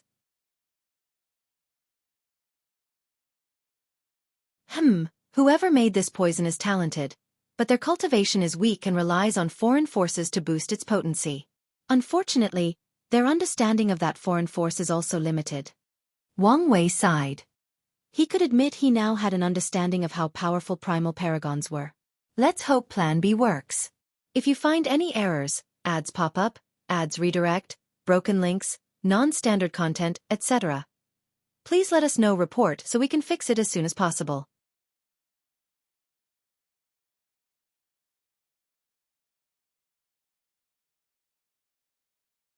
Chapter 1491 Plan C? Wang Wei could feel it. His breathing was laborious, beads of sweat appeared on his forehead, and a few parts of his body ached. His body was acting as if he were immortal. Only one attack and I'm already breathing heavily, he sighed. His attack was powerful, and in the battle with Time Eater, he could use a few of them. But now, after being boosted by the primal artifact, he already felt drained. She's right. Without becoming a true primal, using such a power is too much of a burden on my soul. After experiencing the nourishment of heaven and earth, a primal paragon's soul will be optimized, allowing them to use their unique/ultimate technique with as little burden as possible on their souls. Wang Wei looked at the poison consort, and the playful nature in her eyes almost riled him up. However, he controlled himself. Since the enemy wanted to play around and give him a chance to come on top, he would take it. He raised the spear and pointed it at his forehead. The artifact fused with his body, and his aura increased exponentially. Wang Wei clenched his hand, feeling the power coursing through his veins. He looked at the poison consort and punched. The attack was simple, with no lights, no manipulation of concepts, just a punch. However, the power was beyond what a mortal mind could fathom. Under that single punch, the stars dimmed, the galaxies shrank, space-time bent into a singularity, the laws of heaven and earth creaked in pain as if reality itself was screaming. Finally, fate lost its power for a brief moment under the power of that punch. The poison consort smiled as she watched the attack reach her. Your strength finally reached that level. She exploded into a purple gas cloud, forcing Wang Wei to move out of the way. However, as soon as he arrived at his destination, he vomited a large mouthful of blood. What a potent poison, he thought before using the power of nothingness inside his body to swallow the poison. Meanwhile, the poison consort appeared a few light years away from him, but she wore the previous armor. In other words, she had now switched to the Li Chuntao personality. Wang Wei teleported before her and kicked her. He controlled every atom in his body and used his grand mist wheel to create a universe inside the atoms. He burned these universes to power his attack. Li Chuntao encased her body in rocks before turning her trident into a shield, blocking the punch. Lu Chuntao's body slid in the air, her footsteps creating void cracks in the process. Wang Wei's eyes lit up before firing a heat vision attack. Li Chuntao raised her shield to block, but this attack was blessed by Freedom Dao, and it was free from any defense or blockade. So the heat passed through the shield to hit Li Chuntao's head. Sadly, it did no damage. She was connected to the death, and Wang Wei's attack was akin to him trying to destroy all the soil, mountains, or earth of most of the eternal Ascension world. Damn it, he cursed. He realized she chose this persona because it had the highest defense, and the Empress wanted to wait until he was tired to capture him. Wang Wei used his 2 fingers as a blade, blessing it with his Karma Dao to cut off the connection between Li Chuntao and the earth. Unfortunately, he had to experience the mental torture of fighting a master of defense. Wang Wei's attack hit the connection, but even that connection had a terrifying defensive measure protecting it. Although you hide it very well, I can feel your frustration, Li Chuntao giggled. Wang Wei ignored her as he summoned countless strings of fate, trying to strangle her. His strings entangled her, but it did nothing. Li Chuntao became as sturdy and unchangeable as the earth, to the point that even fate could not affect her. Wang Wei could feel the strength rapidly sapping out of his body, meaning he had to finish this as fast as possible, or find a way to buy him more time. How long do you need? He asked. Sorry, there is some complication, so I need a little longer. Wang Wei did not show any expression, but he was not in a good mood. Despite his best effort, he greatly underestimated the strength of a primal paragon, and now, Plan B was delayed. He exhaled, thinking of his next move. The answer came to him immediately, and he stopped attacking. What? Already tired? Li Chuntao asked, but Wang Wei did not answer. Instead, he took out a few soul-replenishing pills and tried to swallow them. "Not on my watch," Li Chuntao said as she instantly teleported before him. She attacked him with the shield, not caring that it was a defensive weapon. However, Wang Wei was only baiting her. As soon as she came close, his body released a terrifying level of power of nothingness, annihilating everything in its path. "She's too quick," Wang Wei thought with gritted teeth. At the last minute, a burst of lightning surrounded the Empress, and she moved away from the center of the attack. Although it touched her a bit, it was nothing for her. Boundless paragons are better than regular paragons because of their passive defense and regenerative ability. Because of the eternal characteristics in their existence, boundless paragons heal faster from normal injuries, and they have a higher immunity to Dao will attacks, making it harder for these things to penetrate or stay inside them. And if the boundless paragon happens also to be body refining, these abilities are further amplified. As such, Li Chuntao's injury was healed instantly after removing Wang Wei's true will and cutting off the part of her body connected to the nothingness power. Wang Wei looked at the Empress, who had switched to the Si Mei Hui personality.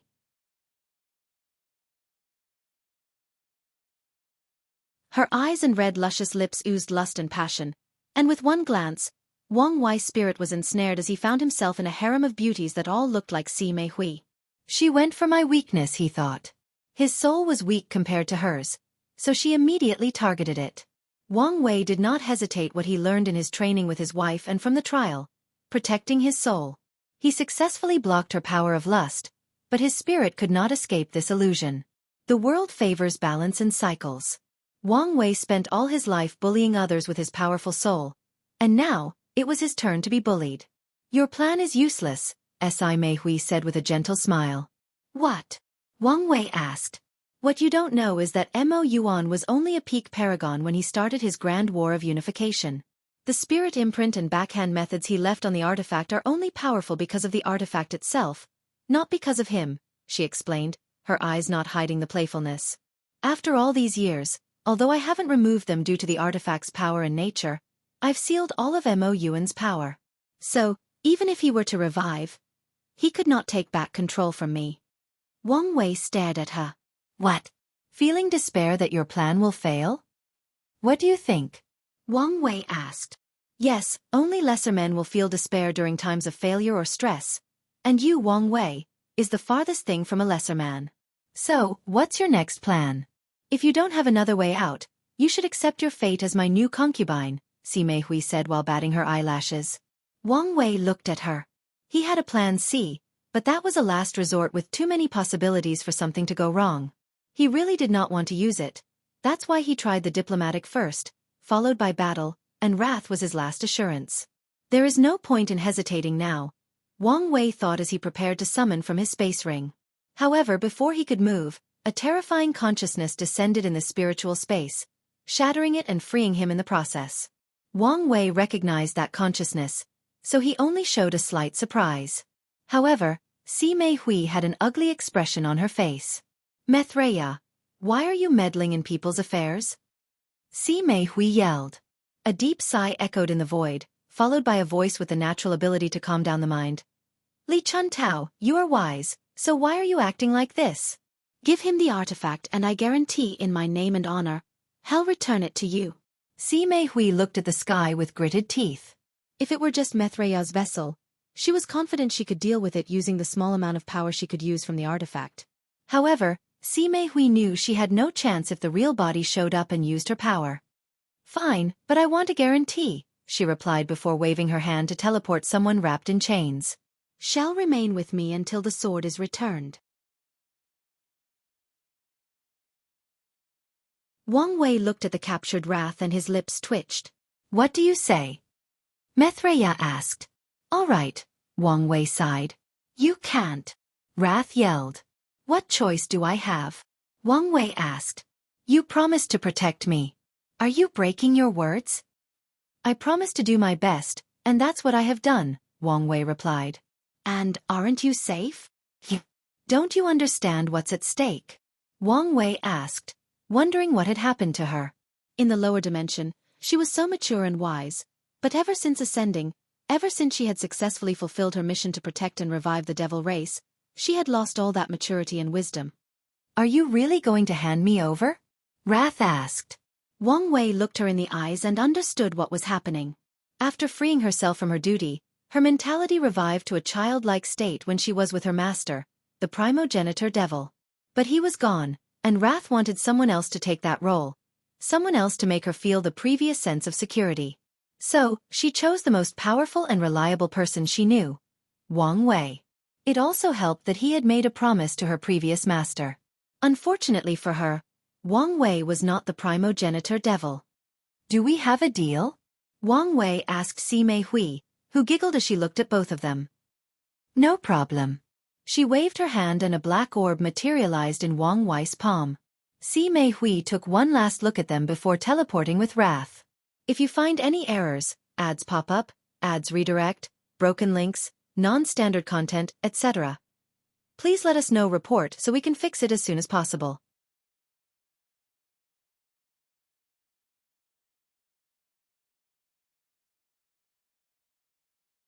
Chapter 1492. Attacking the lock. Wang Wei ignored the sad and pitiful look Wrath gave him, acting as if she was a puppy that her owner abandoned. Mo Yuan gave him news about his artifact in exchange for looking at her. However, one artifact was someone else's property, and the other was probably already taken by Heavenly Book, meaning Wang Wei gained nothing in that deal. Despite knowing this fact, he went above board to help her, so he felt no guilt toward anyone. In fact, he plans to cut off his karmic connection with her once he returns the artifact and she's safe. He slowly observed this black orb, feeling the immense power it contained. A message entered his mind, and it was from the heavenly serpent Empress teaching him how to borrow the strength of the artifact. She's careful, Wang Wei thought. Without her key, he'd have to use his own means of controlling this thing, which would mean fighting with the Empress and the dead Mo Yuan's means of control. Wang Wei placed a temporary soul imprint inside the artifact before using the Empress key to activate.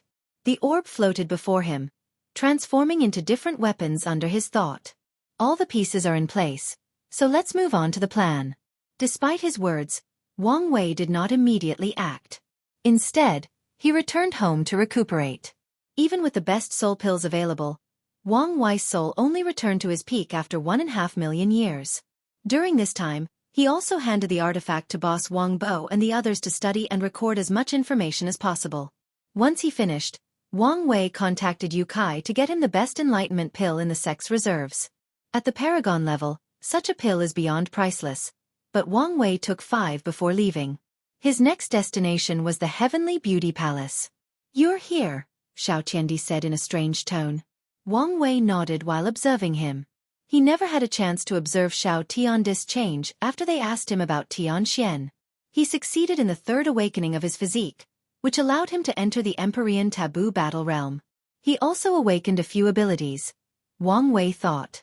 This transformation made sense since Tianxian's physique was an evolution of the innate Grand Dao Source physique. More importantly, he followed Wang Wei's warning and did not directly absorb the blood. "Why do you sound like you don't want to see me?" Wang Wei asked. "Your plan, is it dangerous?" Xiao Tiandi asked. "What do you think? Does she have to participate?" "It has to be her," Wang Wei nodded. "Can you guarantee her safety?" "I can't even guarantee my own, let alone others," Wang Wei replied, almost rolling his eyes. "However, if you want, I can give you my place." "You would let me take the reins?" Xiao Tiandi asked. "Why not?" "Then I'll have to decline." "Why?" Wang Wei asked. "There must be grave danger if you're willing to step back," Xiao Tiandi sneered. "Wouldn't you feel secure if you were in charge?"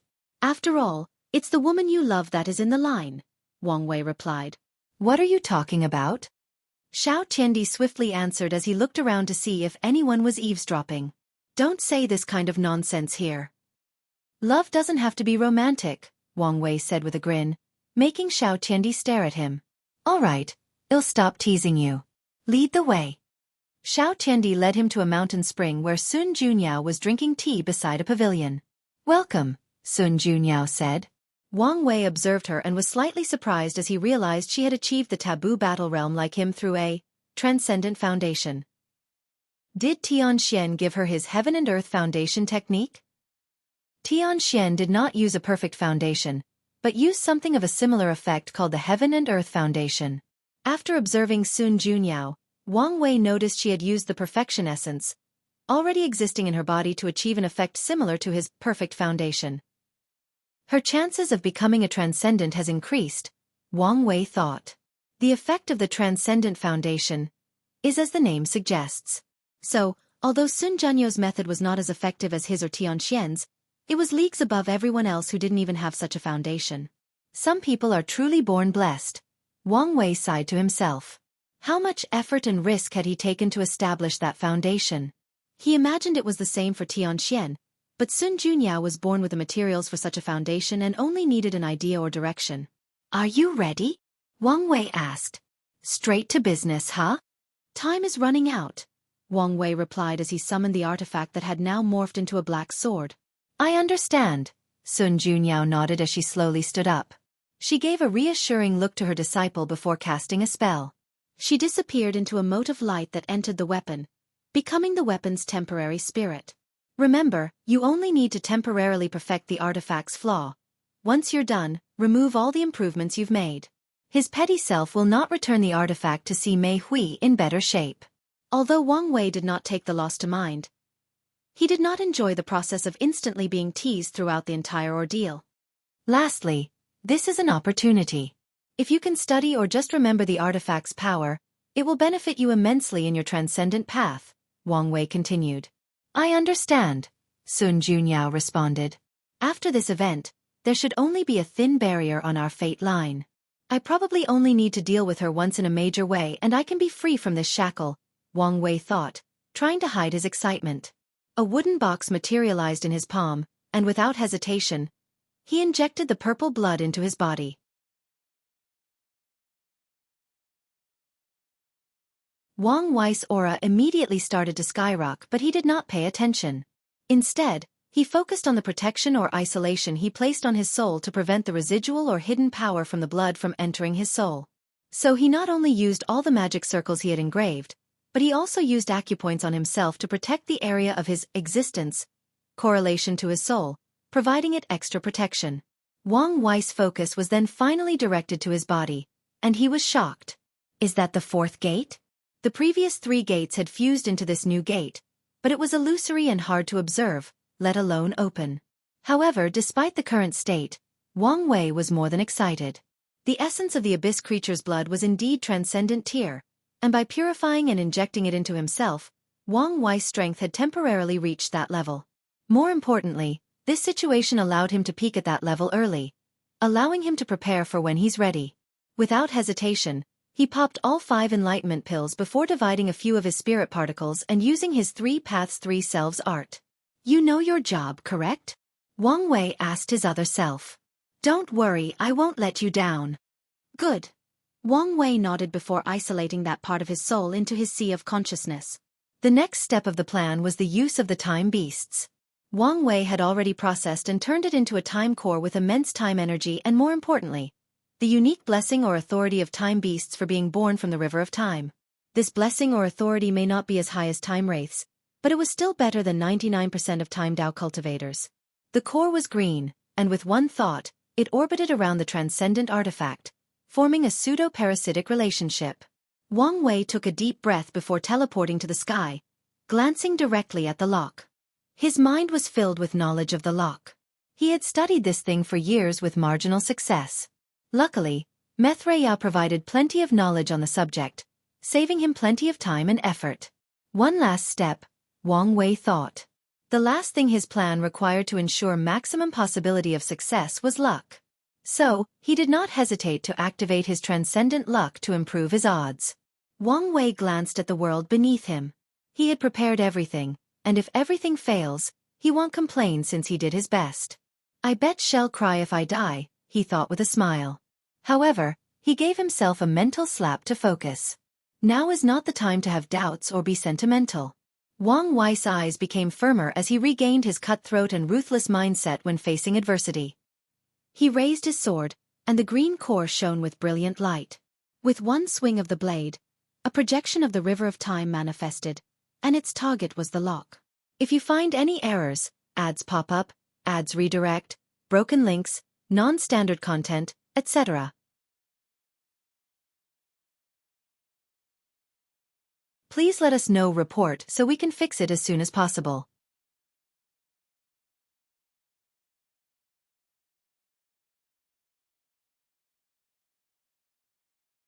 Chapter 1493 Liberation or More Imprisonment. The River of Time released an immense power, and this tremendous lock that seemed to have bound everything between heaven and earth started to become illusory or transparent. The lock fought back as the sounds of chains rattling echoed across the world. Everybody listened to the sound, wondering whether it was good or bad news, and the answer was soon revealed. Volcanoes started erupting, releasing an inferno in the world. Worlds or universes of water flooded other areas or domains, drowning buildings and voices of despair. Vacuum zones appeared randomly, including in highly populated areas. The earth shook, destroying everything in its path. Forests suddenly lost all their vitality, turning into dead zones. Ores started growing uncontrollably from the earth, ravaging everything in their path. The world felt the wrath of Mother Nature, starting with the 5 elements losing control and their balance. But this was just the beginning. The 5 elements laws were not the only ones affected. The moon and sun rose and fell as yin-yang laws were broken. Tribulations and divine punishment descended out of nowhere on random cultivators as the thunder laws trembled. Gates from samsara opened, releasing ghosts and unknown creatures as the laws of life and death became the next target. People had their lives instantly drained from them as the secrets of fate became transparent to them and they could not resist peeping. Some areas suddenly reverted to ancient times. Space portals opened, connecting random areas or domains. All these disasters were catastrophic to cultivators, but the one who suffered the most, as always, was the mortals. However, Wang Wei was not in the situation to care about that. After swinging that sword, he felt his stamina and power draining at an alarming rate. Luckily, he allowed his body to bear all the brunt of using this artifact, or his soul would probably explode if it were part of the equation. He observed the result with great concentration. Wang Wei's plan was inspired by how the universe dealt with isolating time mark and killing someone from the past. He used the authority of the time beast to send the lock and its effect to an alternate timeline. The primary purpose of the blood and sword was to boost his strength to that level and boost the power of the time beast. He also chose to use the River of Time because it was Maitreya's domain and where supreme unity had the least control or authority. Wang Wei concentrated to provide ample power to his sword. Time was running out, but he knew that as long as the lock was weakened to a sufficient level, Maitreya could use her authority from the River of Time to accelerate the process. So, the only issue was whether he could last long enough to reach that point. The lock continued fighting and became even more transparent. New changes happened in the world. People started to regain connection to the Grand Tao Source and other grand constructs, such as the Source Chi space. The Immortal Path cultivators almost cried as they saw hope for their Immortal King path. The others also did not hide their excitement. Unfortunately, the weaker cultivators were too busy surviving to care about such a thing. Almost there, Wang Wei thought as beads of sweat dripped from his forehead. However, things would never go so smoothly. A cry echoed from the lock before a shadowy figure with a pair of cold eyes appeared. Wang Wei stared at those cold eyes with furrowed brow. This should be his last protective measure. Sage Lin Qi, it's your time to shine, Wang Wei muttered as his breath became more rugged. A golden scroll appeared in the distance, and after a few seconds of releasing its holy light, it transformed into the gentle and kind Sage Lin Qi. The latter nodded to Wang Wei before rushing to confront the lock's spirit. The battle was instantly intense, but Wang Wei also immediately knew Sage Lin Qi had no chance. His brow furrowed deeper. This, timeline banishing spell, cast using a semi-completed transcendent artifact and false transcendent power, was draining him at an exponential rate. If not for Sun Junyo's spirit helping him manage things, he wouldn't have lasted more than 10 seconds. But on top of everything, he still has to worry about other things. Wang Wei's mind went on overdrive, trying to think of a way to deal with the situation. But before he could come up with a solution, a golden body of merit flew from the north and fused with Sage Lin Qi. Tong Ruobing? Wang Wei thought as he recognized that golden body. Following her actions, a few more golden bodies showed up to aid Sage Lin Qi, proving that more of them hid themselves and did not answer to Wang Wei's previous call. Better late than never, Wang Wei thought, still secretly complaining. He focused on his task, relieved now that Sage Lin Qi could last longer. Unfortunately, his relief did not last long. The lock released a strange vibration that echoed between heaven and earth. Wang Wei sensed something and looked in the direction of the pre-March origin temple. Numerous auras flew out of the temple, all tier 12. Heaven Primarchs, Wang Wei muttered. Primarchs were the darlings of heavenly Tao, and the only reason they could fight on par with paragons was due to their blessing. Supreme Unity, now controlling heavenly Tao, activated his trump card by calling these Primarchs to his service. These traitors, Wang Wei said as he sensed more of them appearing, with the demon race providing the second largest number. Wang Wei reacted swiftly by yelling and ensuring his voice could be heard worldwide. Anyone who wants merit needs to stop these traitors immediately. Heavenly Tao, who was completely silent during this ordeal, suddenly moved by releasing a vision.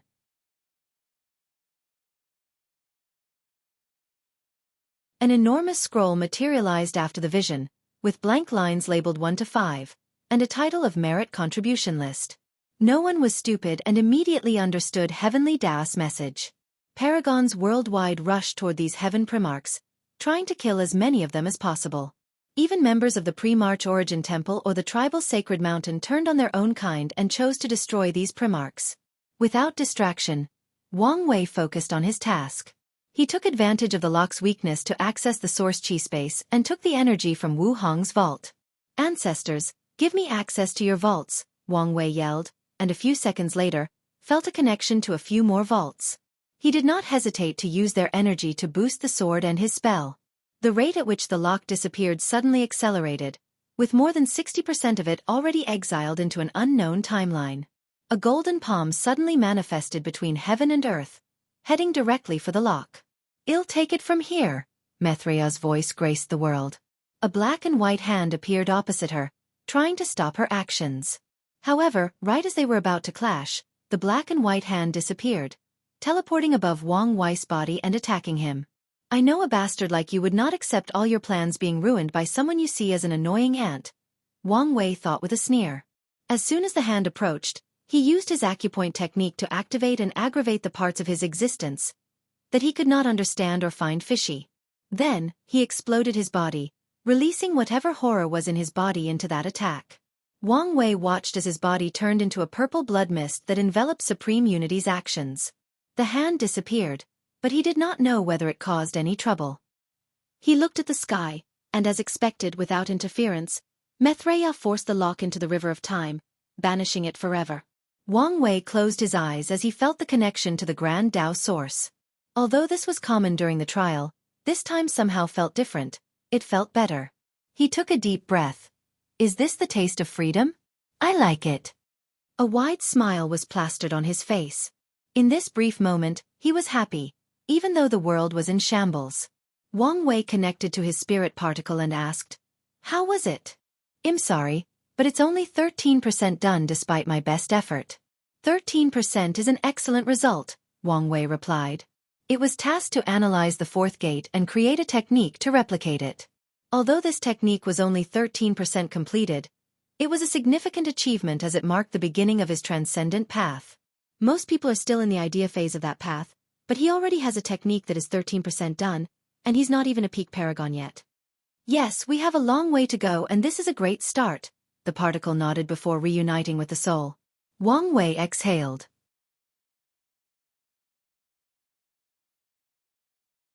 "My work here is done. Next, it should be their turn. If you find any errors, ads pop up, ads redirect, broken links, non-standard content, etc., please let us know report so we can fix it as soon as possible."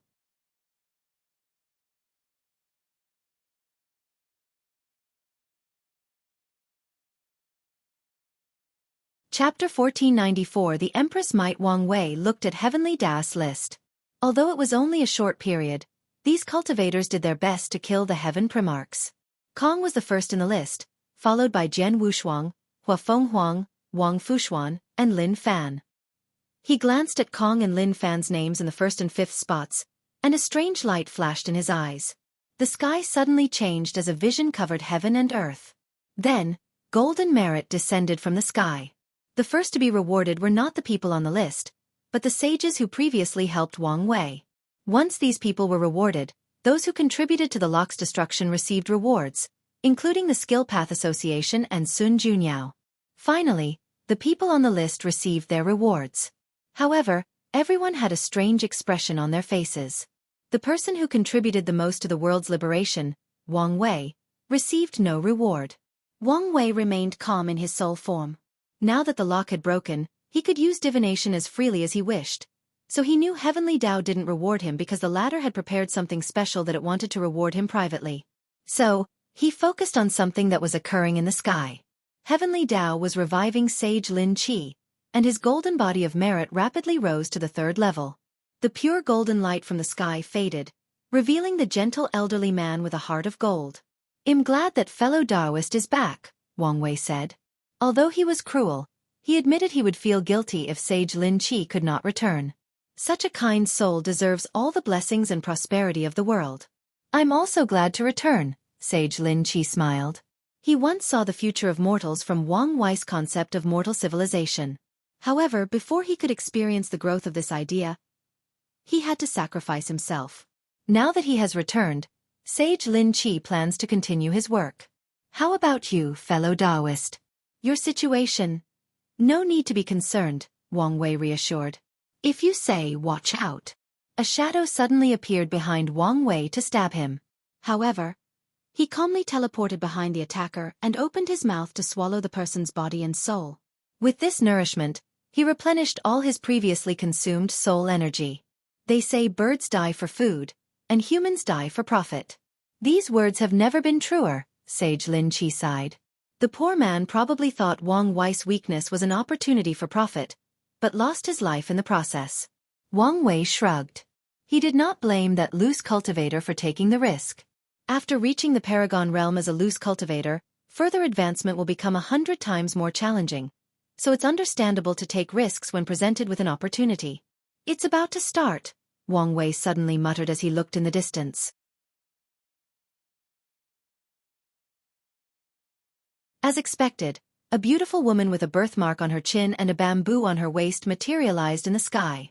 Everyone who looked at her felt a sharp pain in their eyes, shocked by the sharpness of her sword will. Xianxia glanced at everyone before taking a deep breath and spreading her voice through every corner of the world. "Heaven and earth above, the world is on the verge of freeing itself from a tyrant and an era of pain and suffering. I represent the will of all the overlords, the bearer of luck and destiny of the old era, to request the manifestation of the human destiny sword." 13 multicolored dragons materialized above Xianxia's head, representing each of the overlords, including the Origin Seal continent. Although Wu Hong could not be contacted, her disciples and subordinates in Limbo represented the Origin Seal continent and gave their consent. The 13 dragons swam around each other in the sky before roaring. The world trembled slightly before a golden altar materialized in the sky, holding a golden sword with a dragon symbol on one side and the characters for humans on the other. The sword flew into Xianxia's hands, and her vision changed. She saw a world of runes, but these runes seemed to be infected by an aura. The heaven laws of the eternal Ascension world, and that aura should be Supreme Unity's imprints, Xianxia thought. She did not hesitate to swing the sword, instantly eliminating those auras. However, the core imprint located in Heavenly Tao itself remained intact, except it was dimmer than before. "This is the best I can do, huh?" The sword has granted her immense power, and she could probably fight those two for an extended period. However, this was not enough to completely eliminate Supreme Unity's influence. Alright, the next step. Xianxia gazed toward the dark truth. The power barrier preventing anything from entering or leaving the world remained.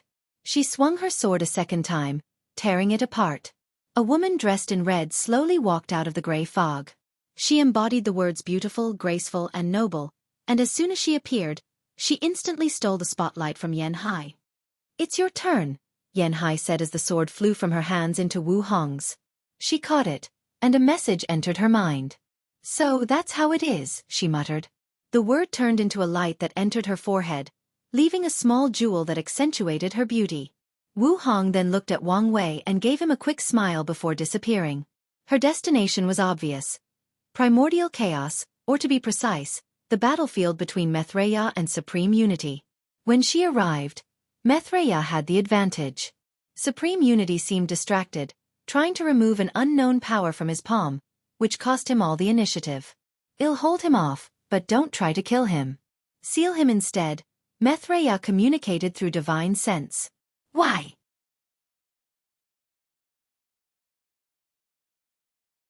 "Although the sword temporarily raised your power to our level, the essence of your being, or your existence, is still lower than ours, meaning you can't kill him.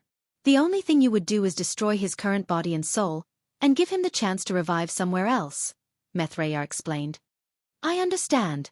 Wu Hong nodded before removing the seal in her sea of consciousness, accessing the 3,800 primary seals.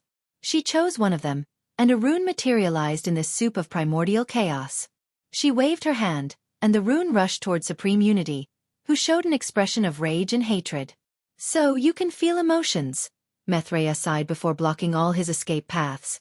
Wu Hong's seal rune turned into a yellow barrier that slowly encircled him. "That power," Supreme Unity muttered as if he had understood something. He looked at Mithreya as he understood something. The first person Mithreya went to see was Wu Hong after her transformation. He previously thought it was because of their former friendship, but now, he understood she was trying to hide that power from his sight. "You noticed, huh?" Mithreya muttered. "Although it's incomplete, the essence has reached our level. Her talent is truly unparalleled. This is not over. You know that, right?" Supreme Unity asked. "But it is," Mithreya responded calmly and confidently. "Even if he escapes this seal, the others will have caught up by the time he does, and Supreme Unity won't be much of an issue anymore." "Well, see." The barrier turned into a towering mountain. Mithreya waved her hand to put it away. "Thank you," she said to Wu Hong, but the latter seemed distracted by something. "Is there something wrong?" Wu Hong was about to answer when she received a communication from Wang Wei. "Hey, love of my life, are the people in Limbo watching what just happened?" "Who's the love of your life?" "And yes, they are watching," Wu Hong responded. "Can you still use your power?" "Yes, why?" "Quickly seal and remove their memories of what you just did, including my ancestors," Wang Wei said. Wu Hong frowned after hearing this. "It's not that I don't trust them, but it's better to be safe than sorry," he explained. "It's not that. I noticed a hidden gate in our world, and I can only use my power once, and I was planning on sealing it." "Hidden gate? Is this what Time Eater was working on?"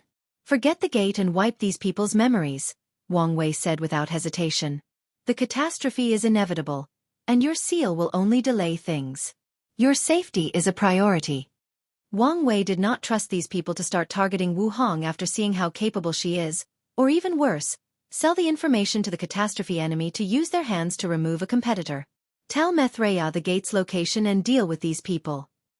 "All right, no need to nag," Wu Hong said before casting a new seal, removing the memories from the watchers' minds. However, her expression became severe once the act was done.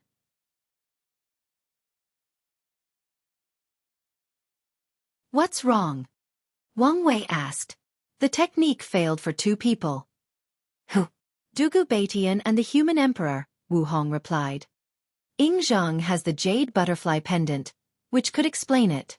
But what's so special about this Dugu Tian Bai? If you find any errors, ads pop up, ads redirect, broken links, non-standard content, etc. Please let us know report so we can fix it as soon as possible. You're tuning in to the Wisdom Diary YouTube channel. Don't forget to subscribe and join us on this journey to catch the most captivating stories.